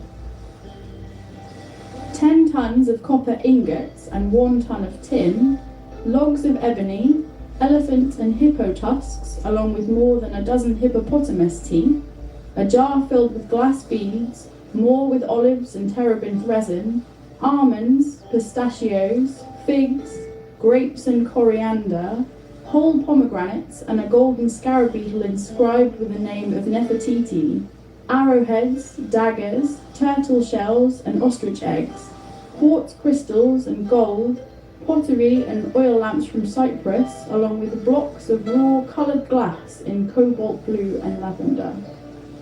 The Uluburun shipwreck contained goods from at least 7 different lands. So it's easy to see how this rich trade would have drawn all these disparate nations together. And people passed between these states too. For instance, we know that Minoan artists from Crete came to decorate the walls of Egyptian palaces in the city of Perunefer. Kings frequently requested the services of physicians, artisans, weavers, musicians and singers from other kingdoms. And intermarriage was also common. To give just one example, we know that Amurapi, the last king of the coastal nation of Ugarit, had married and subsequently divorced a Hittite woman, with their divorce proceedings dragging through the court system for years. And while much of this exchange was in luxury goods and services, other resources that flowed down these trade routes were utterly essential to the survival of these large and complex nations. And of all these resources, the most critical in the Bronze Age was of course the one that gives the era its name. Bronze is an alloy of copper and tin on a roughly 10-to-1 ratio. The amount of copper and bronze found on the Uluburun wreck, 10 tons of bronze and 1 ton of tin, was exactly the amount needed to smelt 11 tons of bronze. Since its discovery sometime in the 4th millennium BC, this reddish gold wonder metal had become critical to the manufacture of just about every weapon, tool and household object. And just like aluminium or steel today, bronze had become completely indispensable to the societies it supported. Without a steady supply of this metal, armies would have no weapons, chariots would be unable to shod their wheels, and craftsmen would have no tools. The British historian Carol Bell has drawn a striking parallel to the reality of our modern world. The strategic importance of tin in the late Bronze Age was probably not far different from that of crude oil today. The availability of enough tin to produce weapons-grade bronze must have exercised the minds of the great king in Hattusha and the pharaoh in Thebes in the same way that supplying gasoline to the American SUV driver preoccupies an American president today. Of the components of bronze, copper was relatively easy to find. But tin was a rare metal. At the time, the only source readily available was from mines in the Badakhshan region of Afghanistan. From there, it had to be brought overland on caravans of donkeys, following the ancient route known as the Silk Road. It was a long and perilous journey that crossed mountains and rivers until it reached the great cities of Mesopotamia. From there, the cargo of tin spread out across the region and over the sea to Greece. The entire military might of the region's superpowers, of Egypt, Assyria, the Hittites, Ugarit, Babylon, and the Mycenaean Empire in Greece, all of them depended on this precarious supply, which at the time must have felt as fragile as a cobweb. So as I relate the events of the next century or so, I want you to keep this idea in mind, that these nations were not entirely distinct and separate entities, so much as a complex and entangled web of societies, each as dependent on the other as the next. And while peace largely held in the region and trade could continue, they achieved a kind of stability. But for a number of reasons, peace wasn't to last.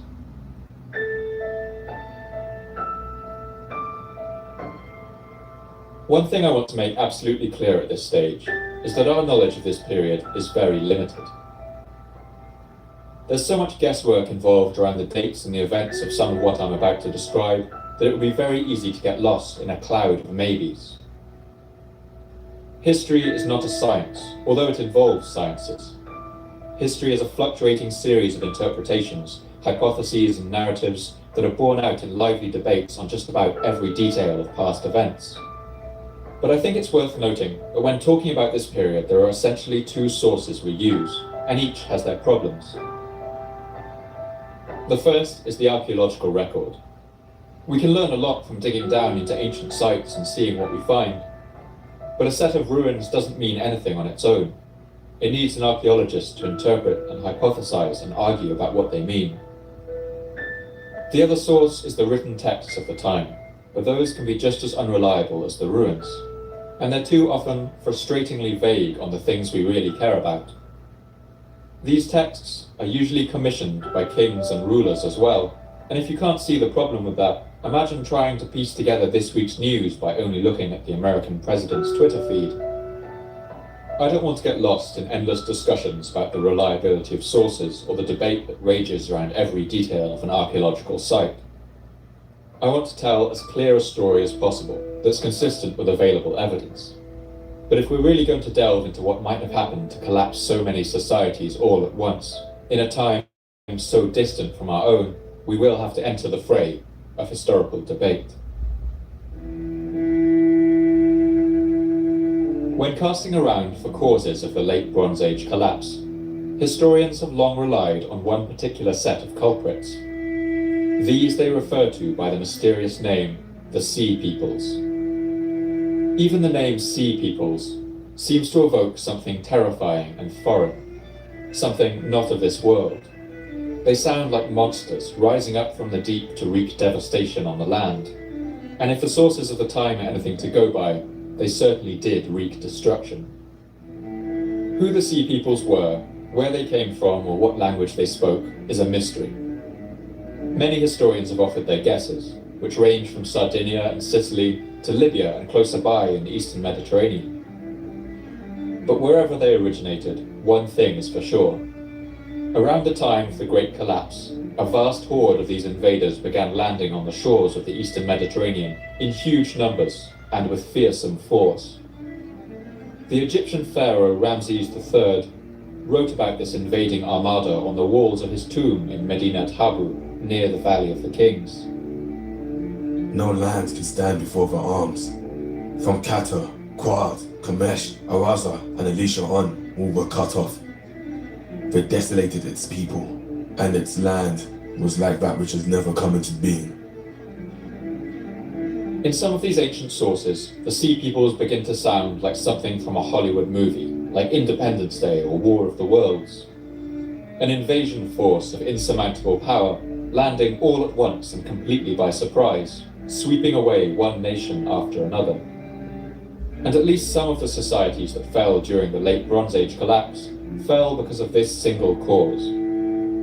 One example of these is the city-state of Ugarit, a booming trade city on the coast of northern Syria.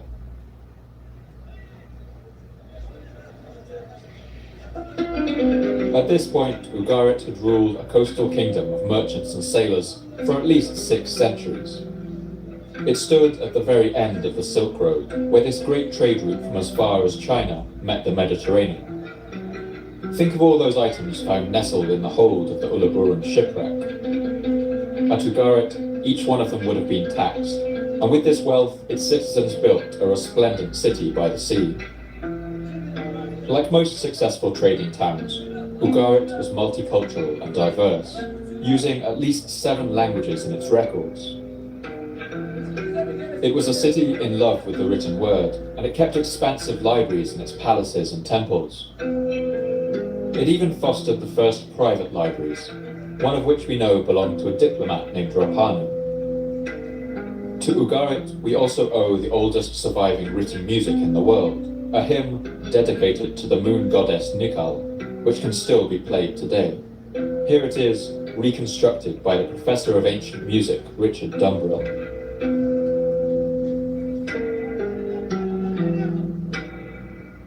You can almost imagine this piece of music playing from the temples of Ugarit, washing over its streets and markets. But this thriving city was soon to come to an end. In Ugarit, archaeologists have found a clay tablet containing a letter. It's a message from the city's last king, a man called Amurabi. the same one who spent years trying to divorce his Hittite wife. In it, he begs the ruler of nearby Cyprus to come to his aid. My father, now the ships of the enemy have come. They've been setting fire to my cities and have done evil in my land. Doesn't my father know that all of my troops and chariots are stationed in Hatti, and that all of my ships are in the land of Lucca? They have not arrived back yet, so the land is abandoned. No help arrived, because the letter was never sent.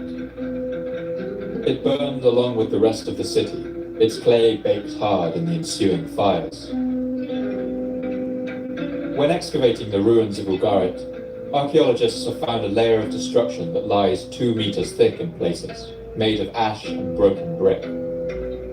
The city's roofs are caved in and scorched, and its streets are littered with arrowheads.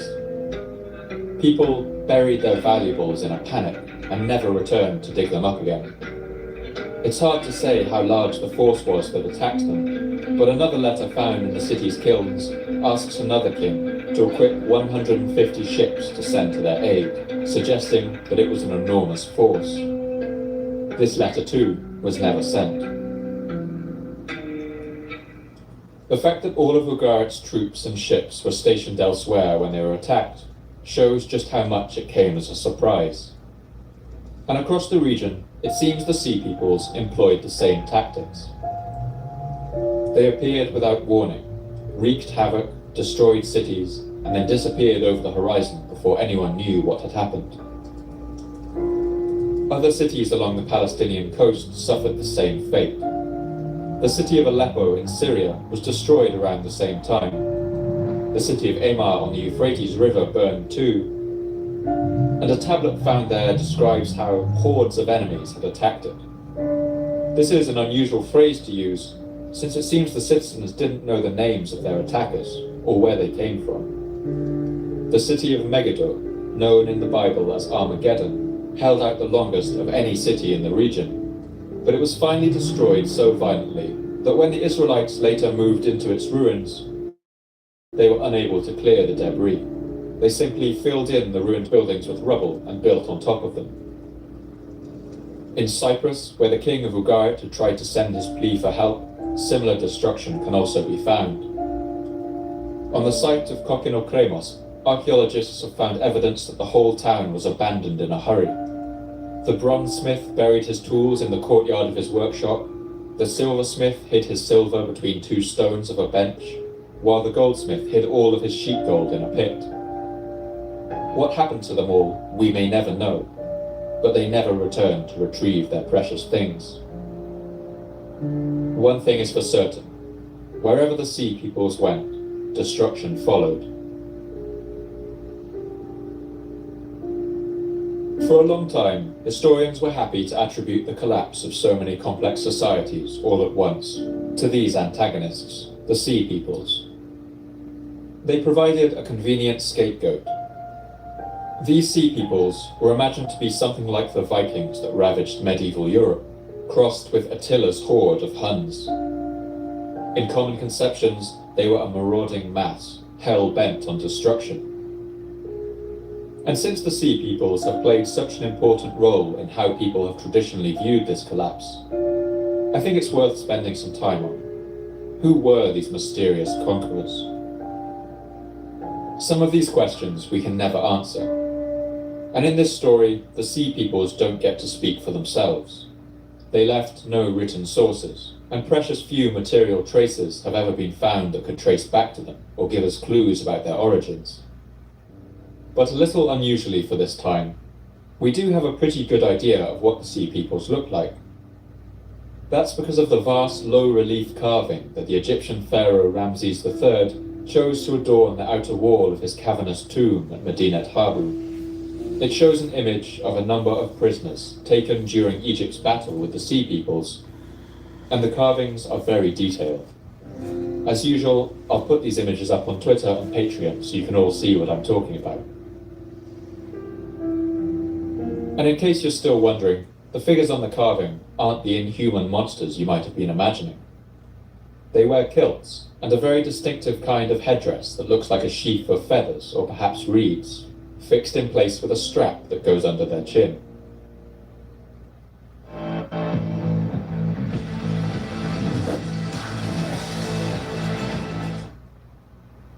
things are just better together. Introducing U.S. Bank Business Essentials, a powerful combination of checking and card payment processor. With no monthly maintenance fee and quick access to the money you've earned. Together, we can make managing your business easier. That's the power of us.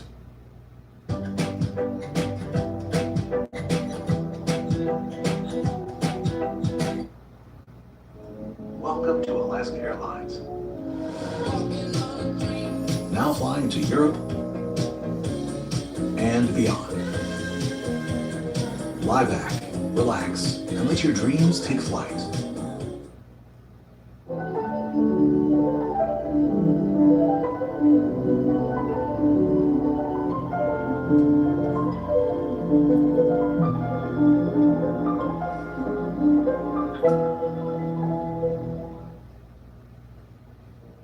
Not all of the sea peoples are the same. Some wear skull caps, while others appear to wear horned helmets. And together with Egyptian sources of the time, this points to them not being one cohesive army, but a loose confederation of different peoples, choosing to sail under the same banner. Some of the names of these different peoples are known to us from Egyptian texts. The Danuna, the Cheka, the Peleset, the Shardana, and the Weshesh. Even if the motives and identity of the sea peoples are unknown to us, evidence suggests that at least some of the ethnic groups that made up the sea peoples weren't so unfamiliar to the Egyptians. In fact, it seems sea people of certain groups had sought employment in Egyptian courts and armies in the past, and there's evidence they had diplomatic contact for as long as a few centuries before the Great Collapse occurred. One group of sea peoples known as the Shardana even supplied mercenaries to the Egyptian pharaohs such as Ramses II. But that's just about as much as we know. At some point, this unknown mass of people arrived in the Eastern Mediterranean by sea. No leaders or kings of the sea peoples are ever mentioned. They sacked cities where they could, and even made incursions onto the land. And with this mysterious force in mind, it's time to turn to the other really major player in this story. And it's worth noting at this point that the nations of the Eastern Mediterranean basically fall into two categories during this event. First, there are those that collapse under the pressures of the Late Bronze Age, and they do so utterly and completely. They disappear without a trace and leave only ruins behind. Into that group we can place Mycenae, the Hittites, Ugarit, and others. But the second category is those that survive, although in a diminished and weakened form. The two great empires that survived this collapse are Egypt and Assyria. And Assyria, which ruled the area of northern Iraq today, does this by essentially cutting its losses. It withdraws from all its less defensible territories and falls back to its imperial heartland, around the great city of Nineveh, between the Euphrates and Tigris rivers. It recoils like a tortoise in its shell. The example of Egypt is much more interesting. Egypt is also going to fall into that second category of survivors, and the man who's perhaps the most responsible for that is the pharaoh of the time, a man named Ramses III. Ramses was a determined and tenacious ruler. Looking at the perfectly preserved mummy uncovered in Medinet Habu, it's easy to imagine what he looked like during his life. His cheekbones were narrow and high, with a tall, cerebral look to his forehead. Looking at the photos, I kept thinking of Captain Picard from the old Star Trek series, a thinker and a planner. But Ramses can't have felt that secure in his position. He was the son of a usurper, a man named Setnakhteh, who had seized the throne in a bloody civil war and begun the 20th dynasty of Egypt. After winning the crown in battle, Setnakhteh only managed to rule for 4 years before dying and passing the crown onto his son Ramses. This was when the young emperor was only 31, and it's fair to say that this young pharaoh must have felt a fair amount of pressure to prove himself.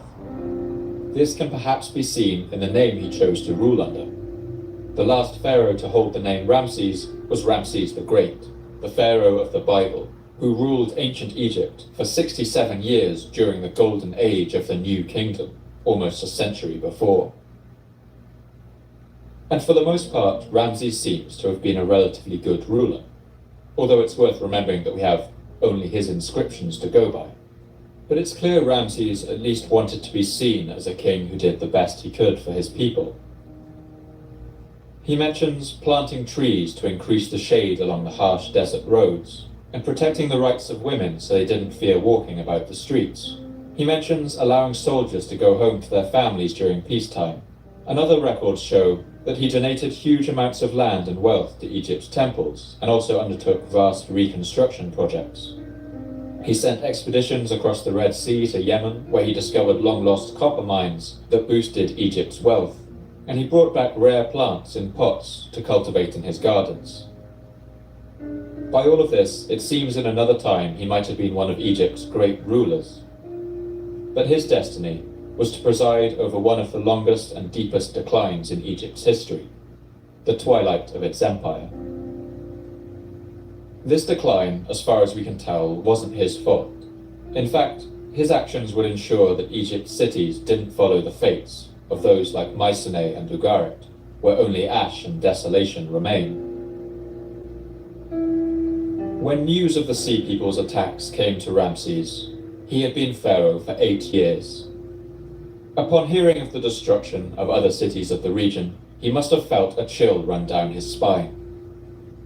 Great nations were being wiped off the map, and Ramses resolved that Egypt would not follow the fate of its neighbors.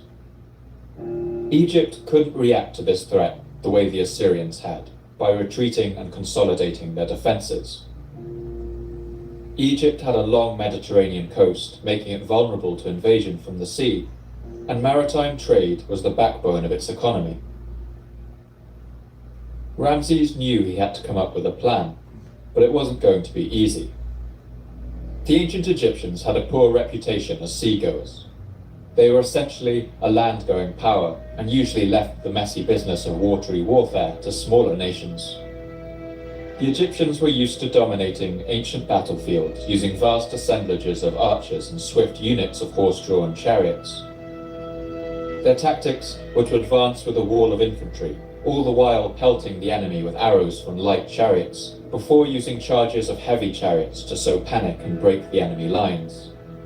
This had allowed them to conquer lands all the way up the Palestinian coast and defeat the Hittites in battle. But these tactics required a large open battlefield. Since members of the Sea People tribes had served in Egyptian armies in the past, perhaps they knew this weakness. The Sea People seem to have known that the one way to neutralize Egypt's tactics would be an attack on its very lifeblood, the Nile River itself.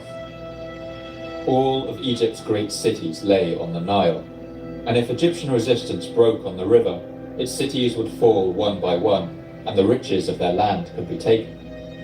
It was a huge gamble, but the Sea Peoples believed it would pay off.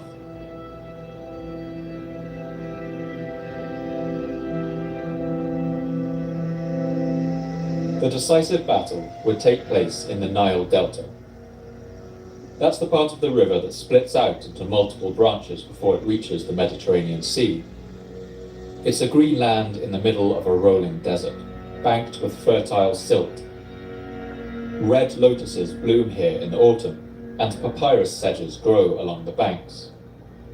At this time, Nile crocodiles and hippopotamus still ranged wild in the delta.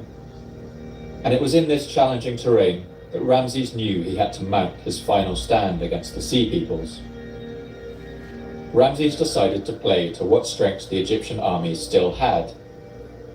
He decided to lay an ambush and give the Sea Peoples a surprise attack of their own. As the enemy's ships amassed in the waters outside the delta, Ramses gathered a vast army of his own. He gathered archers on the banks, supported by spearmen in their thousands, all crouching in the reeds.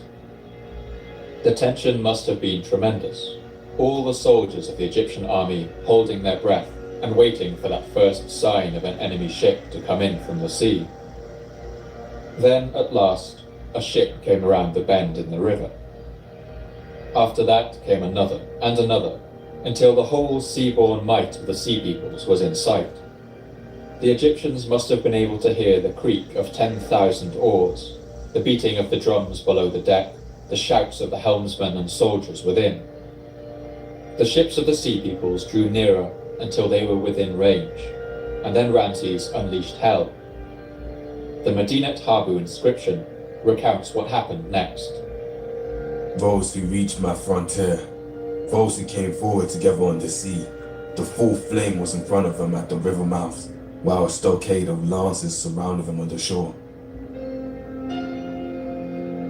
As the Sea People advanced in their full force, Ramses' archers kept up a continuous volley of arrows into the enemy's ships.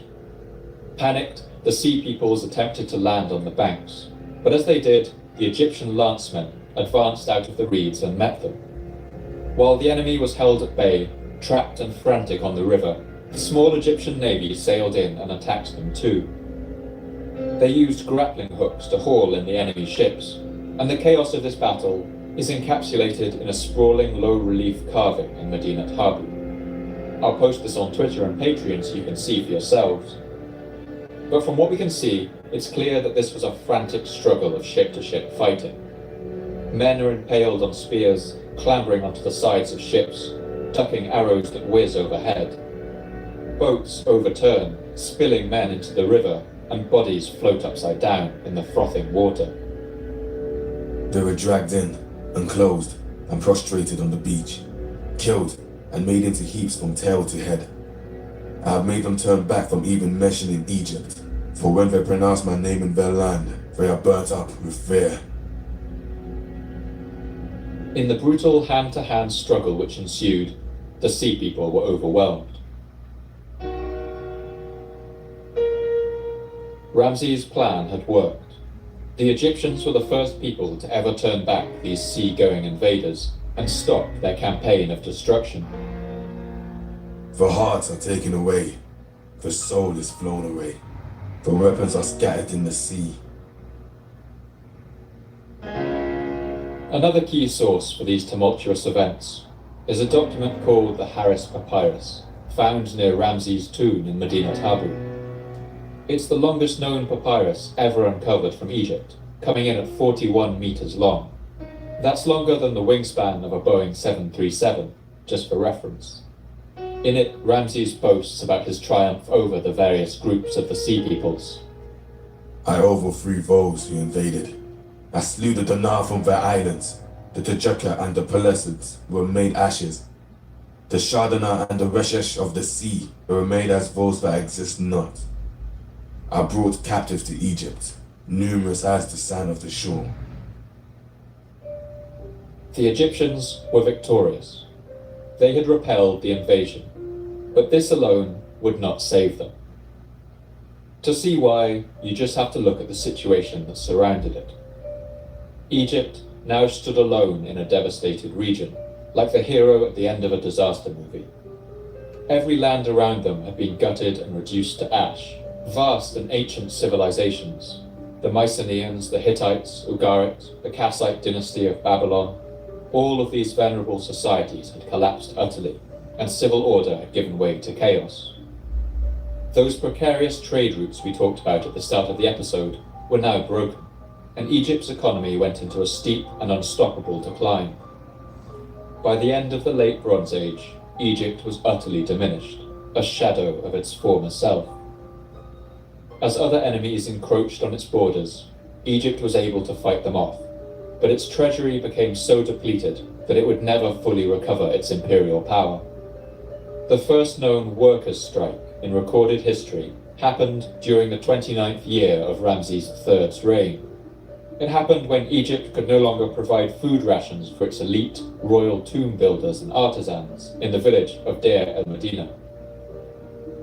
Ramses III ruled for a total of 31 years, but his death was followed by years of bickering among his heirs. 3 of his sons would become king at different times, reigning as Ramses IV, Ramses VI, and Ramses VIII. And meanwhile, Egypt was increasingly beset by droughts, lack of seasonal floodwaters, famines, civil unrest, and official corruption. While the power of the pharaoh fell, that of the priests in Thebes grew. The last pharaoh of the dynasty, Ramses XI, grew so weak that these priests became essentially the true rulers of Egypt. The Egyptian Empire finally fractured. It was lost forever, less than 80 years after Ramses III's reign.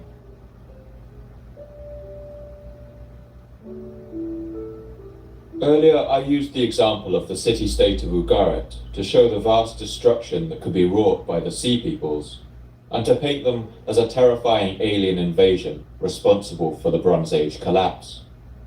But we shouldn't be so easily seduced by the lure of this easy scapegoat. That's because the fate of other sites is actually a little more uncertain. The great city-state of Mycenae, for instance, the main belligerents in the Trojan War, was certainly wiped out along with all of its surrounding cities sometime around the 13th century BC. But modern archaeologists believe this was actually not the work of the Sea Peoples, and today it's thought that the culprits were the Mycenaeans' belligerent northern neighbours, the Dorians. We do have evidence of Sea Peoples' activity around the Mycenaean coast, but it seems more likely that while weakened and distracted by this outside threat, the Mycenaeans were no longer able to defend their northern border, and the Dorians seized their chance. The Hittite capital of Hattusha, where we opened this story, is another example. It lies far inland in the mountains of Turkey, and it wasn't likely to be the Sea Peoples who sacked it. A more likely explanation is that this was done by their long-term rivals, the Thracians, groups from the Balkans who seem to have migrated south during this time. These invaders must have seen their opportunity the moment raids by the Sea Peoples disrupted Mediterranean trade routes and caused famine in Hittite lands. And perhaps a key part of understanding this is seeing how much states of this era depended on their allies to help them out when they were threatened. But if a crisis like the attacks of the Sea Peoples happens across the whole region, suddenly everybody's military forces are tied down. Alliances that had previously kept everyone safe would suddenly become ineffective. No one could come to anybody else's aid. One great example of this happening is in Babylon. Babylon was a mighty city, one of the most ancient and powerful of the region, mentioned at great length in the Bible, and located about 100 kilometers south of modern Baghdad. At the time leading up to the collapse, Babylon was ruled by a dynasty known as the Kassites, who for 500 years had ruled the great ancient city. The Kassites had long depended on their allies in Assyria and the coastal regions to help defend it. But now those nations were busy defending themselves, and Babylon stood alone. To the north was the land of Elam, a hardy people who lived in the mountains and lowlands of southern Iran. The Elamite king was a man named Kutur-Nahunte, and he believed that the crown of Babylon belonged to him. He threatened an invasion with fearsome rhetoric. I, who am a king, son of a king, seed of a king, why do I not sit on the throne of the land of Babylon? I will destroy your cities, demolish your fortresses, cut down your orchards. You may flee up to heaven, but I'll pull you back down. You may flee down to hell, but I'll pull you up by your hair. Kutir-Nahunte led an invasion into Babylonia in the year 1158 BC. With all its allies tied down, Babylon stood alone, and the Elamite invasion succeeded. Kutir-Nahunte went on to do most of what he promised, and he laid waste to the land. While Babylon burned, its last Kassite king was led to Elam in chains, along with the statue of the Babylonian god Marduk. And the theft of this statue seems to have traumatized the Babylonian people more than the loss of their king. Babylon was sacked and left in ruins. One sacred Babylonian text, the Nabur-Kudurri-Usur, recalls the terrible vengeance of the Elamite king. His crimes were greater and his grievous sins worse than all his fathers had committed. Like a deluge, he laid low all the peoples of Akkad, and cast in ruins Babylon and all the noblest cities. And these examples show that the situation in this region isn't quite as simple as that classic alien invasion style scenario I had you imagine. In Hollywood, the writers always imagine the world coming together to fight the outside threat. It makes a better story that way, and we get to hear some inspiring speeches. But the example of the Bronze Age collapse teaches us that it's just as likely that if aliens ever arrive and begin blowing things up, some might see that as an opportunity. The story of the Bronze Age is of large, complex states successfully defending themselves against the smaller states at their borders, with less complex societal structures. And part of the collapse that ensued is perhaps also down to the increasing power of these smaller, less complex nations.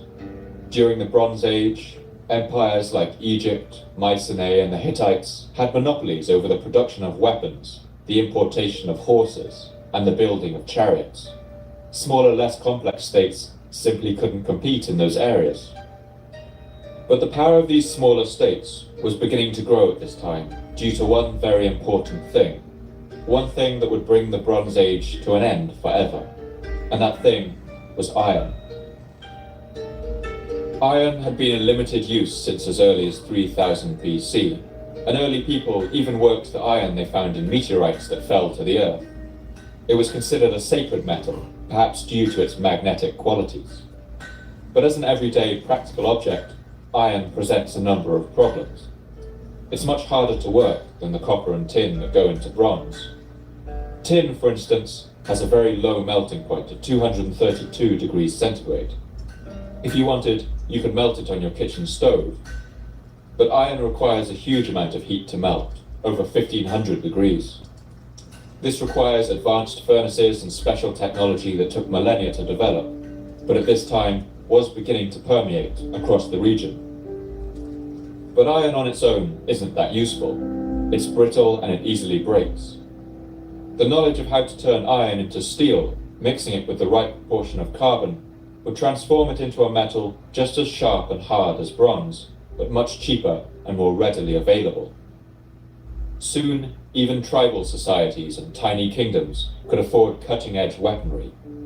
It acted a little like the introduction of cheap assault rifles like the AK-47 in our time, a great leveler that destabilized whole regions. We know that after the Bronze Age collapse, bronze was no longer in use across the region. Steel weapons took its place, and the Iron Age began. Armies of chariots, such as Egypt employed, gave way to armies of massed infantry. And some historians point to this factor alone as the great shift that caused the collapse of so many societies. So this is another theory, that the Sea Peoples and other tribes on the land, newly armed with iron weaponry, were a significant element in the collapse, and certainly sacked some cities themselves. But a large part of the destruction was also due to opportunistic wars and infighting between rival nations. And these combined served to pick apart the complex web of interdependency that had sustained these great empires for so long. But some historians go even further, and their work reconfigures the roles of this story completely. They ask, what if the Sea Peoples aren't the villains in this story?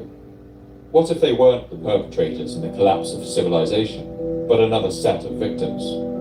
And this final theory allows us to shift our perspectives completely. One thing we do know for sure about this time is that the climate of the Eastern Mediterranean at the end of the 13th century BC underwent a sudden and rapid change. Lands that had previously boiled over with greenery suddenly became dry and arid. Analysis of ancient pollen in the region shows that plants suited to a more desert landscape flourished during this time. Analysis of sediment cores and oxygen isotopes in mineral deposits in caves in Israel have all shown that the 13th and 12th centuries BC saw much less rain than the previous era. And this all points to a period of climate change in the region, during which the crops that people knew how to grow must have died in the earth. Alongside this scientific evidence, we can see marks of severe droughts and famines in the region's written records too. The Hittites in their dry, stony mountains were hit particularly hard. Letters from Ugarit write about sending large quantities of rain up to the hill roads to feed the mighty cities like Hattusha, and the crisis seems to have lasted a long time. In the mid-13th century, one Hittite queen sent a short but dramatic message to the Egyptian pharaoh. I have no grain in my lands. Another tablet sent from the Hittites is equally telling. Did you not know there was a famine in my lands? Elsewhere, letters sent from a servant to his master, who was a merchant in Ugarit, show that there was a famine in the city of Emar in Syria at the time of its destruction. There is a famine in your house. We will all die of hunger. If you do not quickly arrive here, you will not see a living soul from your land. And I want to make it clear that there had been famines and droughts in the region before. It was simply a fact of life for people living in the precarious reality of the Bronze Age. But the climate change that occurred around this time seems to have happened so quickly and been so dramatic that scientists have been looking far afield for an explanation. And to get to the bottom of why this happened, one answer might lie nearly 4,000 kilometers to the north. Let's zoom out and soar around the globe, across Europe and the stormy waters of the North Atlantic, until we come to rest on the slopes of the snowy mountains of southern Iceland. This is a harsh landscape, a snowy tundra over which the shadow of an enormous volcano looms. Its name is Hekla, and it's one of the world's most active volcanoes. In the ancient and medieval imagination, Hekla was thought to be the gate to hell, and the prison where the traitor Judas was tormented. The Cistercian monk, Hébert of Clairvaux, wrote about it with particular colour. Mount Etna, the renowned fiery cauldron of Sicily, which men call Hell's Chimney. That cauldron is affirmed to be like a small furnace compared to this enormous inferno. So can it be a coincidence that the most cataclysmic eruption of Hekla we know about was the one that took place sometime around the year 1100 BC, right as the Bronze Age collapse reached its height? This eruption is known as Hekla 3. It threw nearly 7.5 cubic kilometers of volcanic rock into the atmosphere and covered the sky in a dark shroud of dust that would have lasted for years after the event. In Ireland, studies done on bog oaks, those are trees half fossilized in marshy waters, have shown that for 18 years after the eruption of Hekla 3, the trees barely grew at all. Across the Atlantic in the United States, bristlecone pines, the oldest living trees on Earth, still show similar records of this time of darkness and cooling, which seems to have lasted about 2 decades. And the effect on our region would have been dramatic. Crops would have failed, soils would have blown away, and more than that, the dark cloud that seemed to hang over the sun would have spoken to people of something dreadful on its way, a punishment from the gods, and perhaps even the end of the world. As people looked up and saw the sun only a pale white through the haze, they must have asked, what did we do wrong? Why have our gods forsaken us? And why haven't our kings protected us? When we Fits just right, like bundling your auto and letters on a budget.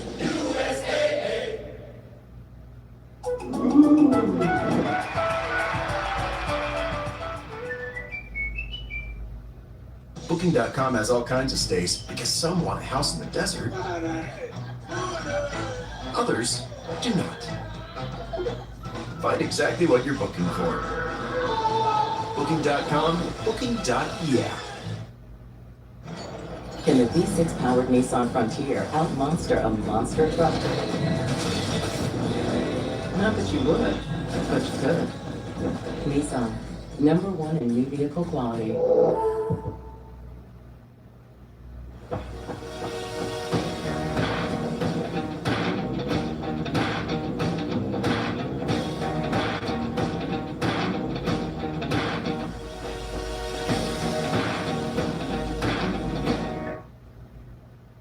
When we dig into an archaeological site and find traces of destruction, we can never really tell who it was who burned this building, destroyed this wall, or buried the city in rubble.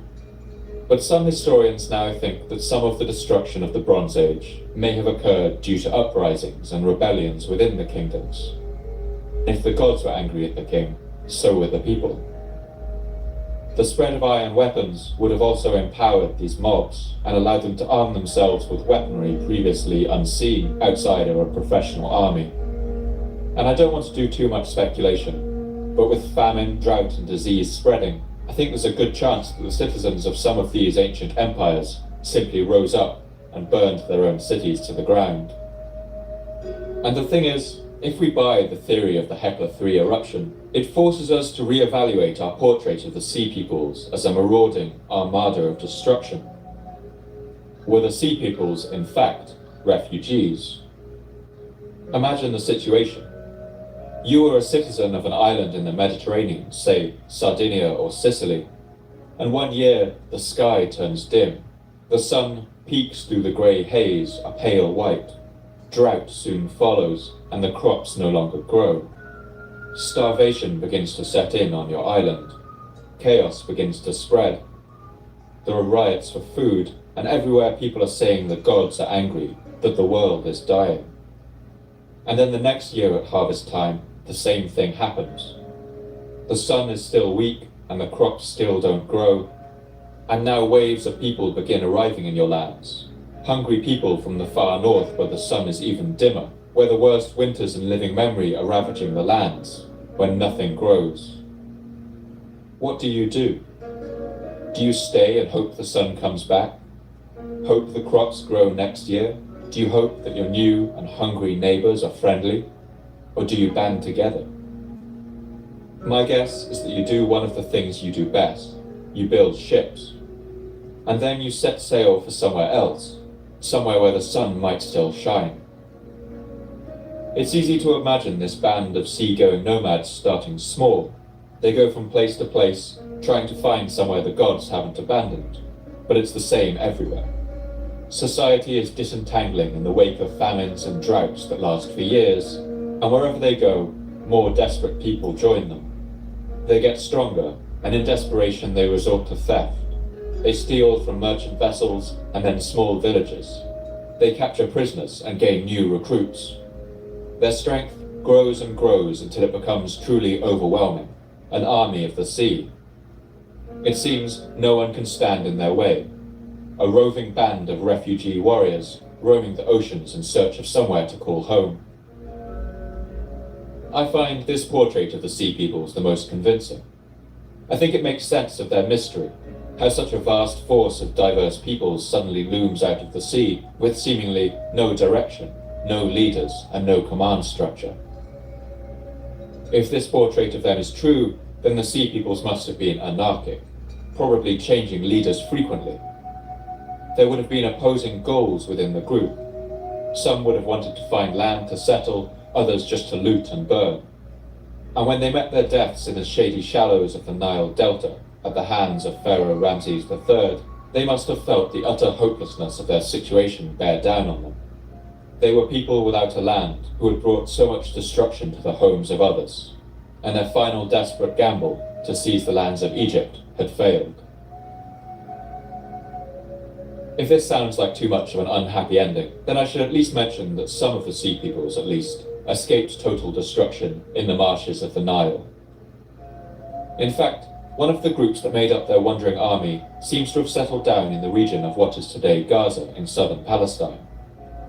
There, they put down their roots as a people. They were known as the Peleset, who the Hebrews later called Peleshet, and we today call Philistines. They would come to be remembered as one of the great rival nations to the Kingdom of Israel. And the word Philistine has given us the modern name of the region, Palestine. So as we weigh up the evidence, a picture begins to emerge of a complex, entangled web of societies, so dependent on each other that they could not allow each other to fall. These societies sent food to each other in times of famine. They sent artists and artisans to work on each other's palaces, and merchants took luxury goods between the markets in their great cities. And while this interdependency was a strength, it was also their greatest weakness. And with the climate changing, and people from other lands fleeing, perhaps invaders landing on their coasts, this interdependent system began to come apart at the seams. One by one, these great civilizations fell. The trade routes that had sustained them fell apart. and the basic necessities that allowed their empires to continue were no longer available. Meanwhile, the spread of iron weapons allowed smaller, less complex kingdoms to amass vast hordes of infantry and challenge the typically chariot-based warfare of the previous era. Rebellions seem to have rocked at least some of these nations, further weakening them and toppling them over into chaos. The events of the Late Bronze Age remind us just how fragile a thing civilization is. It reminds us that in our world today, we are not isolated nations either, that we too live in a complex and interdependent world. That once war and violence are set into action, we can rarely contain its consequences. I want to end the episode by playing again that piece of music found in the charred ruins of the city-state of Ugarit. That haunting refrain that speaks out to us from the ages and reminds us that all things in the end must pass. As you listen, think about how it must have felt to be a person alive at this time, to see the collapse of so many great civilizations all at once, and how it must have felt to pass from a golden age of civilization to one of rubble and ruin.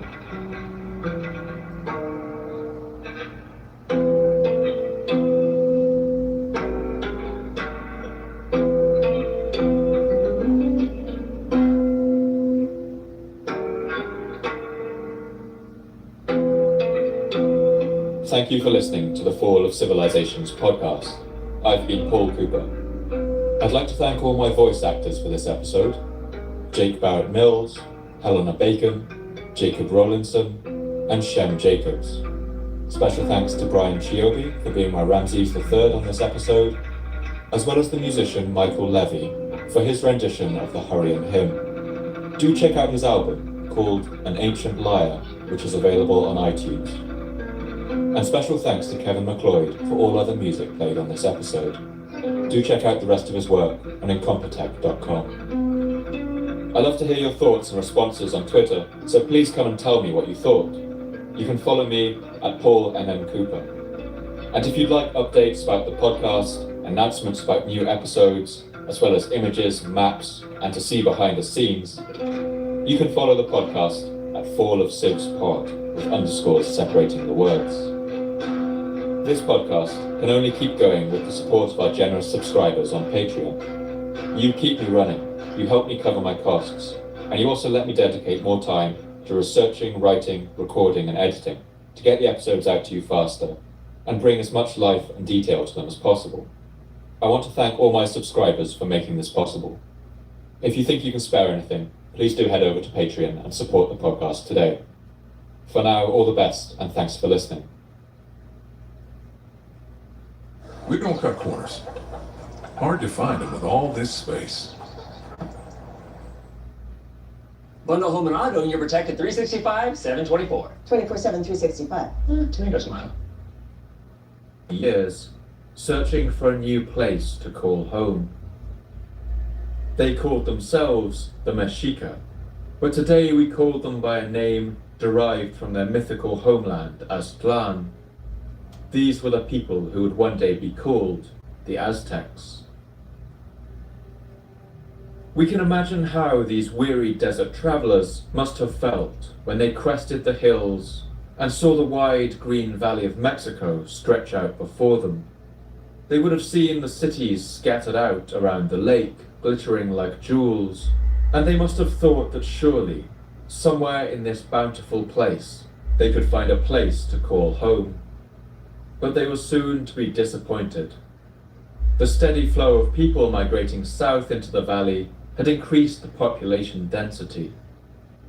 Virtually all of the land in the valley had already been claimed by one city or another, and wherever they went, the city dwellers sent them away. Part of the reason for this is that the Mexica seem to have been a rough bunch. They didn't wear the embroidered clothes of the city dwellers, or have any of their sophisticated manners, and their years of fighting to survive in the wilderness had made them tough. They worshipped a fierce god, a warlike deity known as Huitzilopochtli, whose name meant hummingbird of the south. While none of the valley's city dwellers would let the Mexica settle down in their lands, they did see one obvious use for them. Several cities offered to give the Mexica food in exchange for their services as mercenaries. And so this nomadic people wandered about the valley, agreeing to fight for whoever would pay the most, and dying in other people's wars. But they must have still yearned for a real place that they could call home.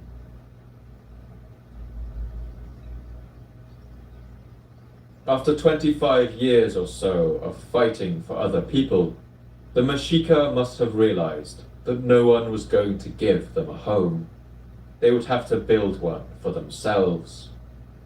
But there was only one last piece of uninhabited land left in the whole valley. It was a place so inhospitable that none of the other peoples had even bothered to claim it.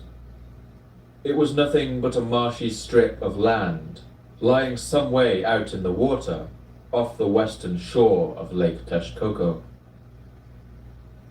The Mexica built canoes and paddled out to this lonely stretch of land. There they managed to build a number of small huts and a simple altar made of reeds to their god Huitzilopochtli. It was an incredibly humble start, but it was theirs. And although they were not to know it then, this swampy village would grow in the space of only 200 years to become one of the world's greatest cities. The Mexica named this settlement after one of their legendary kings, who had led them wandering through the desert, a man who had... And so this place would be called Tenochtitlan. The city of Tenochtitlan expanded gradually at first. From those original few huts, the Mexica soon used up all the space on their island. But with their population growing, they would need to come up with a solution. They began to build artificial islands out in the lake. They would paddle out into the water on canoes and drive tall stakes into the shallow lake bed, then pile earth in around them until the ground rose out of the water. Over the years, these new islands spread out from the center in a chaotic pattern, connected by bridges and canals. The island city of Tenochtitlan began to grow.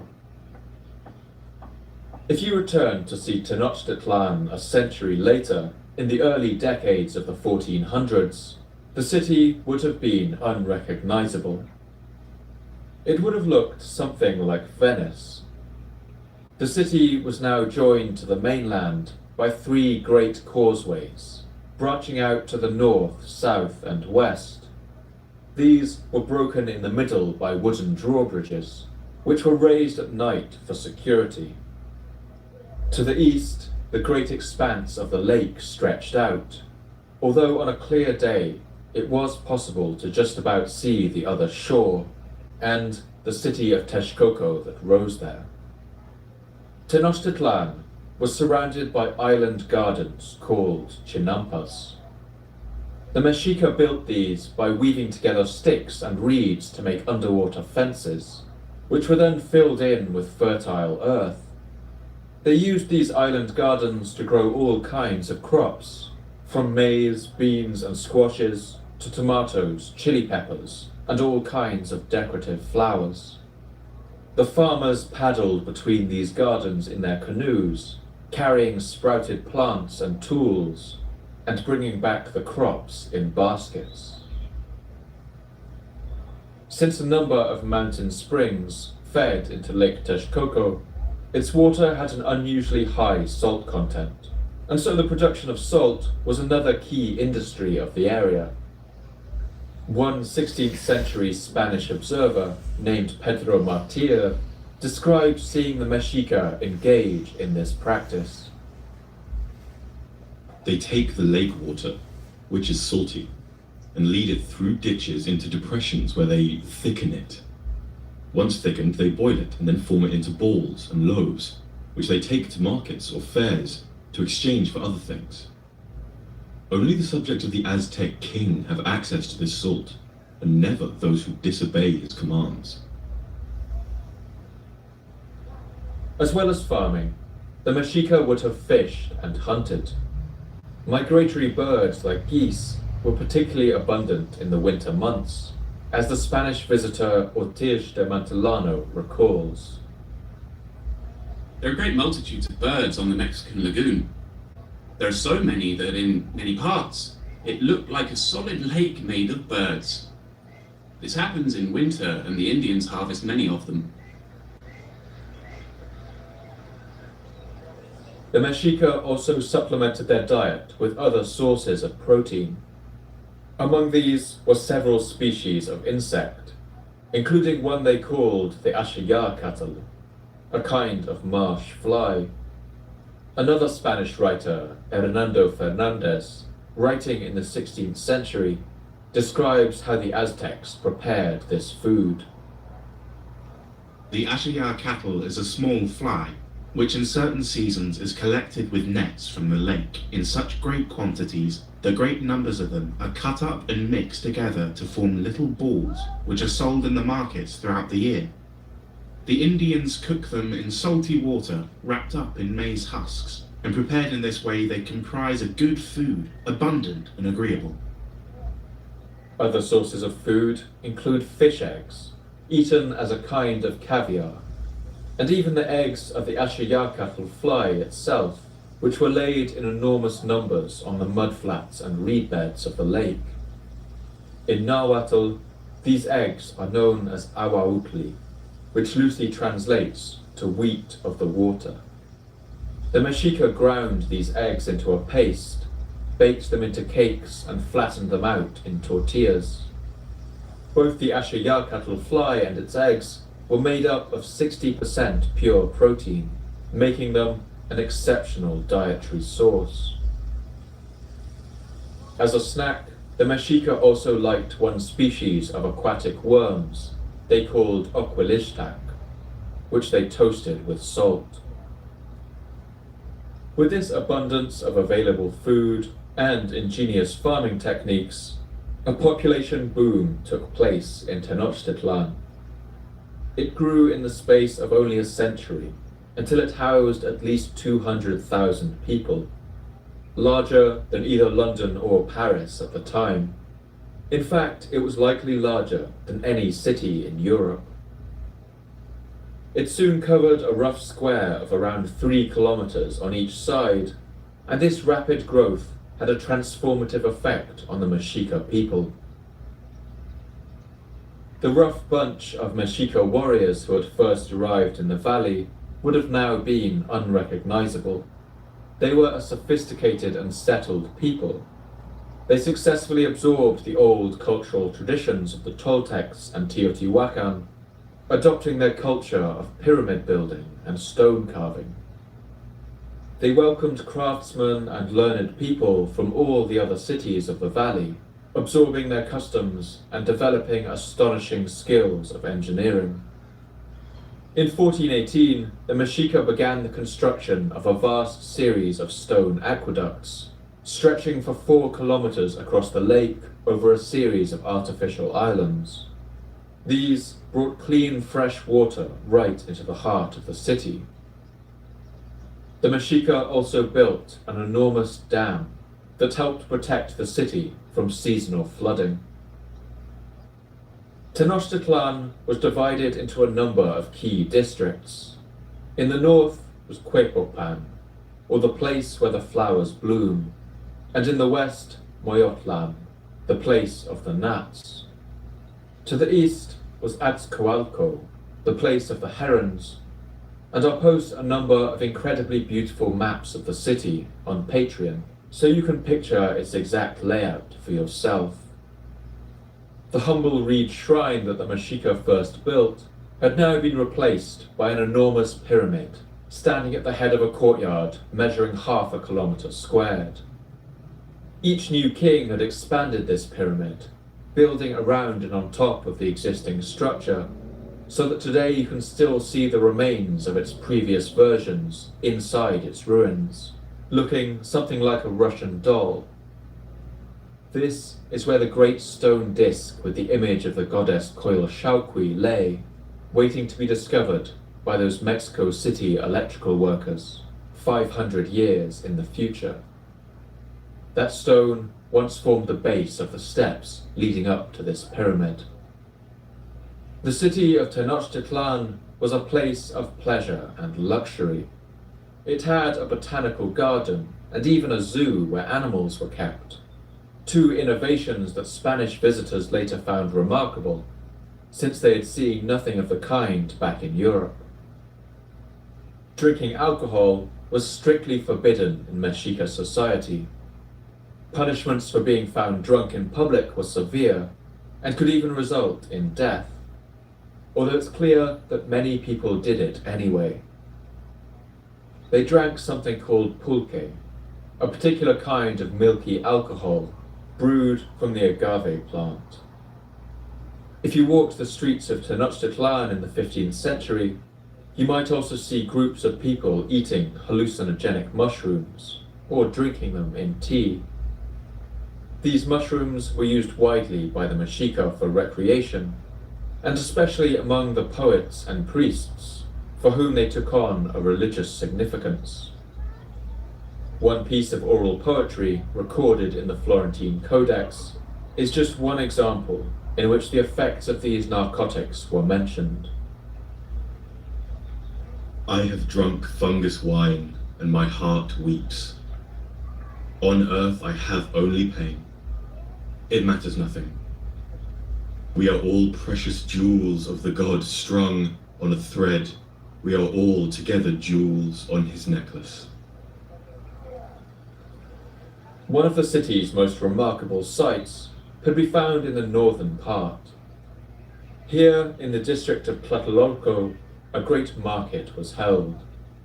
This city in the lake had now become the great crossroads of all the trade in the region, with boats coming from all the lakeside cities to sell their produce. An enormous, colourful variety of food and other goods were brought from all over the valley and beyond. Cocoa and bright green quetzal feathers from the south, obsidian blades for everyday use, paper made from bark, as well as gold and silver from the north. One extract from the Florentine Codex contains a list of all the foods eaten at just one Aztec feast, and it gives you a sense of the variety that they enjoyed.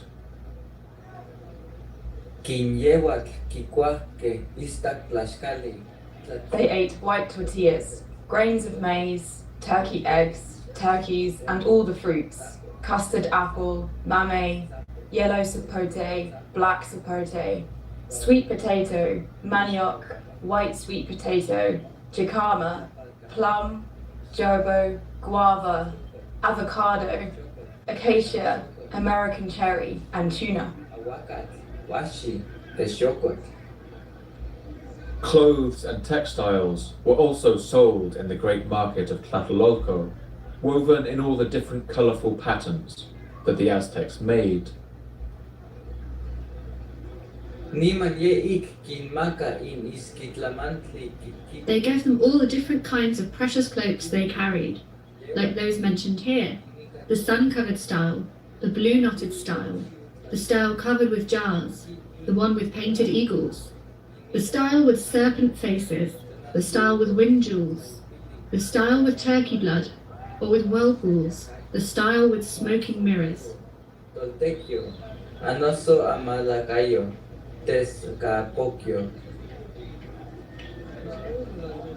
The market was a social place, full of hustle and bustle. The Aztecs loved riddles, and while the canoe riders and market sellers mingled, they may have laughed and exchanged new ones they'd heard that week. Some examples of these Aztec riddles have survived, and we can listen to some of them now. I'll leave a small gap between the riddle and their answer in case you want to pause and try to figure it out for yourself. What thing? What thing? 10 stones with something on their backs. They are the nails on our fingers. What thing? What thing? White stone from which green feathers are born. It is an onion. What thing? What thing? A warrior in a house made of pine branches. The eye with all its lashes. But amid the booming life of this city, there was also a darker side to Tenochtitlan, which would have been immediately apparent to anyone who visited it.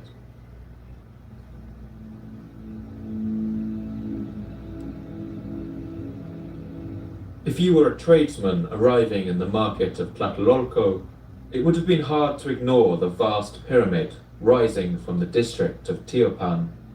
One shrine painted blue, and another a deep, dark red.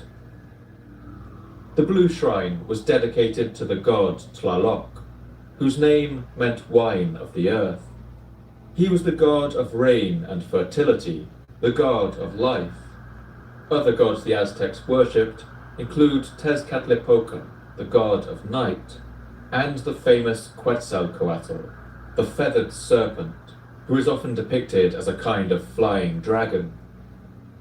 But the Great Red Temple was dedicated to a very different god, and on the ornately carved steps, the stones would have been darkened by a cascading stream of dried blood. The culture of the Mexica had changed dramatically over the last century, but they still held on to some aspects of their rough beginnings. Among these was the continued reverence for the fearsome hummingbird god, Huitzilopochtli, the god of the sun, the god of war and sacrifice. The Aztecs believed that Huitzilopochtli took the form of the sun and every day chased his siblings, the moon and stars, across the sky. They believed that if he ran out of the energy he needed to continue this chase, the world would end, and there was only one way to supply him with that energy. In the Aztec view, every living being had a fragment of the sun lodged in their heart. They believed this is why the body gave off warmth and life. They believed that cutting out the heart of a sacrificial subject and burning it in offering to Huitzilopochtli gave him the energy he needed. For the purpose of these sacrifices, the Aztecs bred several animals, including dogs, eagles, jaguars, and deer. And of course, they are most infamous for the sacrifice of humans. Humans were sacrificed for religious purposes in various societies throughout American history. In Mexica society, this was done in a wide variety of ways, depending on which festival was being celebrated. But the most common was for a sacrificial victim to be brought to the top of one of the pyramids in Tenochtitlan and held down on a stone slab. A priest would then take a sharp dagger made of the black volcanic glass obsidian, which forms a cutting edge sharper than surgical steel. They would plunge this dagger into the victim's chest, cut through the diaphragm, and remove the heart. Human hearts are powered by their own sets of self-driving muscles, and so would continue to beat for as long as a supply of blood remained inside them, sometimes for as much as 10 minutes after being removed from the body. These still pulsating hearts were placed in a bowl and burned, allowing their energy to return to the sun. Meanwhile, the lifeless body left behind on Earth was thrown down the steps of the pyramid, where they were dismembered and fed to the animals in the city zoo. Some ceremonies also involved elements of cannibalism. It's impossible to know the full extent of this grisly practice before contact with Europeans. A number of factors complicate this question. The first is that the practice of human sacrifice was used by the Spanish as part of their justification for the colonization of the Americas. For this reason, they were inclined to exaggerate the number of people killed. The Mexica themselves may have also exaggerated the numbers in their historical documents, since boasting a large amount of sacrificial victims reflected well on their power and status, and may have also served a propaganda purpose in frightening their enemies. For instance, the Mexica claimed to have sacrificed over 80,000 people in the year 1487 for the dedication of just one temple. While we have found some traces of sacrificial burial grounds around some Aztec temples, we've never found any evidence of the kinds of mass graves that this kind of slaughter would produce. And so we're left guessing as to how many people exactly may have died. And another factor complicates matters when comparing the Aztecs to other comparable societies from history. That's the fact that sacrifice victims were usually prisoners of war, captured during battle with rival states. Warfare in the Aztec world was a highly ritualized affair. Wars began with a number of ceremonies and rituals, and would always take place in the half of the year when farmers weren't needed in the fields. And the battles themselves were very different to those fought in other parts of the world. Aztec soldiers were generally not aiming to kill their enemy on the battlefield. Their main goal was to capture the enemy soldiers and bring them back to Tenochtitlan to be sacrificed. The incentives to capture rather than kill your opponents were huge. All lower-class boys were trained as soldiers from an early age, but they would not be considered a true man until they had captured their first enemy for sacrifice. After taking 2 prisoners, he would rise through the ranks. He would be allowed to wear sandals into battle and would be rewarded with a feathered cloak. At 4 captives, the warrior would be promoted to the rank of jaguar warrior, and would be given an actual jaguar skin to wear into battle. Jaguar warriors held a similar position to European knights, and a commoner who rose to this rank had now entered the nobility. In fact, this was the only way any commoner could rise in social status. If a jaguar warrior truly excelled and captured even more, he would be promoted to the rank of eagle warrior. These were the military elite of the Mexica, and would go into battle wearing a beaked helmet and resplendent feathers. They were the most feared of all the Aztec warriors. Because of these incentives to capture rather than kill, some historians have argued that human sacrifice in Mexico actually did little more than change the location of the violence of war. While a European battle at any point in history might see tens of thousands of soldiers killed, all the violence usually took place out of sight of most of the population. Meanwhile, an Aztec battle would see relatively few casualties, but all the killing would be done where everyone in the city could see it. I think everyone should make up their own minds on how they feel about this. We shouldn't try to minimize the day-to-day horror that this practice would have involved, but it's also important to remember that sacrifice is not something that makes the Aztecs particularly exceptional when looked at in a wider historical perspective. An even more difficult question to answer is how the average Mexica person of the time felt about it all. It's likely that reactions to the practice were extremely varied and complex. Many ordinary people may have viewed it with a mixture of fear and fascination, as European peasants once felt about our own grisly, drawn-out public executions. Or perhaps they felt about it the way we feel about the more than 1 million people who die around the world in car accidents each year. A tragedy for the individuals, they may have thought, but not something that can be helped if we want the world as we know it to keep on going. Some certainly may have enjoyed the spectacle. Like the ritual slaughter of gladiators and unarmed prisoners in the Roman Colosseum, the Aztec sacrifices would have been raucous and would have reminded anyone who watched them of the fragility of their own lives and of the power of the state. The sight would have served a purpose in terrifying people into obeying their king, and of course, they would probably have got a guilty rush of pleasure as they thought, "I'm glad that's not me up there." While all of these questions are still a matter for lively debate, one thing is for sure. The practice of human sacrifice was about to increase sharply. And part of the reason for that is a dramatic change in the political landscape in the Valley of Mexico. As the year 1400 passed by, the world of the valley was about to erupt into war, and one king would soon rise to power in Tenochtitlan who would embody the warlike spirit of the Mexica like no other.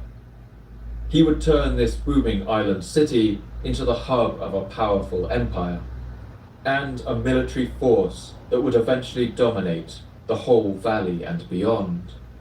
And his name was Itzcoatl.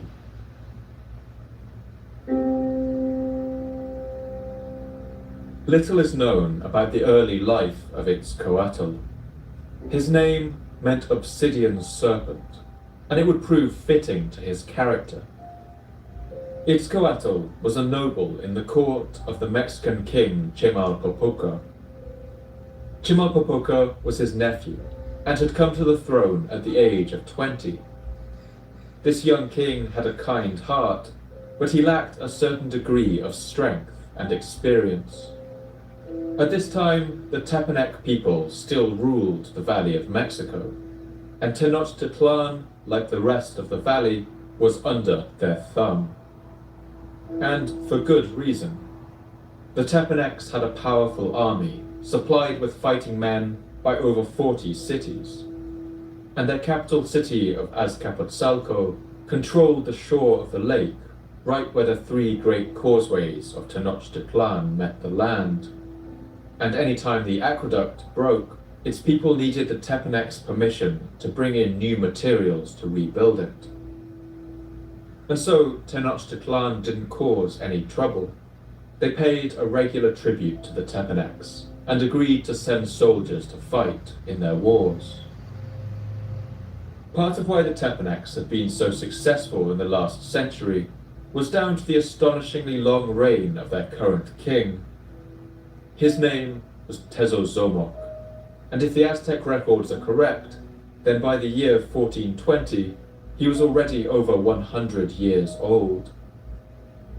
King Tezozomoc had ruled in Azcapotzalco for over 50 years, as the historian Fernando Ixtlilxochitl recalls. He was so old that they carried him about like a child, swathed in feathers and soft skins. They always took him out into the sun to warm him up, and at night he slept between two great braziers, and he never withdrew from their glow. He was very temperate in his eating and drinking, and for this reason he lived so long. But the Tepanecs and their old king were not loved by the other people in the valley. They ruled with a regime of violence and terror, and King Tezozomoc had a fearsome reputation, as Ixtlilxochitl recalls. He was the most cruel man who ever lived, proud, warlike, and domineering.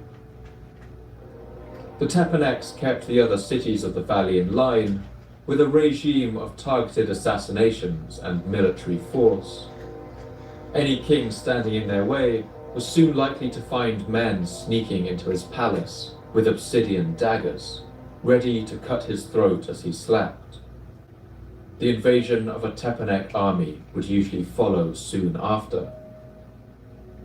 When Itzcoatl was just a young lord, he saw one stark example of this in the fate of the city of Texcoco, which sat on the opposite shore of the lake to Tenochtitlan.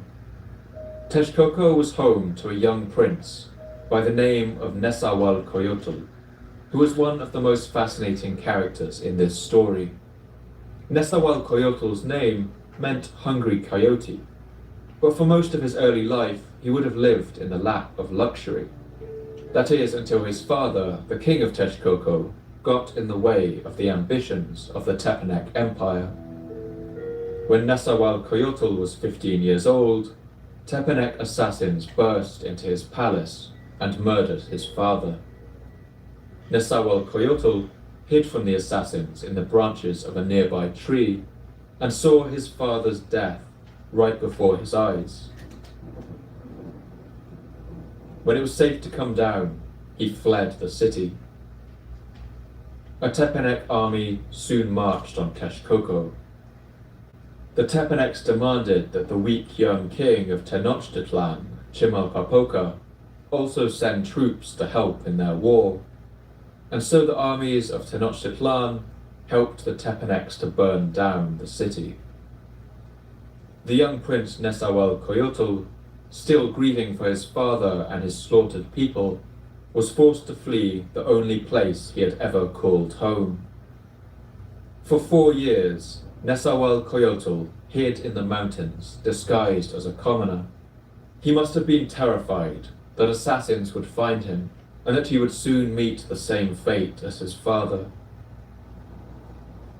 But Chimalpopoca, the young king of Tenochtitlan, seems to have felt a pang of regret about the part that he played in the destruction of Texcoco. He traveled to the Tepanec capital to meet the old king Tezozomoc and intervene on the young prince's behalf. I think it's an incredible image. King Chimalpopoca, a young man of 20, entering the dim-lit chamber. The ancient king Tezozomoc, swaddled in his feathers and skins, sitting beside his burning brazier for warmth. We can imagine Chimalpopoca's voice shaking a little as he asked this powerful emperor to spare the prince Nezahualcoyotl. He asked that the prince be allowed to come to Tenochtitlan to live in peace and to study at one of the city's schools. Amazingly, King Tezozomoc agreed to the proposal. And so the young Nezahualcoyotl was allowed to come down from his exile in the mountains and to live in Tenochtitlan. He studied in a kind of school called a Calmecac, where the children of the nobility learned the crafts of high society, how to become military leaders, administrators, and priests. It must have been a strange feeling for the young prince, to live just across the lake from the home that had been taken from him, and where a puppet king now ruled. He would have even been able to see his home of Texcoco across the lake on a clear day. He may have sat at the tops of the tall pyramids, gazed out over the lake, and wondered if he would ever be able to return home. He spent 10 years in Tenochtitlan, and he would always have an affinity for the city and its culture. And it's here that he met the noble Itzcoatl, the obsidian serpent. We don't know exactly when they met, but I like to think it may have been during this time. Perhaps they wandered the markets of Tlatelolco, watched the canoes coming in with sheaves of maize, and ate fish egg tortillas together. They may have walked around the great plaza of Tiopan and spoken about their shared hatred for their Tepanec rulers. And perhaps it's here that they began to hatch their plan to wrest control of the valley away from the cruel king Tezozomoc. They couldn't have known it then, but the chance they were hoping for was just around the corner.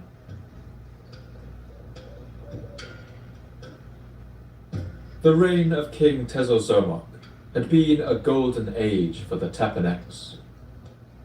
But in the year 1426, the old king finally died, at the grand age of 106. And suddenly, the power of the Tepanec Empire began to falter.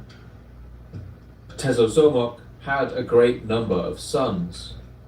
Upon his death, one son named Tayatzin took the Tepanec throne.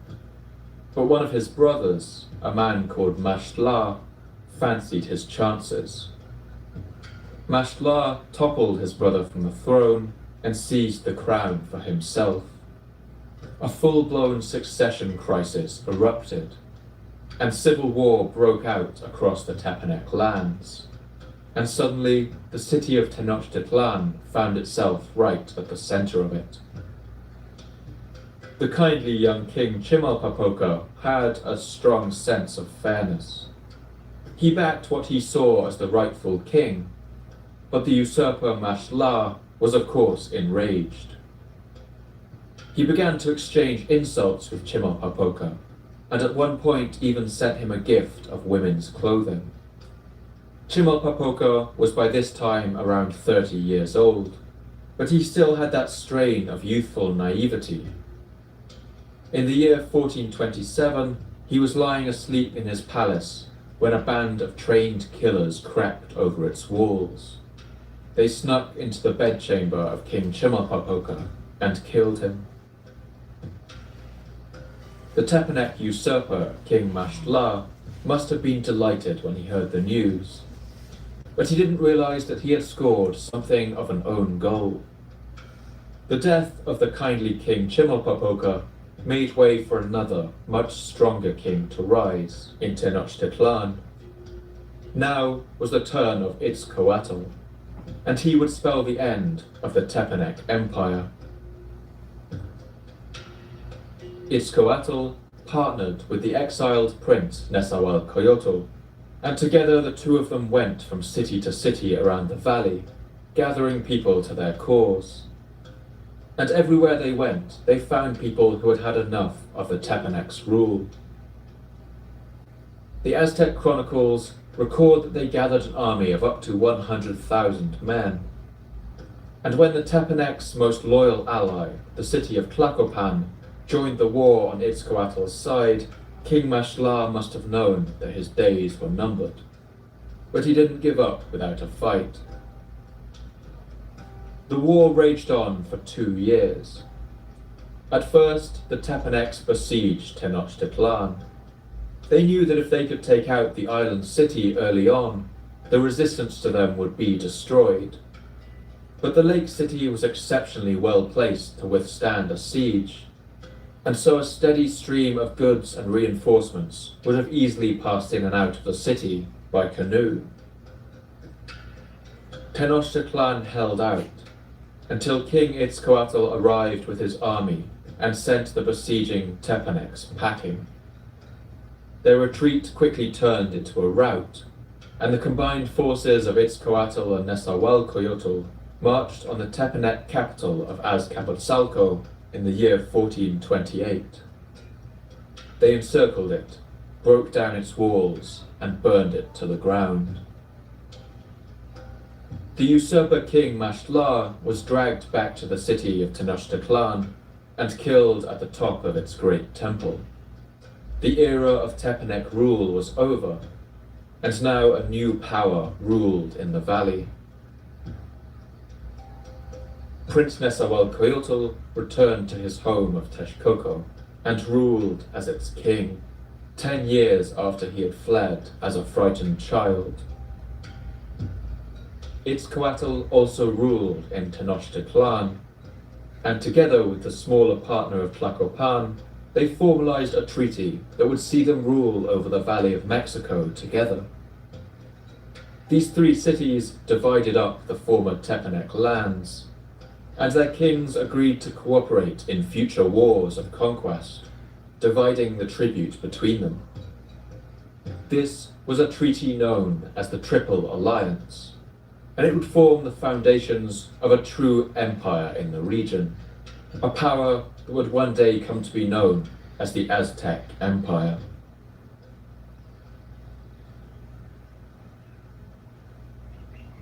Writing in the 1840s, the historian W.H. Prescott wrote that he believed there were 2 sides to the Aztec character, and he thought these 2 sides actually came from different sources.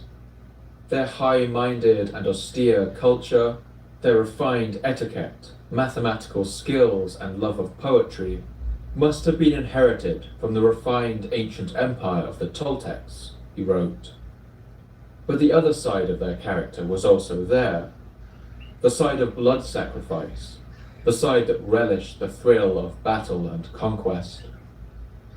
He suggested that this came from their nomadic, tribal beginnings. This theory is pretty simplistic and impossible to prove, but it does show you how much the two conflicting sides of the Aztecs have puzzled historians for almost as long as they have been studied. And during this period, these two sides were embodied in the characters of the two kings, Itzcoatl and Nezahualcoyotl. When Nezahualcoyotl returned to rule in Texcoco, he was a fair and relatively peaceful king.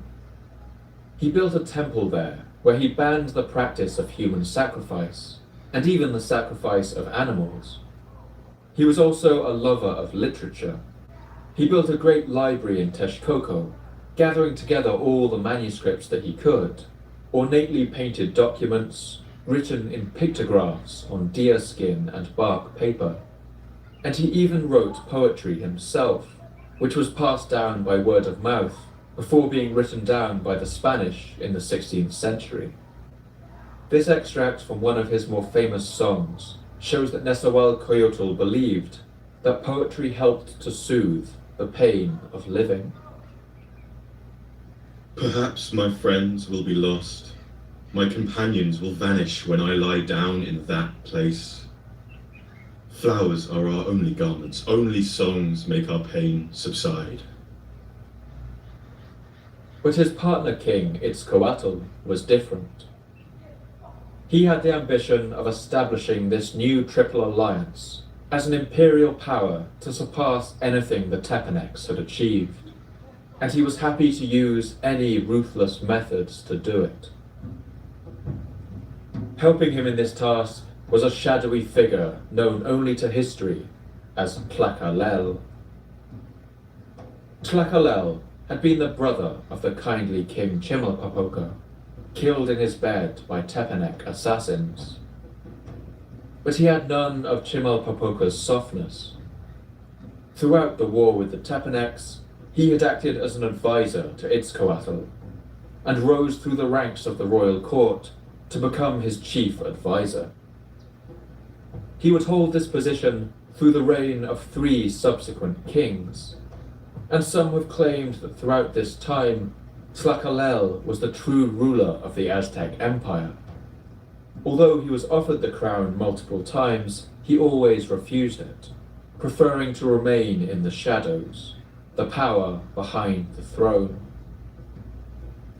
On one hand, Tlacaelel was a dedicated reformer. He was determined to turn the Aztec state into an efficient machine, improving and modernizing its administration and methods for collecting taxes. But the kind of state that Tlacaelel wanted to build also had some remarkable and terrifying similarities to dictatorships that we might recognize from our more recent history. First of all, Tlacaelel understood the importance of controlling information. As soon as Itzcoatl took the throne in Tenochtitlan, Tlacaelel advised him to order an inspection of its library, and to destroy any historical texts that they found inconvenient to their narrative. This act is remembered in the Aztec Chronicles. Once they used to keep a record of their history, but it was burned at the time when Itzcoatl reigned in Mexico. It was agreed, and the nobles of Mexico said, "It is not fitting that all the people should know the paintings. The common serfs will be led astray, and the earth will be made crooked, because in the documents are many lies, and many heroes have been taken for gods." Here, the division between the two sides of the Aztec character couldn't be more pronounced. On one side of the lake, King Nezahualcoyotl was writing poetry and building a library, while on the other, Itzcoatl was burning books in bonfires. And while Nezahualcoyotl had banned human sacrifice, King Itzcoatl would preside over a massive increase in the practice. and once again, the advisor Tlacaelel seems to be behind it. I think Tlacaelel understood all too well the power of the violent public spectacle as a means for controlling the masses. I think he wanted the people of the valley to truly fear the power of their state, and fear it they did. Alongside an increase in public brutality, Tlacaelel also reformed the religion of the valley. The Mexica war god Huitzilopochtli had before been one among several gods, like Tlaloc and Quetzalcoatl, but he would now be raised to rule over all the others, elevating the Mexica to the status of God's chosen people. The power of the military was now paramount in Aztec society. Tlacaelel claimed that only warriors who died in battle would go to serve Huitzilopochtli in the afterlife. This was a new age of militarism, in which the warriors who died in battle were honored as the supreme heroes. One hymn, meant to be sung by all the people of Tenochtitlan, embodies the new warlike spirit of this age. The bonfire smokes, shields thunder, god of the ringing bells. The flower of the enemy shudders, eagles and tigers resound. The dust grows yellow, red blossoms shall bud, unfold, and open into flower. O God Eagle, in your house you rule. Your banner trembles and flames, and the bonfire crackles. Partly due to this new militaristic attitude, the Aztec Empire expanded with unstoppable speed. King Itzcoatl gathered a great army and marched on his neighboring cities, conquering them one by one. At one point, Diego Duran writes that Tlacaelel gave this proclamation to the lords of the gathered cities. We are capable of conquering the entire world.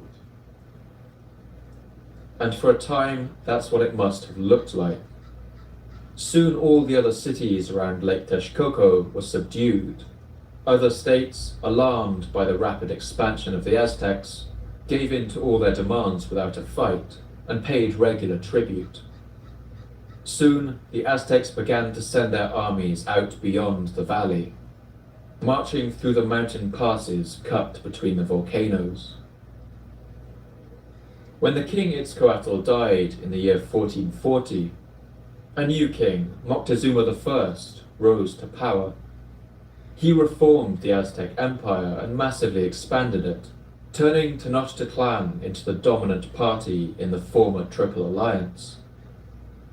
The war over the Aztec character was being won, and it was the warlike, domineering side of Tenochtitlan that was coming out on top.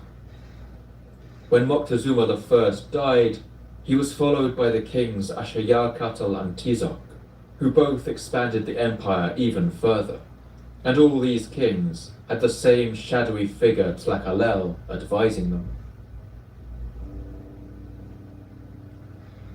Aztec armies marched into the lands to the north, bringing the desert peoples under their rule. They marched south and made inroads into the land of the Maya and onto the Pacific coast. And they went east and conquered lands on the Atlantic coast too. Tenochtitlan was never an empire in the way we might imagine it. It usually didn't occupy the lands it conquered, and it rarely set up garrisons or installed administrators, except in the most rebellious provinces. It was more like a network of tribute, which saw wealth flow in one direction to the city of Tenochtitlan. The historian Inga Clendinnen describes it in the following manner. Tenochtitlan was a beautiful parasite, feeding on the lives and labour of other peoples, and casting its shadow over all of their arrangements. The administration of the empire was conducted along a remarkable communications network, made up of well-maintained roads, heading to every town and village. There were no horses in the Americas, So messages were carried by runners stationed every 4 kilometers or so along the roads. Each messenger would run those 4 kilometers and then pass on the message to the next runner. In this way, messages could pass the whole length of the empire in only a matter of days. But the Aztecs didn't rule with kindness. In the villages they conquered, their soldiers and tax collectors were hated. They took the people's food and goods in taxation, took their people for sacrifice, and brutally put down any resistance. There was one people who the Aztecs treated with an unmatched level of cruelty. These were called the Tlaxcalans, a people who spoke Nahuatl and who lived just over the mountains to the east of the Valley of Mexico. If you listen to the Tlaxcalans, they would tell you that the Aztecs had tried and failed many times to conquer them. But the Aztecs would claim that they could have conquered them at any time and simply chose not to. Either way, a strange kind of situation developed.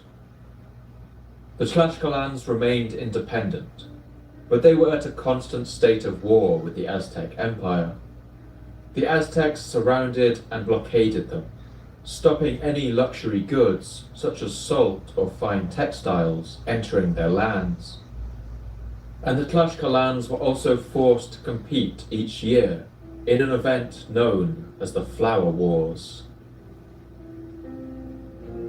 The name Flower War is a curious pairing of words, and the Nahuatl language is particularly fond of these kinds of pairs. In English, we do this too. We talk about our bread and butter, our heart and soul, or sticks and stones. These are pairs of words that together mean something else, and this was a big feature of Nahuatl. If they wanted to say that someone gave a speech, the Mexica would say he gave his word and breath. They described your village as your water and hill. When someone died, they passed into cold and silence. And if you did something in secret, you were doing it in clouds and mist. Their word for poetry was flower and song. In Nahuatl, flower meant poetic and beautiful. In Aztec poems, warriors are often said to die what they call a flowery death, that is, a noble, poetic death. If a warrior died in battle, they were believed to be resurrected among what the Aztecs called flower and bird. That is, they may become part of the natural world around them, as this piece of Aztec oral poetry suggests. Bells clamour. The chief is resplendent. He who makes the world live is full of delight. The flowers of the shield are opening their petals. Glory spreads. It revolves around the earth. Here is the intoxication of death in the midst of the plain. There, as war breaks out on the plain, the chieftain shines, spins, gyrates, with flowery death in war. Fear not, my heart. On the plain I covet death by the obsidian knife. All that our hearts desire is death. The Flower Wars were highly theatrical, and would have looked something like a Mardi Gras parade. The Mexica war bands dressed in their most extravagant and brightly coloured clothes, the Jaguar warriors in their mottled skins, the Eagle warriors in their bright feathers, all carrying brightly coloured shields hung with feathers and embroidered with heraldic symbols, the flapping of orange cloaks and red hats, some wearing masks, tassels and jangling bells. But all this colour shouldn't fool you. The stakes in the Flower Wars were still very real. Warriors would have carried spears, obsidian daggers, and a weapon known as a macahuitl, roughly equivalent to a sword. These looked something like a cricket bat, but with the edge ringed with shards of obsidian glass. As with most Aztec warfare, the point wasn't to kill, but to capture prisoners for sacrifice. After a flower war, the skulls of executed prisoners were displayed as grisly trophies on enormous racks in the city of Tenochtitlan, some of which have been uncovered by archaeology. The largest ever found was discovered at the main temple and contained over 650 skulls. The Tlaxcalans led a pretty miserable existence. They were starved and impoverished and forced to participate in this ritual slaughter of their citizens. Unsurprisingly, this gave them a bitter hatred for the Aztecs, and this ultimately is where the seeds of the whole empire's collapse would be sown. The Aztecs had risen to power in the first place because the Tepanec Empire was so hated around the valley. The Tepanec's cruel regime meant that in the end, no one was willing to fight alongside them, and their allies were easily convinced to turn against them. History would later show that the Aztecs should have learned this lesson. When the shadowy advisor Tlacaelel passed away peacefully at the age of 90, he died a happy man. The year was 1487. The island city of Tenochtitlan was now the beating heart of an empire that stretched from the Atlantic to the Pacific Ocean. It governed the lives of as many as 6 million people, and was on course to become the greatest empire that the continent had ever seen. But in little over 30 years, this whole society would come crashing down. That's because they would soon encounter another power that would outmatch them in military force, in ruthlessness, and at times in cruelty. Only 30 years or so after the death of Tlacaelel, the chronicles in the Florentine Codex record that once again over Mexico, a mysterious light appeared in the sky. It was a comet of dazzling brilliance, and as the days went on, it grew brighter. Okmatlakxiwitl, Sentlamantli tetzawitl achtones, Iluikatitech, Yuki imtemiyawatl. 10 years before the arrival of the Spaniards, an omen first appeared in the sky, like a flame or tongue of fire, like the light of dawn. It appeared to be throwing off sparks and seemed to pierce the sky. It was wide at the bottom and narrow at the top. It looked as though it reached the very middle of the sky, its very heart and center. It showed itself off to the east. When it came out at midnight, it appeared like the dawn.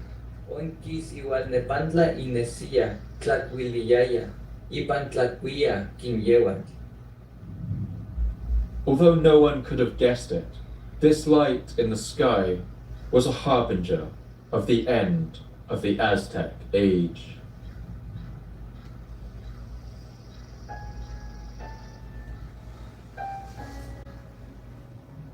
As we saw earlier, during the low sea levels of the last ice age, a land bridge existed from Asia that Stone Age humans used to cross into the Americas. But as sea levels rose from about 16,000 years ago, that bridge was swallowed up by the waves. Humanity was now separated into two vast populations, one on each of the world's two great landmasses. And although neither of them knew it, the separation of the continents was the starting pistol in a race for their very survival. At some point in the future, these two populations would meet, and the developments they made during the intervening 16,000 years would determine which of them would survive that encounter. For a number of reasons, the people who settled in the smaller landmass, the continents of the Americas, were at an inherent disadvantage. There are a lot of factors at play here. This is a hotly contested subject that people feel understandably emotional about. But for me, the most obvious and first point to make is that the people of the Americas had simply arrived in their lands later than other humans. We evolved as a species in Africa between 300 and 200,000 years ago, and in the last 60,000 years began to migrate out of Africa and on to the rest of the world. We reached southern Asia by about 50,000 years ago, China by 40,000 years ago, and most of Europe by 30,000 years ago. This means that humans had already settled in virtually the whole Afro-Eurasian landmass for tens of thousands of years before they ever set foot in the Americas. All that time, they spent growing their populations and steadily making the incredibly slow transition from hunter-gatherers to part-time farmers, and then from part-time to full-time farmers. Their settlements grew until the early cradles of civilization, like the Indus Valley, Egypt, and Mesopotamia, burst into the light of history around 7,000 years ago. As we saw in the last episode, a cradle of civilization takes a long time to form. And part of the reason for this is that virtually every food we eat today didn't exist until we came along and created it. Far from the bountiful Garden of Eden, the earth originally didn't provide that much to eat for its human inhabitants, and what little there was would have tasted pretty bad. From wheat and barley to bananas, peas, and oranges, each delicious food we know today began as an ancestor that was much more unpalatable, much less nutritious, and much more difficult to digest. The banana is just one of countless examples. It began in Southeast Asia as an unrecognizable wild species with bluish-green skin and many large, hard seeds. They're virtually inedible to humans, but over millennia, desperate hunter-gatherers would have picked the ones that were most bearable to eat and taken them home.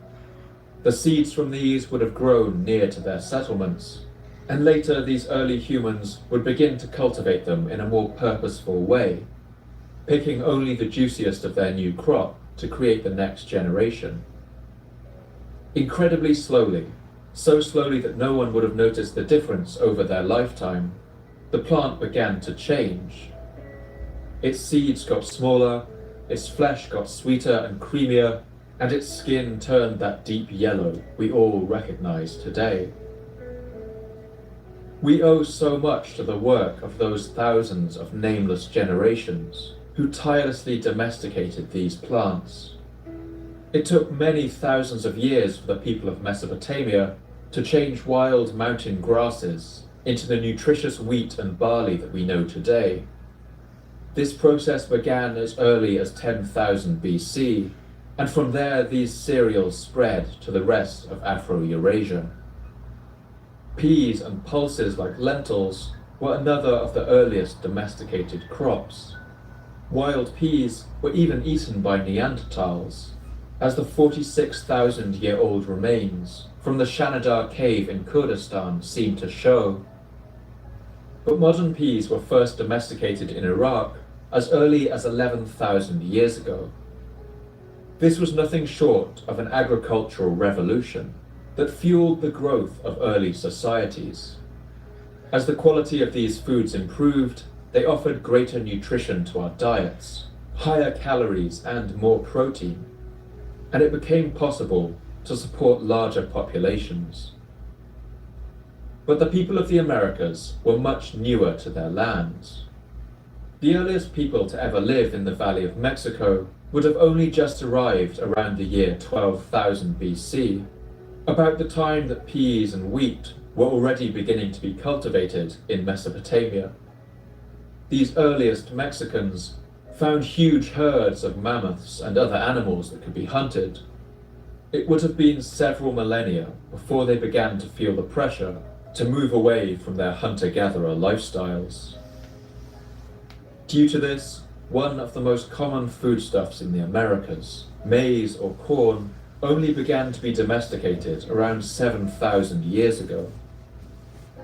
At this time, the Ubaid culture in Mesopotamia was already a thriving agricultural society, as we saw in the previous episode. This meant that in the long, arduous work of domesticating crops, the people of the Old World had something like a 3 or 4 millennia head start. Some have suggested that the nature of the plants themselves may have also been a factor. And once again, the people of the Americas suffered a stroke of bad luck. One of the most common foodstuffs in Mexico was corn, which likely descended from a plant called teosinte. This is an incredibly bitter kind of grass. It looks nothing like the rich yellow globes of corn we know today, and since such a drastic change had to be bred into this unappetizing plant, it may have taken longer for early people in the Americas to domesticate it than for the people in Mesopotamia to turn wild grass into wheat, or wild peas into lentils, neither of which require such a dramatic transformation. And there are other factors too. In the Americas, a lower diversity of animals also acted as a disadvantage. There were only 2 animals in the Aztec world that could be domesticated, turkeys and dogs. But in the Old World, livestock like sheep, goats, and pigs contributed greatly to the amount of protein available to the population. Cows were a rich source of meat and milk, and could also be used as pack animals to carry loads and pull plows. But above all, there was the horse. Although the horse had evolved in the Americas, it had been extinct there since the last ice age. It's sometimes said that the indigenous American empires, like the Aztecs, never invented the wheel, but that's not actually true. We found numerous examples of clay toys made for Mexica children, which include perfectly engineered wheels. I'll put some examples of these on Twitter and Patreon for you to see. But if the Aztecs ever experimented with wheels for larger vehicles, it's likely they would have quickly given up on the idea. Without any horses or oxen to pull a cart, the design of the wheel wouldn't have saved much labor. The Aztecs simply carried things from place to place using straps that attached to their forehead.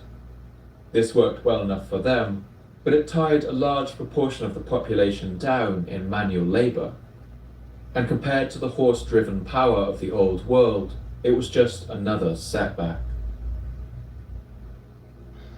The Afro-Eurasian landmass is just about exactly twice the size of the combined continents of the Americas.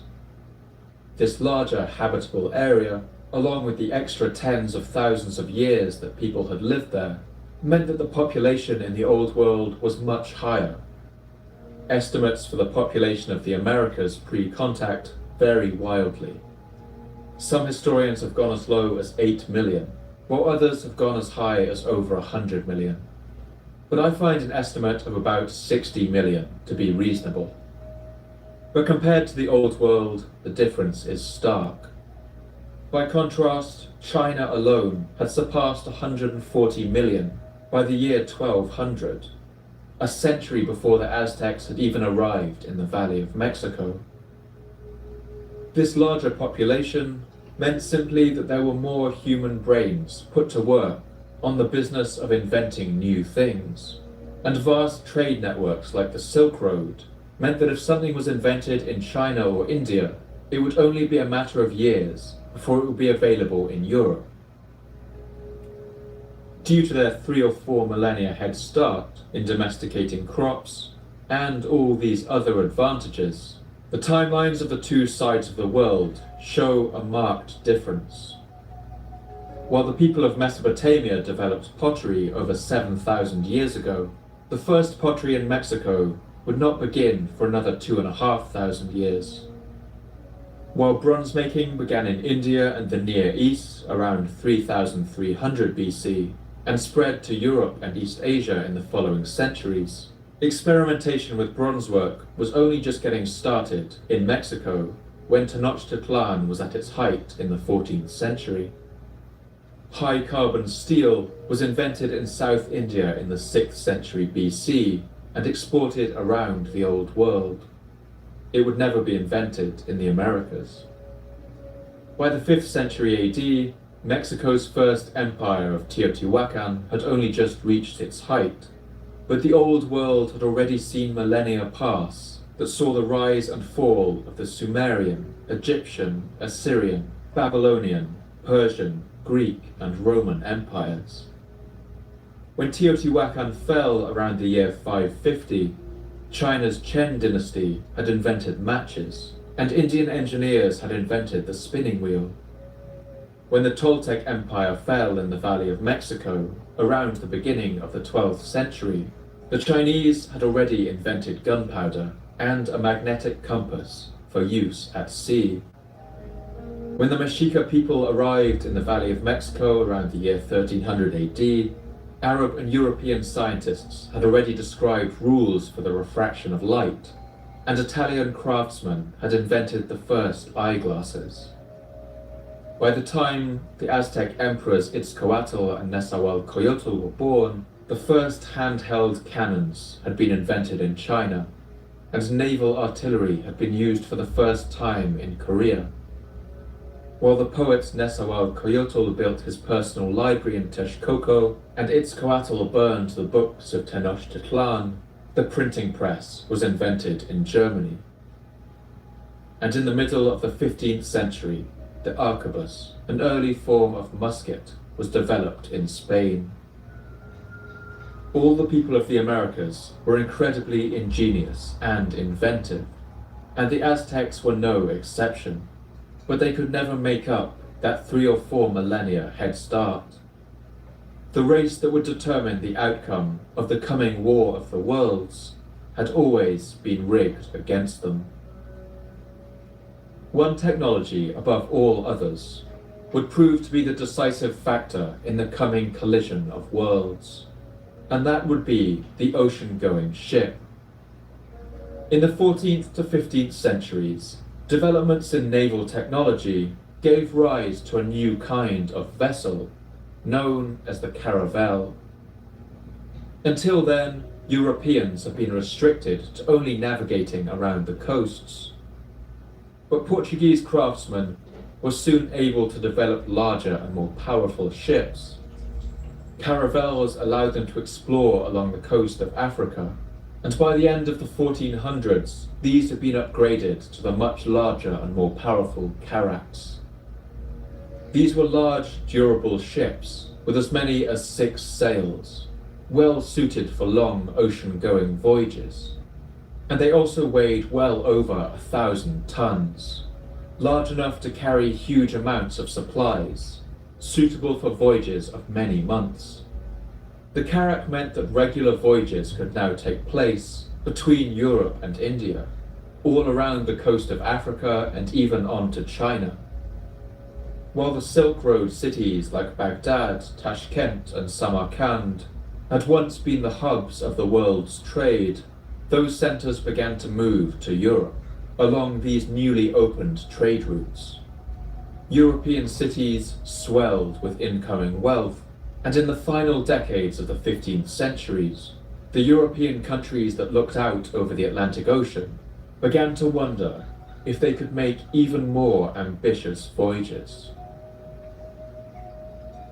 In the year 1492, only 5 years after the death of that shadowy advisor Tlacaelel in Tenochtitlan, a carrack called the Santa Maria was sailing across the Atlantic Ocean, accompanied by 2 smaller caravels. On board was the explorer Christopher Columbus.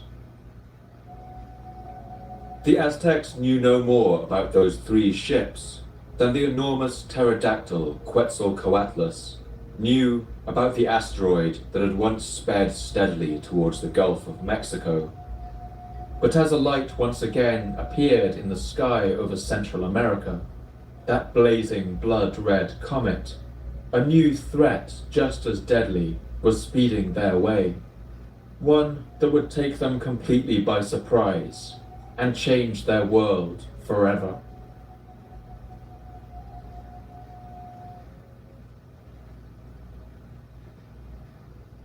It's now finally time to introduce the 2 great actors in the drama that is about to unfold.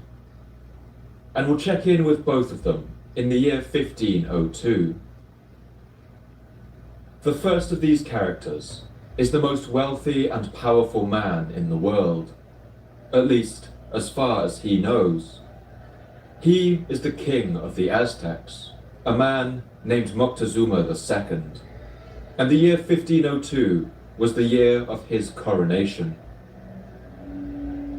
Like most Mexica of his time, Moctezuma had dark, wavy hair and was of average height.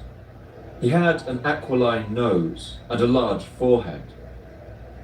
People who knew him recall that his voice was eloquent, courteous, and diplomatic, but he spoke with a kind of quiet force.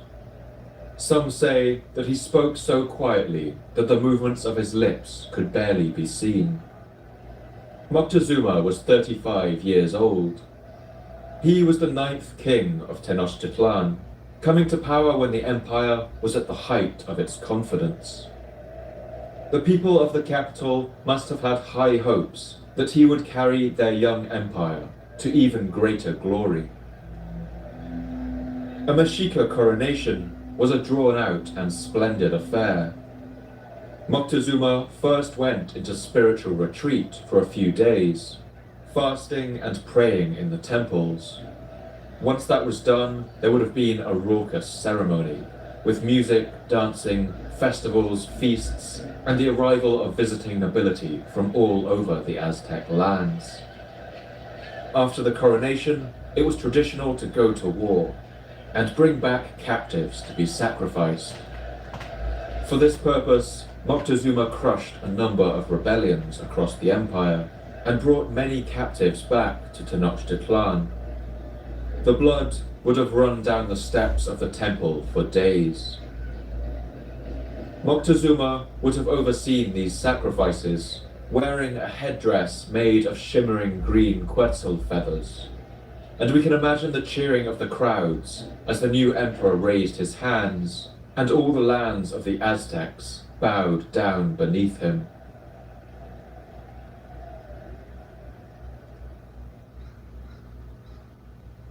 The second actor in this drama couldn't have been more different. To find him, we will have to travel nearly 9,000 kilometers to the east, across the wide expanse of the ocean. Eventually, we reach the limestone cliffs of Europe and fly over forests of cypresses and pines until we land in the small village of Medellin in Spain. Medellin sits on the river Guadiana, dotted with conifers and olive trees, with the imposing shape of a 10th century castle sitting on a rocky outcrop over the village. Its houses are painted white with terracotta tiles, and in one of these houses, a 17-year-old boy is sitting alone and studying. He has a sickly, pale look about him. In fact, as a child, he was so frail that his parents expected him to die of sickness on several occasions. At the age of 14, he had been sent to study Latin with an uncle in the city of Salamanca, and his parents had hoped this would set him up for a legal career. But the boy hated his time there, and after 2 years he returned home, much to the disappointment of his parents. Now it's 1502. On the other side of the ocean, the Emperor Moctezuma is climbing that tall pyramid to be crowned, and this teenager is stuck in his small Spanish hometown. The monotony of his life makes him irritable and unpleasant, as the 16th century Spanish historian Francisco López de Gamara recalls. He was a source of trouble to his parents, as well as to himself, for he was restless, haughty, mischievous, and given to quarreling. This boy's name was Hernando Cortés, known to his friends as Hernan. If you looked in his eyes at the age of 17, you may not have imagined what lay in this boy's future. But perhaps you would have seen a little flicker in the center of those eyes, and if you looked closer, it may have looked like the fluttering of flames.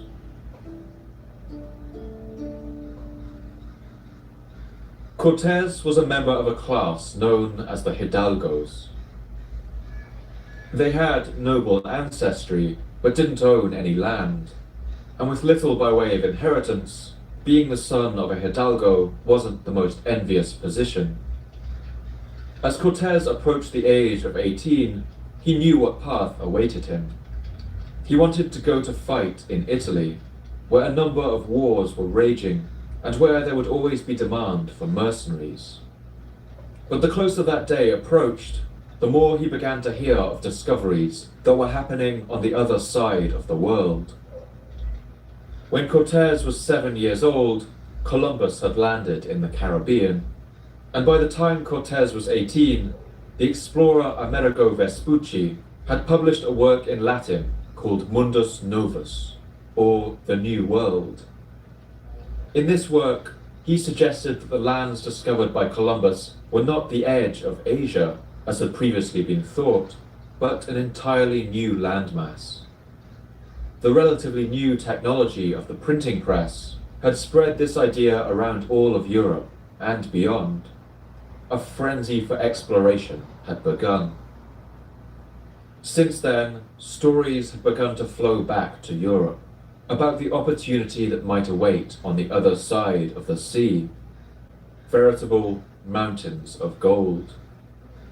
The more Cortés heard these stories, the more he lost his previous enthusiasm for Italy. He soon made up his mind, as recalled by the historian de Gomara. He considered which of the two routes would suit him best and decided to cross over to the Indies because it seemed to him a more profitable journey than the one to Naples on account of the great quantity of gold which had come from there. Cortés dallied around the port town of Valencia for 2 years. He loved to gamble, a habit that never left him, but despite this vice and others, he soon had enough money to buy passage on a ship across the Atlantic. He finally set sail in the year 1504, at the age of 19. Cortés wrote down no account of his roughly 2-month journey across the sea, but one Dominican friar who wrote down his experience some years later gives us some sense of what it must have been like. The ship is a very strong and narrow prison from which no one can flee. The heat, the stuffiness, and the sense of confinement are sometimes overpowering. The bed is ordinarily the floor. Most passengers go about as if out of their mind or in poor health. There is a terrible smell, especially below deck. It must have been a relief when he finally landed on the island of Hispaniola, which is today divided between Haiti and the Dominican Republic. This was the island where Columbus had first landed in the New World, and where the first European settlements in the Americas began.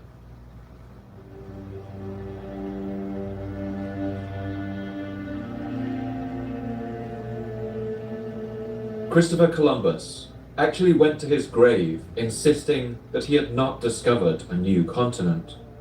An ironic detail, considering this is the achievement we all remember him for. His goal had been to reach the east coast of Asia, and he never admitted that he had failed. But this confusion didn't stop him from settling in Hispaniola and enslaving as many indigenous people there as he could. He worked tens of thousands of them to death in his gold mines. The scale of his use of slave labor was shocking even for those at the time, and back in Spain people started to refer to Columbus with the nickname Pharaoh. Perhaps as many as 200,000 indigenous people were killed under his regime, which ruled with terror and sadistic punishments over the native people. To save the faint of heart, I won't go into details here, but the cruelty of Columbus's regime would have made even most Aztec kings look benign by comparison. In the year 1500, the rumors of Columbus's brutality became too much for the Spanish king, who had him removed from power. But the situation hardly improved for Hispaniola's native people, and in 1513, the first African slaves were imported to make up the devastated population of the island. Hispaniola set the pattern for what the European settlement of the New World would look like. It was a steamroller that crushed all other forms of life beneath it. And this was a pattern that would be repeated countless times over the coming centuries. We don't know what Cortés thought of Hispaniola when he got there. At the age of 18, he registered as a citizen, which meant he was given a plot of land to build a house and farm on, complete with a staff of enslaved locals. Since he had a couple of years legal training, he was given a job as a notary in a small town for the next 6 years. He witnessed legal documents and learned the ins and outs of law right there at the edge of the known world. But that same boredom he'd felt as a child began to creep over him, and in 1511 he gave in to the siren call of more exciting prospects. A man named Diego de Velázquez, 20 years older than Cortés and already a powerful man in the New World, planned to lead an expedition to conquer the neighboring island of Cuba and repeat there what they had done in Hispaniola. Cortés signed up to go with him. He was one of only 300 men who landed in Cuba and began the process of crushing native resistance. It was a campaign marked by extreme cruelty and indiscriminate violence. Cortés wasn't a soldier. He was the clerk to the treasurer of the expedition, responsible for noting down all the profits acquired and ensuring that the Spanish crown got a fifth of everything gained, as it did from all such expeditions. When the invasion of Cuba was complete, Velázquez was sufficiently impressed with Cortés's legal skill that he appointed him his personal secretary. In Cuba, they set up the settlement of Santiago, and Cortés was appointed its municipal magistrate. As a reward, Velázquez gifted him a large estate, including gold mines, and even more enslaved people to work for him. Cortés's power grew, and it's clear that soon Governor Velázquez viewed him as a potential rival. Around this time, Cortés grew his beard thick and began to dress like a king, wearing an extravagant hat with a large plumed feather, a medallion of gold, and a black velvet cloak. But no matter how much wealth he amassed, Cortés was never satisfied. Once again, that boredom set in, and he began looking over the horizon and wondering what else might be out there. His answer came in the following years, as a number of expeditions began making further advances to the mainland of the Americas itself.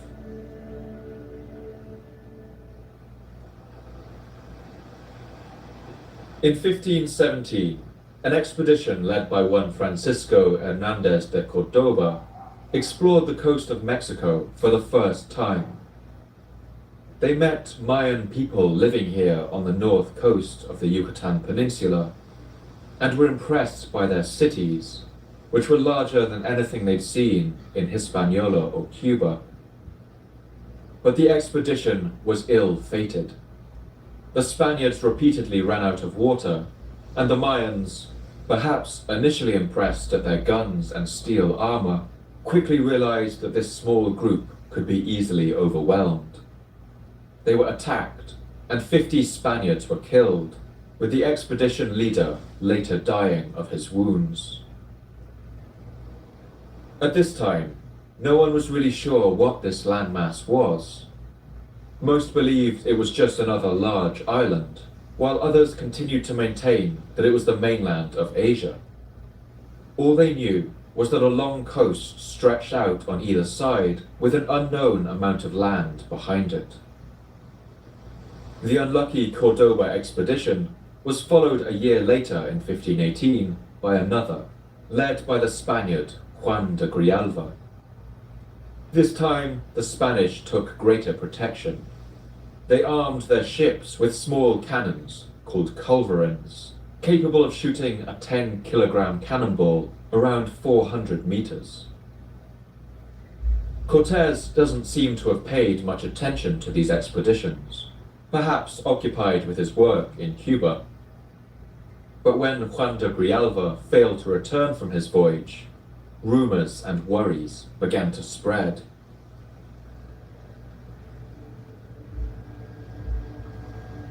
Diego Velázquez, the governor of Cuba, put together a search and rescue party with the intention of going after Grijalva and finding out what had happened to him. For whatever reason, Cortés was chosen to lead this expedition. He wasn't the most obvious choice for it. He was relatively young, only 33 years old, and he had never led an army or commanded any kind of military post.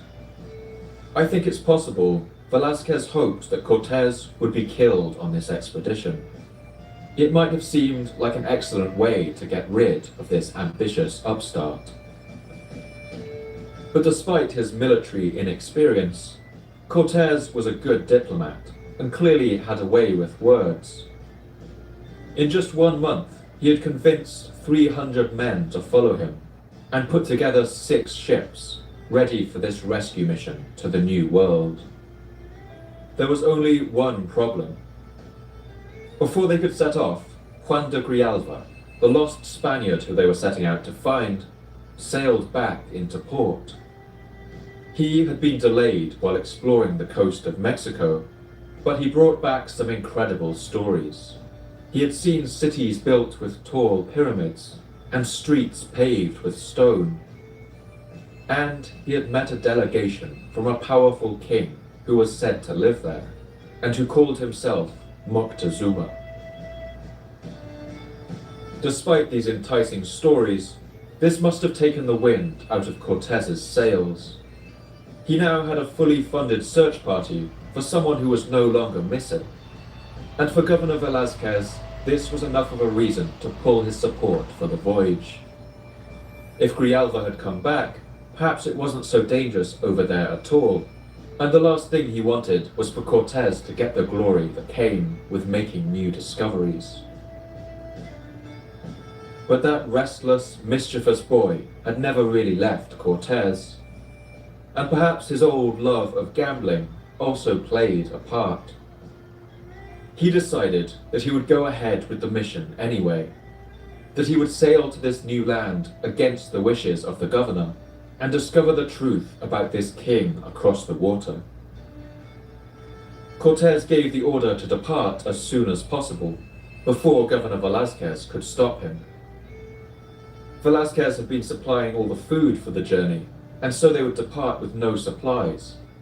But they set sail anyway, departing from Santiago on November the 18th, 1518. According to some sources, the governor heard of Cortés's plan at the last moment, and hurried down to the docks to find his 6 ships already pulling away from port. He's said to have called out to him. Why, compadre? Is this the way you leave? Is this a fine way to say farewell to me?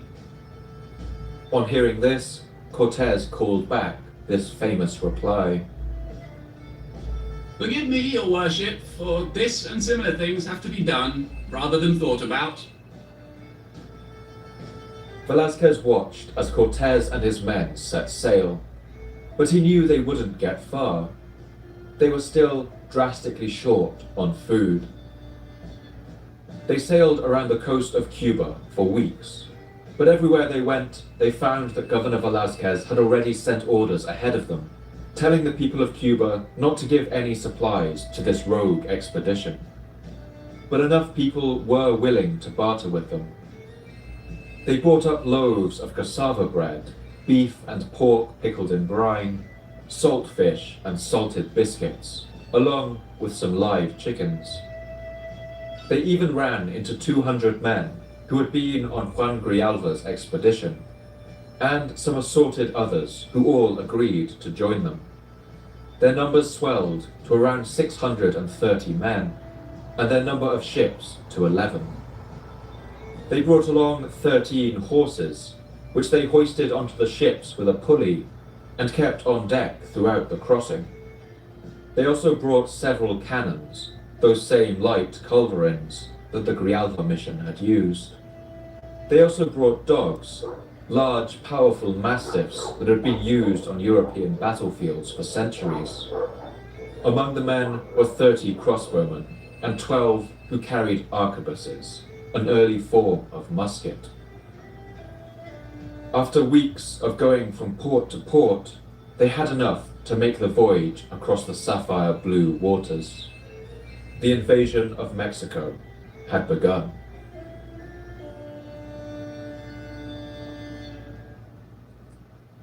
Some of the main sources we have for what happens next are the so-called cartas of Cortés. These are the letters that he wrote throughout his expedition and sent back to King Charles V of Spain.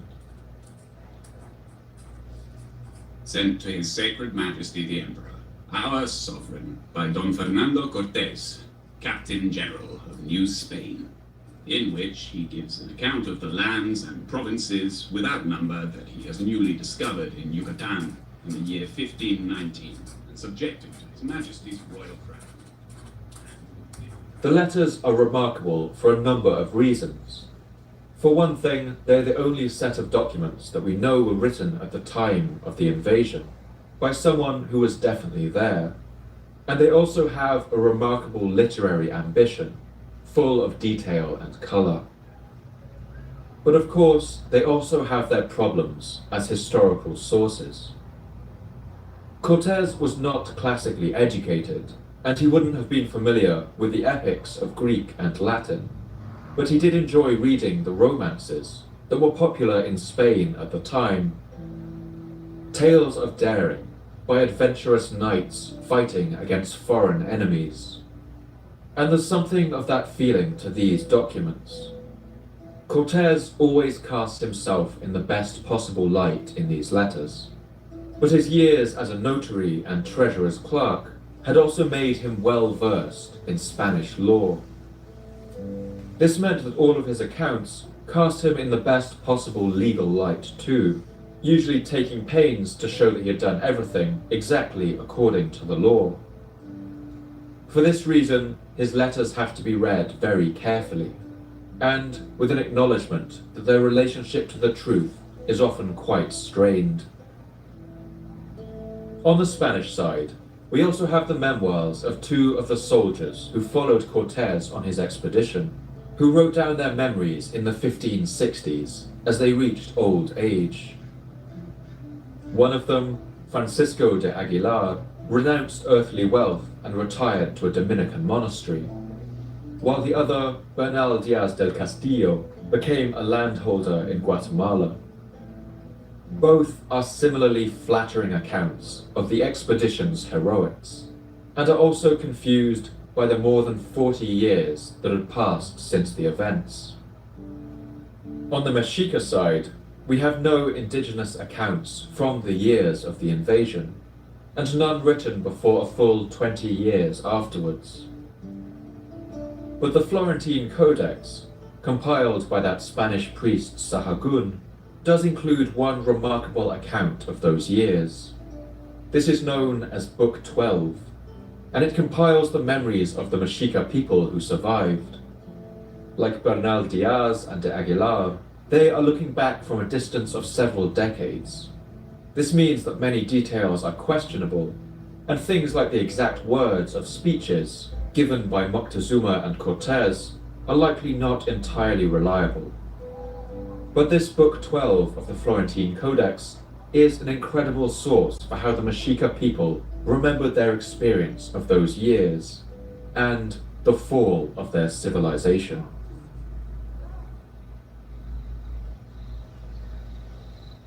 The expedition of Juan de Grijalva in the previous year had caused quite a stir in the court of the Aztec king Moctezuma.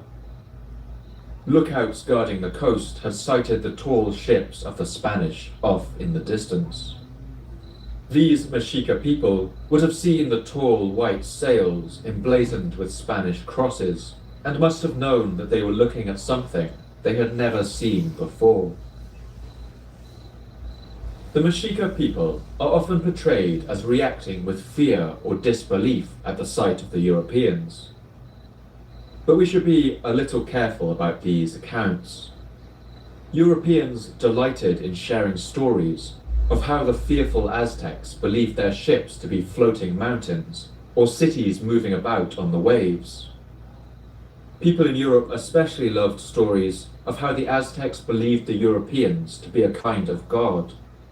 And the soldier Bernal Diaz, writing 40 years later, embellished his stories with the idea that the Aztecs believed Cortes to be the return of the god Quetzalcoatl.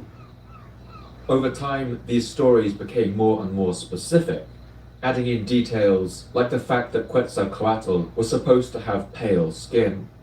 But honestly, there's no evidence that the Mexica ever thought that the Europeans were gods, and these stories are likely later inventions.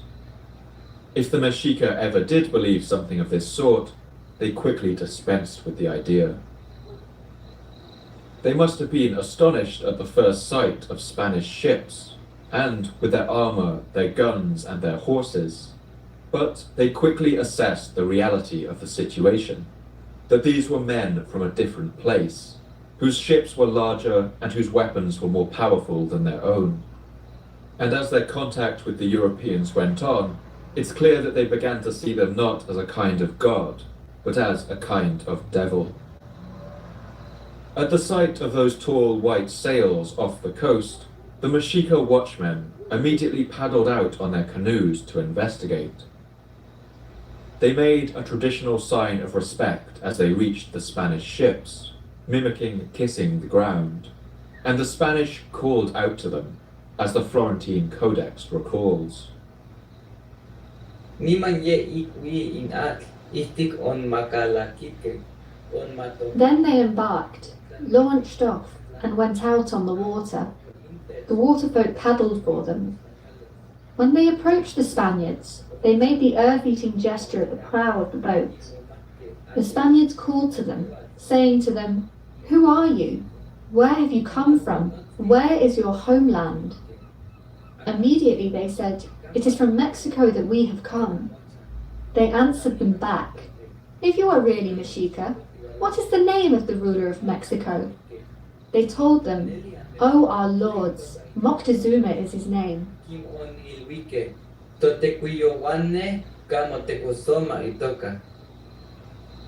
The Mexica brought with them a collection of fine textiles as gifts, which they gave to the Spanish sailors. In return, the Spanish gave them some beaded jewelry, which the Mexica received politely, but would not have been particularly impressed by. The Spanish then left them, with a promise that they would soon return.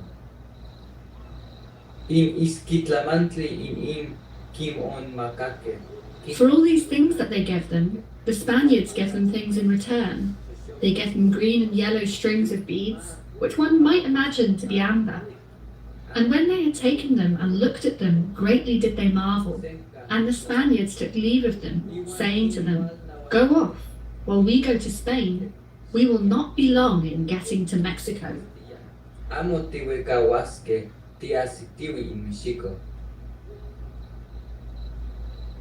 This small group of Mexica watchmen returned to the shore, obviously a little shaken by their encounter. They agreed that they would travel back to the capital of Tenochtitlan and report what they had seen. When they got there, the king himself called them into his presence.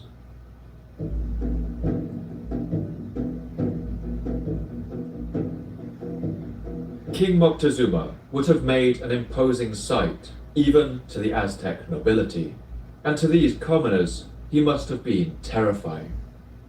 Many years later, in the 1560s, the Spanish friar Diego Duran interviewed an old Mexica man who had worked in the palace for most of his life. Duran asked him what the Emperor Moctezuma had looked like, and the man replied that he didn't know. In all his years there, he had never dared to look. These lowly watchmen would have come before the emperor barefoot, and would have bowed their heads when they spoke to him. Meeting his eyes would have been strictly forbidden. They gave the king the beads that the Spanish had given them, and then, as clearly as they could, they told the king what they had seen.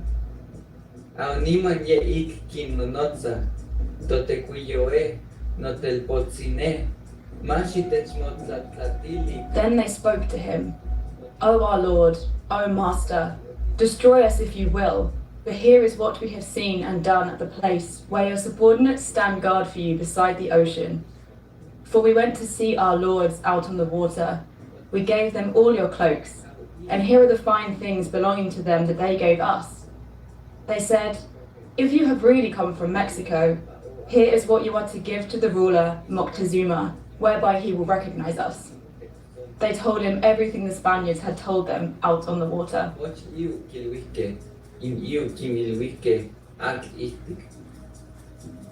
Moctezuma was clearly troubled by this news. Strange rumors had been spreading across the region for several years now.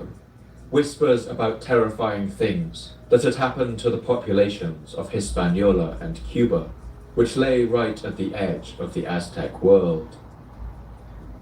In 1519, a canoe of native Jamaicans had landed in Moctezuma's lands, apparently refugees from some terrible destruction taking place there. A strange chest had even washed up on the shores of the Gulf of Mexico and was brought to Tenochtitlan for inspection. It contained several suits of bizarre clothes, the likes of which the Mexica had never seen before, as well as a number of jewels and a sword made of a hard grey metal. All of this troubled Moctezuma. He was a cautious and pragmatic ruler, and his first instinct was always to seek out more information before acting. He told the men to tell no one of what they had seen. He ordered them to return to the coast and establish a permanent watch, in case the strangers in their large ships returned.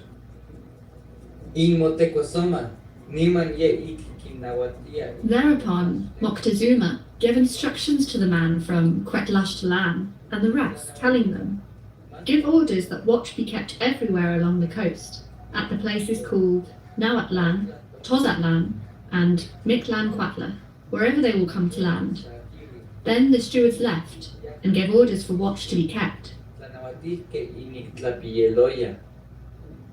After that, Moctezuma summoned all his lords, and showed them the beads he had been given. They all gathered round, and we can imagine the murmurs of concern passing around the group, as all of them wondered what it could mean.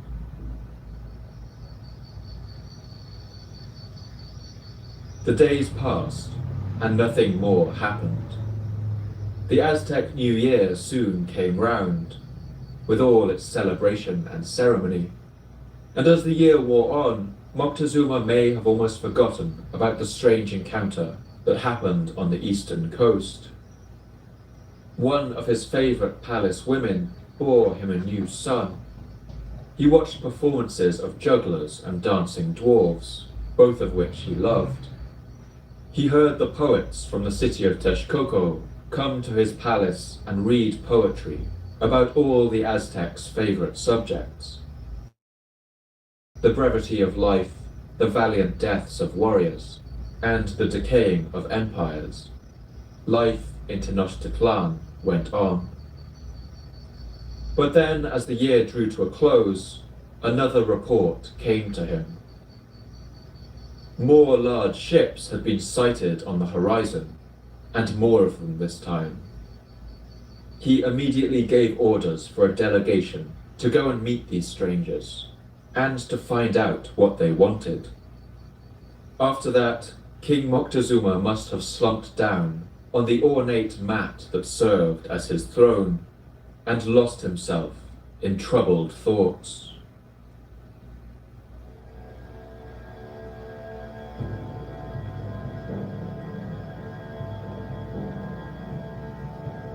Cortez and his 11 ships quickly made the short crossing from Cuba to Mexico and sailed for several weeks along the coast. The ships glided over the sapphire blue waters, past overgrown sandbars and white sand beaches. He couldn't have known it, but in the early weeks of the year 1519, he sailed over the exact spot where, 66 million years earlier, the Chicxulub asteroid had impacted the Earth. Sailing at an average rate of 4 knots, or about 7 kilometers an hour, it would have taken the ships nearly an entire 24 hours to cross the vast ring of its crater, invisible beneath the waves. The weeks of sailing along the Mexican coast dragged by without incident. And then one day a watchman shouted that there was a canoe paddling out to meet them. There was a man inside it dressed in the style of a Mayan peasant. But when he got closer, they were astonished to hear him shout out in Spanish, with tears in his voice. Gentlemen, are you Christians? Whose subjects are you? This was a Spanish man by the name of Jerónimo de Aguilar, who had been shipwrecked 8 years earlier when trying to sail for Cuba. He was captured by the Mayans, along with 12 other survivors. The Mayan people intended to sacrifice them all, he said, but he and another man named Guerrero had managed to escape. The two of them were soon captured by another Mayan king, who kept them as slaves. His companion Guerrero quickly grew to enjoy life with the Maya, and actually seemed to prefer it to his life back in Spain. He married a rich Mayan woman and had children with her, and the Mayan king quickly took him on as a war chief. Guerrero even got tattoos in the style of a Mayan warrior. But Aguilar hated his life there. He missed Spain, and he kept his sanity by counting the nearly 3,000 days that had gone by, trying to keep track of which day of the week it was. He was always waiting for his chance to get away, and when he heard news that ships were sailing past, he slipped away and ran to the coast. One of the first things he did when he met the Spanish was to ask what day of the week it was. He discovered that in 8 years he had miscounted by only 3. He thought it was Wednesday, when in fact it was Sunday. While living with the Maya, Aguilar had learned some of their language, and Cortez immediately saw how useful he could be as a translator. He enlisted him for the voyage, promising to take him back to Cuba when the mission was done. Soon, Cortez and his men needed to stock up on their water supply, and so they stopped off at a large Mayan town named Pontochan, which sat at the mouth of a river today known as the Rio Grijalva, after the expedition that had come before Cortez. The locals had perhaps heard worrying rumors about the foreigners sneaking around their shores in their large ships, and they made an attempt to drive the Spanish away by force. What followed was a brief but bloody clash, Cortez's first battle in Mexico. Although there were some experienced fighters among his troop, Cortez's men, for the most part, were not professional soldiers, and neither were they particularly well trained. But they were at least capable of following orders, and they held their nerve in this first encounter. This was Cortez's first chance to try out his cannons and guns, and they had the desired effect. The Mayans soon panicked and fled. 400 of them were killed, and the Mayan chief surrendered. He handed over large amounts of gold, and he also gave Cortez a gift of 20 enslaved women who would follow his group for much of their journey. Among them, by a stroke of chance, was a woman that the shipwrecked sailor Jerónimo de Aguilar had encountered during his time as a slave. Her name was Malin Sin, and she would be arguably one of the most crucial factors in the fall of the entire Aztec civilization.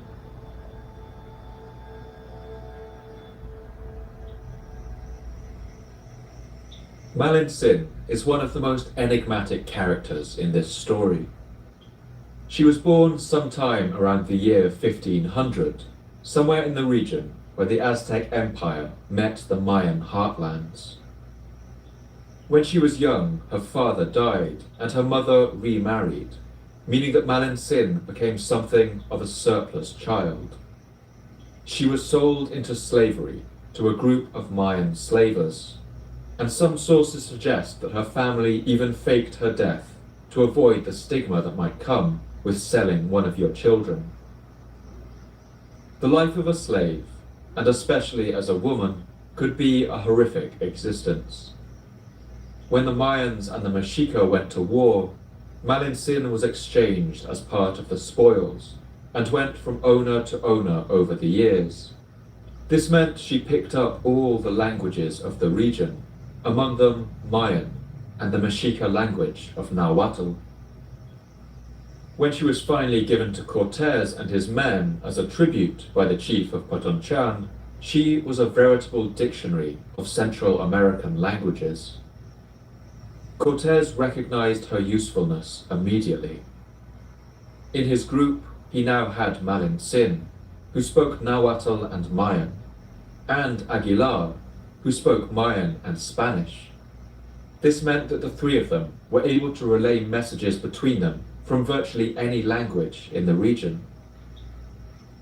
Malin Sin is a complicated character. We can never really know her motivations, or to what extent she freely chose to help Cortes's expedition. But Cortes later said that it's possible that without her, none of his plans could have succeeded. And she did seem to help him with an enthusiasm that went beyond the services of a slave. Perhaps it's not hard to see why. Until now, her life had been an endless chain of indignities and abuses.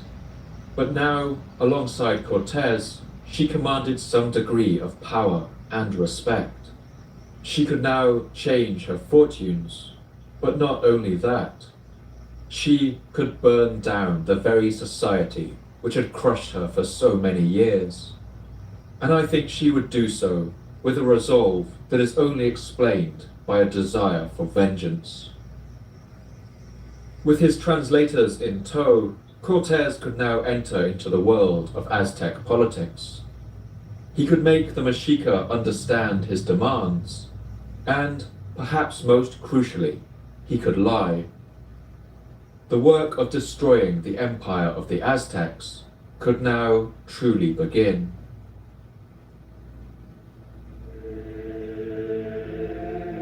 Cortes sailed further up the coast of Mexico and finally settled on a landing point to the north. He wasted no time in raiding a number of native villages for food and supplies, and stole any gold he came across. From the very start, Cortes knew that he was on a potentially illegal mission. He had defied the orders of the governor of Cuba, Velázquez, and set out on his own. And he knew that there were elements among his men still loyal to Velázquez.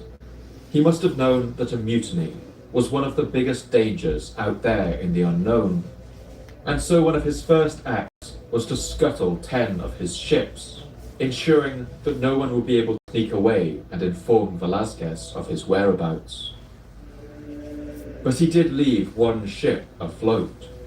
This he sent back to Spain, carrying a letter to King Charles V, along with a chest containing the gold artifacts he had found.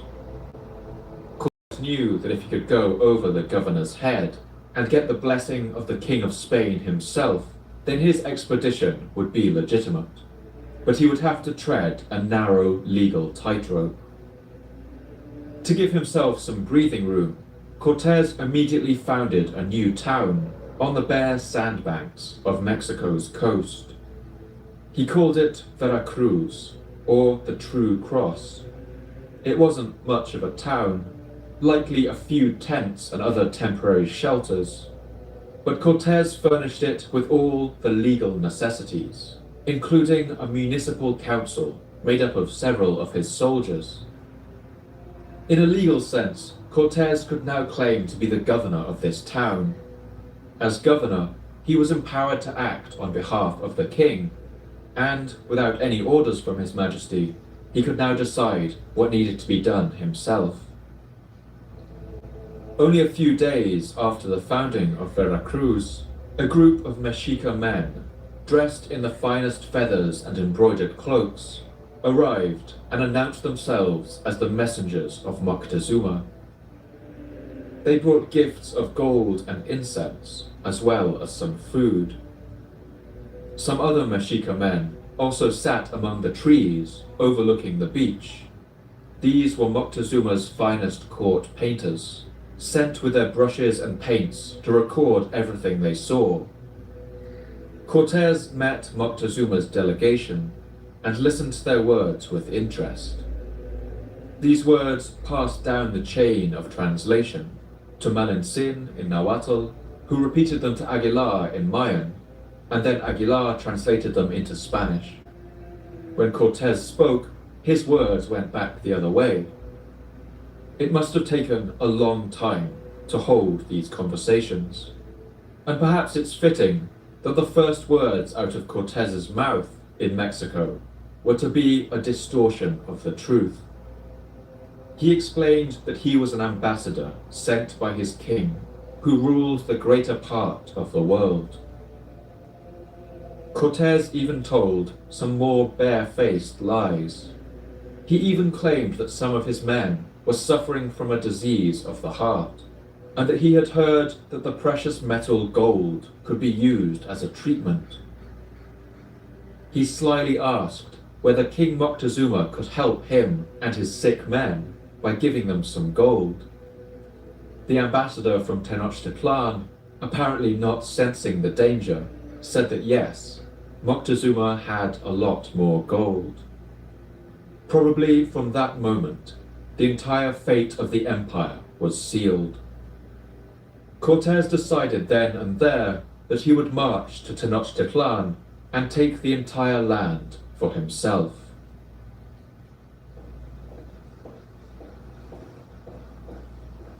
In the palace of Moctezuma, the king's angry words were echoing down the halls.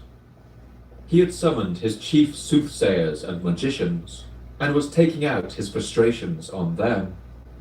After all, part of their job was to predict the future by all the means known to the Aztecs.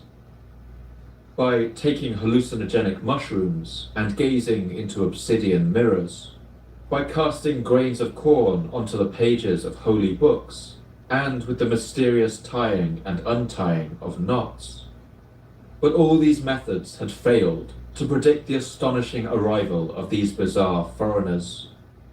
The priest Diego Duran later wrote down the words that people remember Moctezuma shouting at these magicians. It is your position then to be deceivers, tricksters, to pretend to be men of science and forecast that which will take place in the future, deceiving everyone by saying that you know what will happen in the world, that you see what is within the hills, in the center of the earth, underneath the waters, in the caves and in the earth's clefts, in the springs and waterholes. But everything is a lie. It is all pretense. Although he punished some of his soothsayers, Moctezuma's rage does seem to have eventually abated. He must have sat and pored over the images that his painters had brought back to him. The ships with their white sails, the men in their bizarre clothes, and perhaps most strangely, the creatures they had brought with them, whose backs they rode on, creatures that looked like some kind of deer with no horns. Perhaps most worryingly, the foreigners had also given his ambassadors a demonstration of their weapons, and the stories they brought back seemed almost unbelievable, as the Florentine Codex recalls. Au in okikak in iu tlananotske intitlanti, And when he heard what the messengers reported, he was greatly afraid and taken aback, and he was amazed at their food. It especially made him faint when he heard how the guns went off at the Spaniards' command, sounding like thunder, causing people actually to swoon, blocking the ears. And when it went off, something like a ball came out from inside, and fire went showering and spitting out, and the smoke that came from it had a very foul stench, striking one in the face. And if they shot at a hill, it seemed to crumble and come apart. And it turned a tree to dust. It seemed to make it vanish as though someone had conjured it away. Their war gear was all iron. They clothed their bodies in iron. They put iron on their heads. Their swords were iron. Their bows were iron. And their shields and lances were iron. And their deer that carried them were as tall as the roof.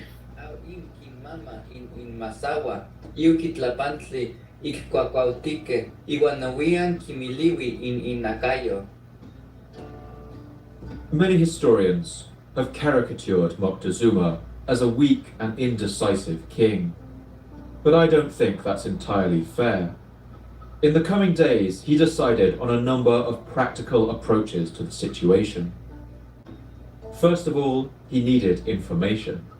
He sent out messengers to all the cities of Mexico and beyond, to all the rulers and libraries of the continent, asking if they knew anything about these strangers who had appeared so suddenly on their shores. The messengers would come back one by one and tell him that no one knew anything. Moctezuma also ordered spies to place themselves in every town and village between Tenochtitlan and the coast, and to report back immediately if the Spanish tried to move inland. He also sent his disgraced magicians to try and redeem themselves by putting curses and spells on the foreigners. But despite all these measures, it's clear that the uncertainty of what was going on did begin to take its toll on the Aztec king.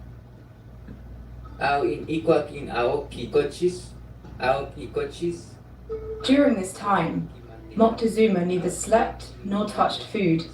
Whatever he did, he was distracted. It seemed as though he was ill at ease, frequently sighing. He tired and felt weak. He no longer found anything tasteful, enjoyable, or amusing. When we compare what the Mexica and the Spanish knew about each other, it's easy to see why the Spanish advantage wasn't simply in guns, steel, and horses. To Moctezuma, the Spanish were a complete mystery.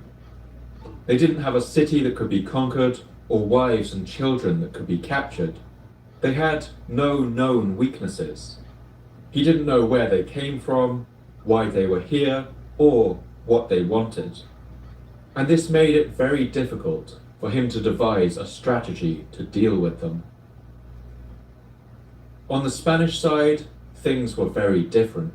In the days after landing in Mexico, Cortés had already sent letters home, sending for reinforcements and providing information about the lands he had arrived in. His letters were immediately printed and distributed around European cities, and he even sent back some artifacts that he stole from Aztec temples. These were exhibited in town halls around Europe little more than a year later. The German painter Albrecht Dürer saw some examples of Aztec art on display in the year 1520, and he later wrote about the inspiration he drew from them.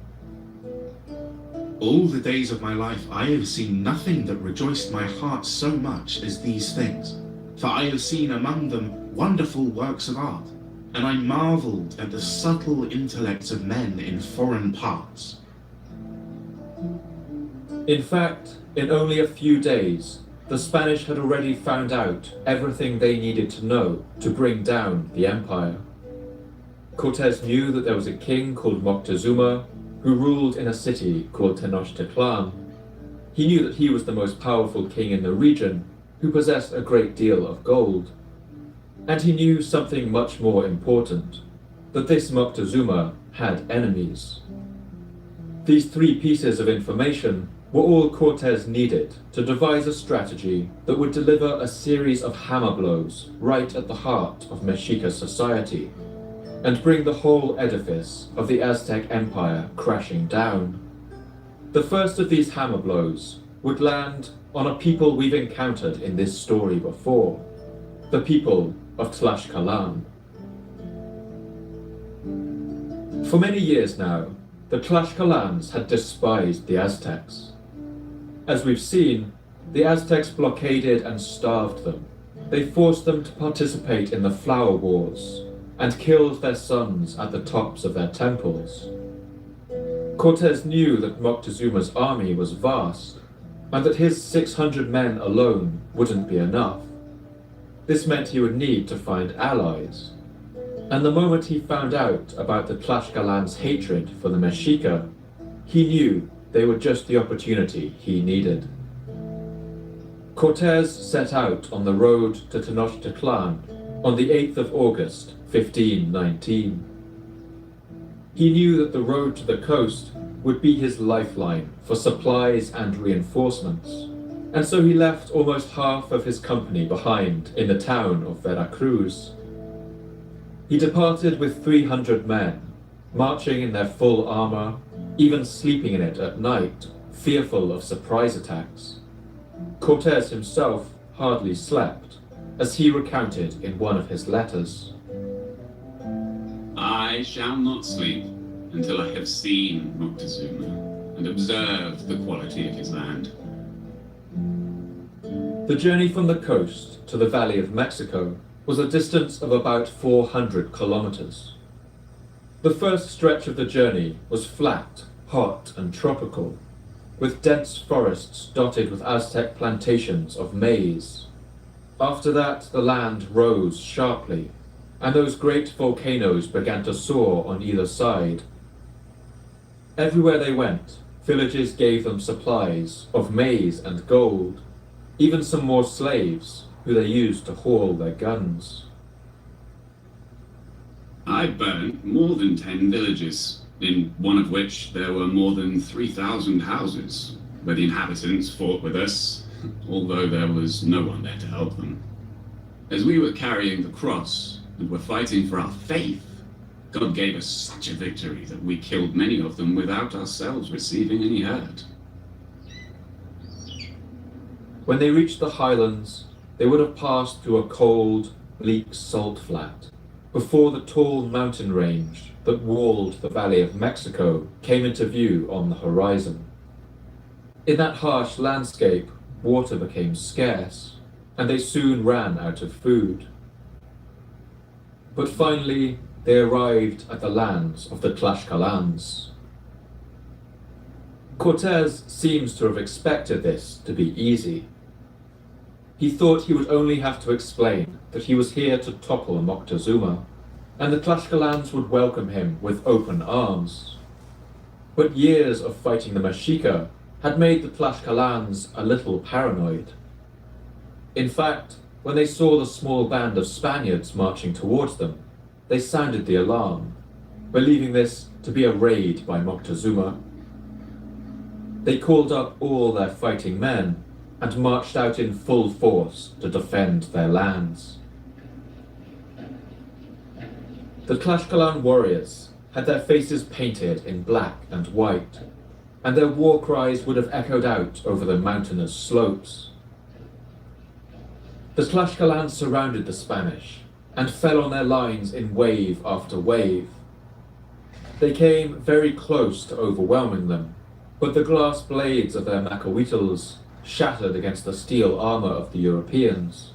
The Spanish steel swords cut through their own padded armor easily, while crossbow bolts and gunshots tore through their closely packed ranks and spread terror, as Bernal Diaz recalls. I saw our company in such confusion that despite the shouts of Cortés and the other captains, they could not hold together. The Indians were charging us in such numbers that only by a miracle of swordplay were we able to drive them back and reform our ranks. One thing alone saved our lives. The The enemy was so massed and so numerous that every shot wrought havoc among them. The horsemen of the Spanish also managed to inflict a huge amount of damage, repeatedly swinging and charging into their ranks with their lances and spreading terror, as the Aztec source, the Florentine Codex, recounts.